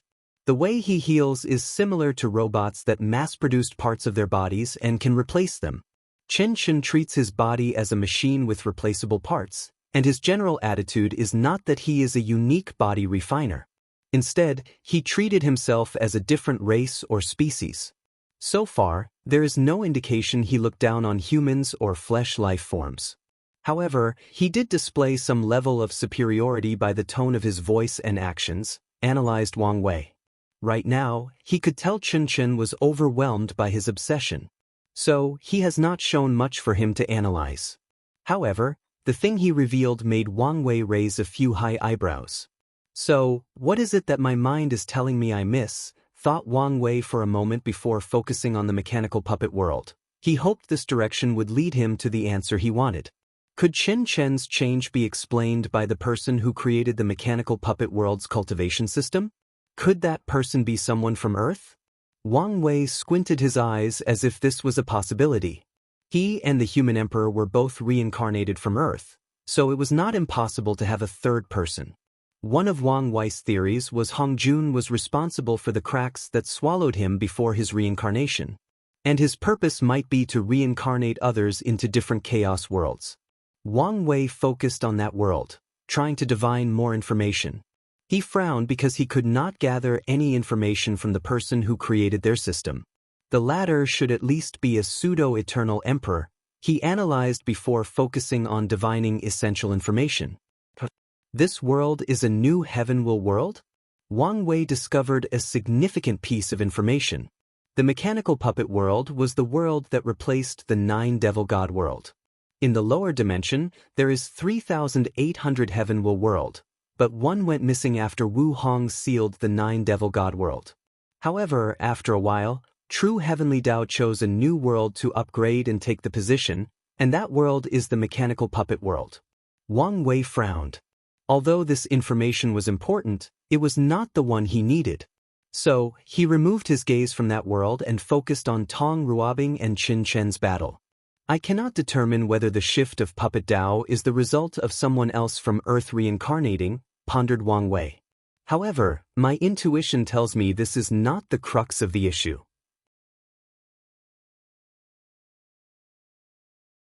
Countless thoughts flashed in his eyes as he analyzed trillions of information, trying to connect the Chen Chen's robotic aesthetic, 7 deadly sins, Buddhism, Phoenix, Western ideologies and mythologies. Click. Everything suddenly clicked together. Alpha D Alfreda Theta Nu Epsilon. He knew from Wu Hong that the entire chaos universe was based on Eastern mythologies, ideologies, and concepts. And Earth is the only place with other races or ethnicities. However, Western influences can be detected throughout the chaos universe. The first example is Qin Chen's robotic aesthetics and how he composed himself. However, there are other examples. The second was the 7 deadly sins from the devil primogenitors. Eastern ideologies have things like 7 emotions and 6 desires, but the concept of 7 deadly sins originated from Christian mythology. Then, there is Buddhism, which originated in India. Buddhism was not brought to China during the Han Dynasty, which was more than 2,000 years before modern times. When Buddhism reached China, the human emperor, the Qin Dynasty emperor, had long died and reincarnated. Well, unless he cultivated and was hiding somewhere in the world, most likely his famous tomb. Chinese culture has long assimilated Buddhism and become ingrained in its ideologies, myths, and way of life. So, maybe it's not the perfect argument, analyzed Wang Wei. However, there is irrevocable proof for this theory, the phoenix. The Chinese phoenix is a bird that looks similar to the peacock and has 5 colored tails. However, after Western influences, the phoenix is more often portrayed by the Western phoenix that looks like a flaming bird. Even the concept of nirvana and immortality was a foreign concept assigned to the phoenix in modern times. Maybe all the others can be described as statistical probabilities. However, the phoenix is different, thought Wang Wei. It's an innate demon, one of the noblest races between heaven and earth. Their births or designs should be created by only one person, Grand Tao. Wang Wei squinted his eyes. Grand Tao would never make a mistake. So, what's the reason for these anomalies? The answer is simple. Just like Grand Tao wishes to influence the prehistoric world, it has also influenced the chaos universe and even Grand Tao. Wang Wei's breath became smoother and his mind calmer. He followed his line of thought and refined his theory. This influence can take the shape of individuals reincarnating from the prehistoric world. Or, it could even be on a higher level, affecting the essence of the entire chaos universe. Rho Alpha D Alpha Nu the main point is Earth. There is something extraordinary about it.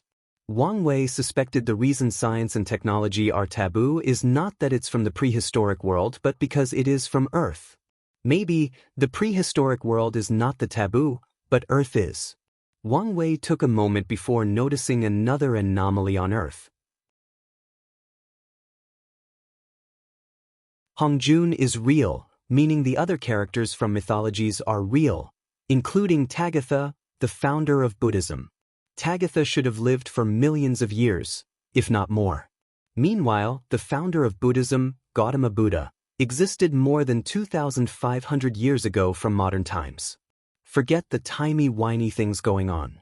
Unless Tagatha reincarnated as an Indian monk, he could not have created Buddhism on Earth? So, how to explain the discrepancy? Wang Wei could not explain this anomaly. No, he did not have another wild theory, but there was not enough information or any substantial basis for this theory to even make sense to him. Wang Wei reined in his thoughts to prevent his mind from going on a tangent. Instead, he focused on Earth. If Hongjun is real, there is a high chance people like Yahweh, the Christian god, Odin, Zeus, Vishnu, Sango, the African god, and Amaterasu, are also real. Assuming that is true, what is the state of these people? How powerful are they? What are they planning? I have karma with Earth. Will it involve me? Wang Wei immediately had an intuition that the answer to this question was positive. Damn it, Hongjun. Although I'm thankful you helped me reincarnate, I'm not happy to get involved in all this mess. Wang Wei secretly cursed before taking a deep breath to calm down. Empyrean realm is the minimum requirement to survive and navigate through primordial chaos, reaching other chaos worlds. However, I won't step foot in the prehistoric world until I become a peak paragon. If possible, I would like to wait until I become half-step transcendence. Wang Wei secretly shook his head as he warned himself. Additionally, he will never return to Earth alone. As of right now, that place looked like a place of trouble. Anyway, I don't have to worry about my parents. Even if they die, I can revive them or travel through the river of time to see them again. After making this decision, Wang Wei focused on his theory. If things from Earth are taboos, then why can the human emperor and I be reincarnated? He deduced 2 possibilities, Hongjun, and possibly these other guys, protected the reincarnated individuals. This possibility is feasible since Hong Hun could protect him from Grand Dao after he created the science and technology world. The second possibility is that we fit the Eastern standard of the chaos universe, so we are not affected. However, if someone else of a different race or ethnicity were to try, Grand Dao would not allow it and annihilate them. Wang Wei frowned as the second possibility opened the doors to more speculation. I can rule out the possibility that Grand Dao is racist. Well, unless someone created it and made it that way, calculated Wang Wei. If it's not this reason, then this will involve the chaos universe. Wang Wei has long speculated there were other chaos universes beyond this one. After reading so many novels, it is the only logical conclusion.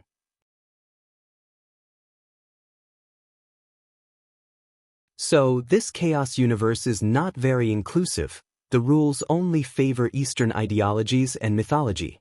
So, there should be other chaos universes, ones that are inclusive and ones that favor one race or ethnicity. If I follow this logic, Earth is special because it has a connection to other chaos universes. Wang Wei took a deep cold breath as he realized the significance of this discovery. This secret is a little too big. He could imagine the consequences if the universe knew Earth was connected to another chaos universe.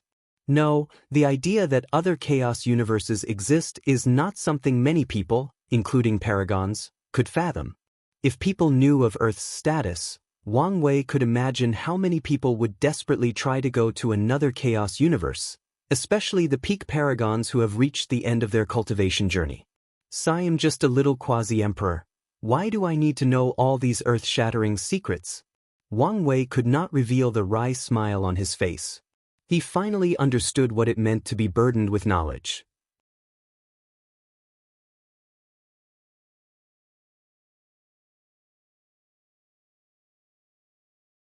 Chen Chen vs. Tong Ruobing, 3. Wang Wei exhaled softly, calming himself down. He continued to observe the battle between Qin Qin and Tong Ruobing. By now, the two were in a deadlock as Tong Ruobing's clones were on par with Qin Qin's army. Tong Ruobing calmly watched the confrontation between these two groups. Her brilliant eyes indicated she was going more than just observing. Then, when the number of clones dying reached a certain threshold, she acted. Talisman formation. The clones stopped simultaneously before creating a small talisman before them. It looked like a small rectangular paper with writing on it. Then, the talismans floated in the air and fused into an enormous formation.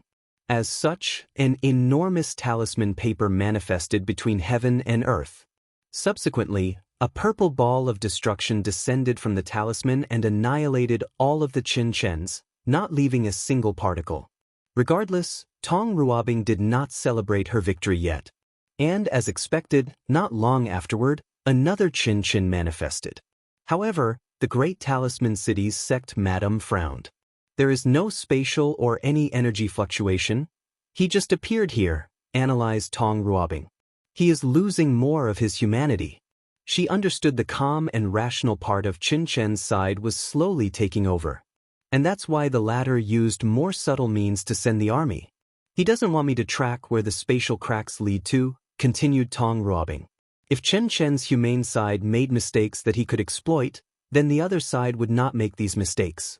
Or worse, can rapidly learn from these mistakes.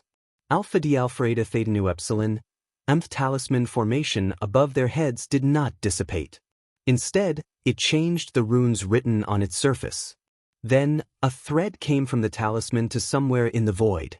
Tong Ruobing swiftly used a void-breaking talisman to travel in the direction of that thread. A portable swallowed her, and soon afterward, she found herself in a place with nothing but a mountain in sight. This place is full of earth energy.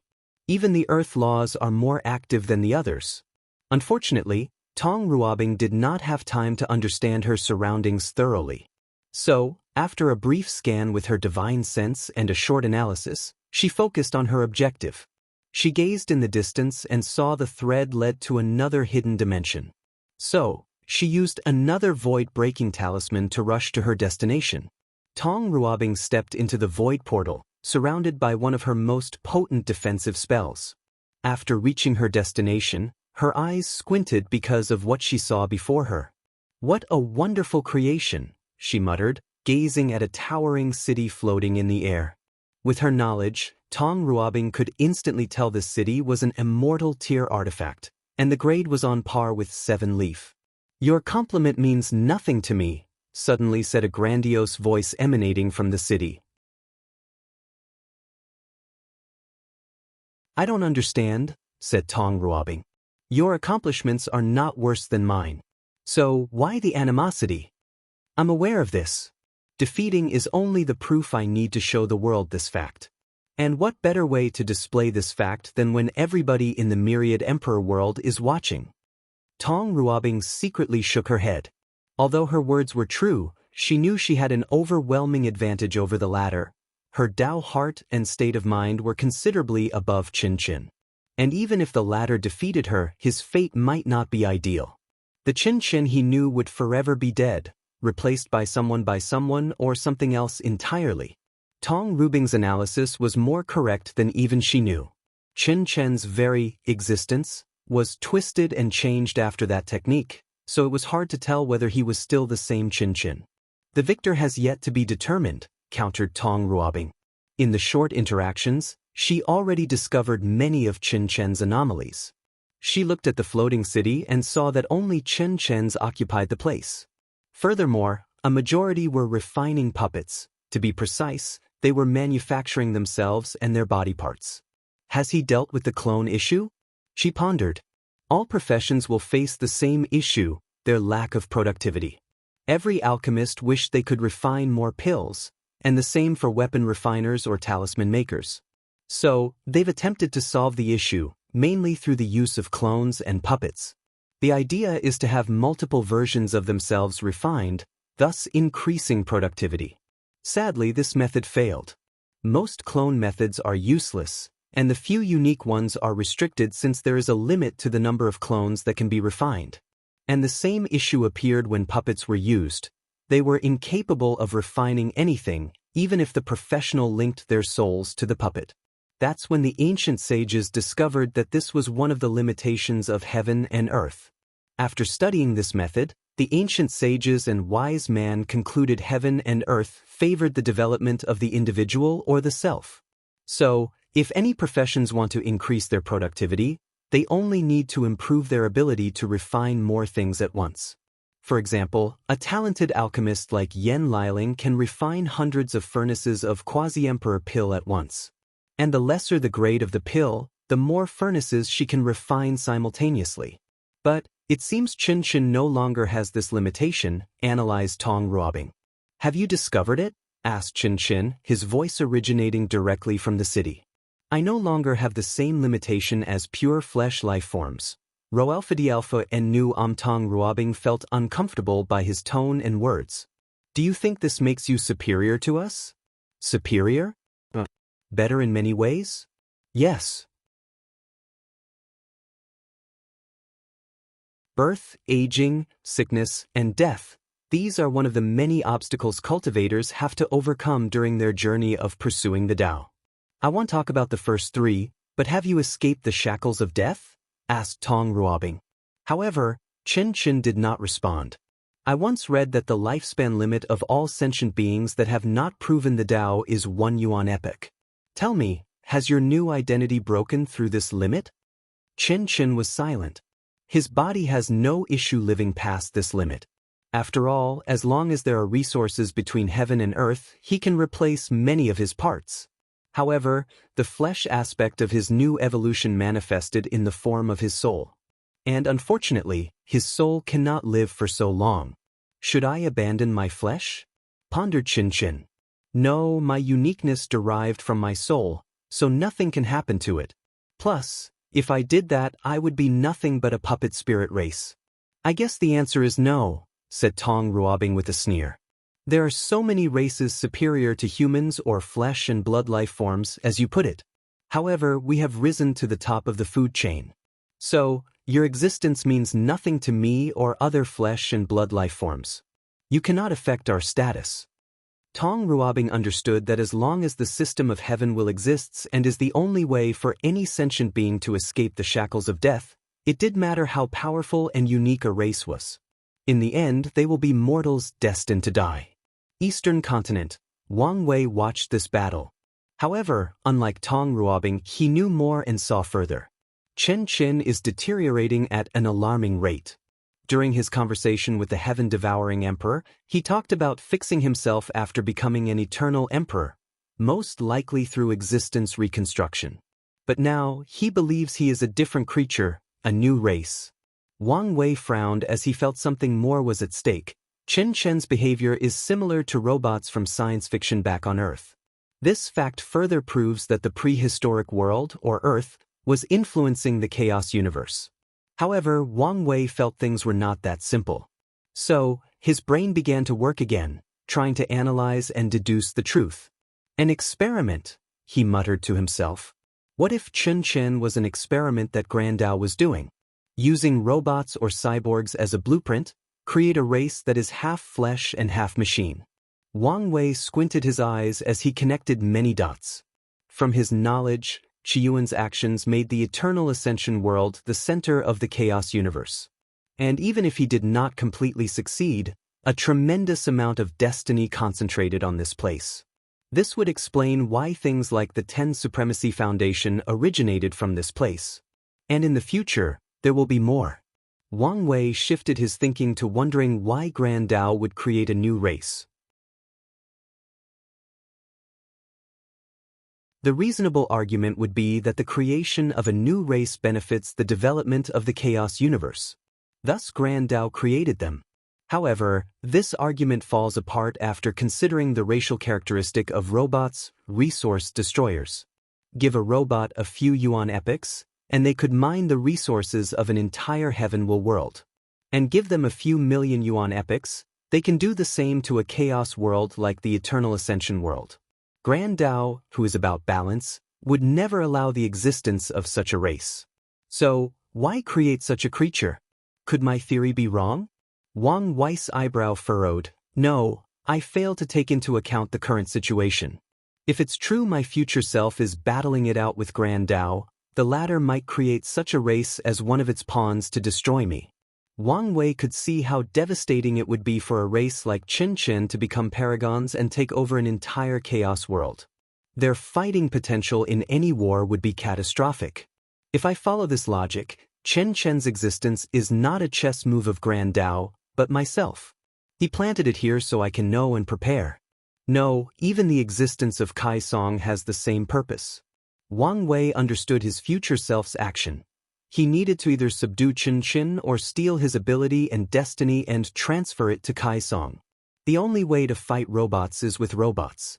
You're tuning in to the Wandering Hero YouTube channel. Don't forget to subscribe and join us on this journey to catch the most captivating stories.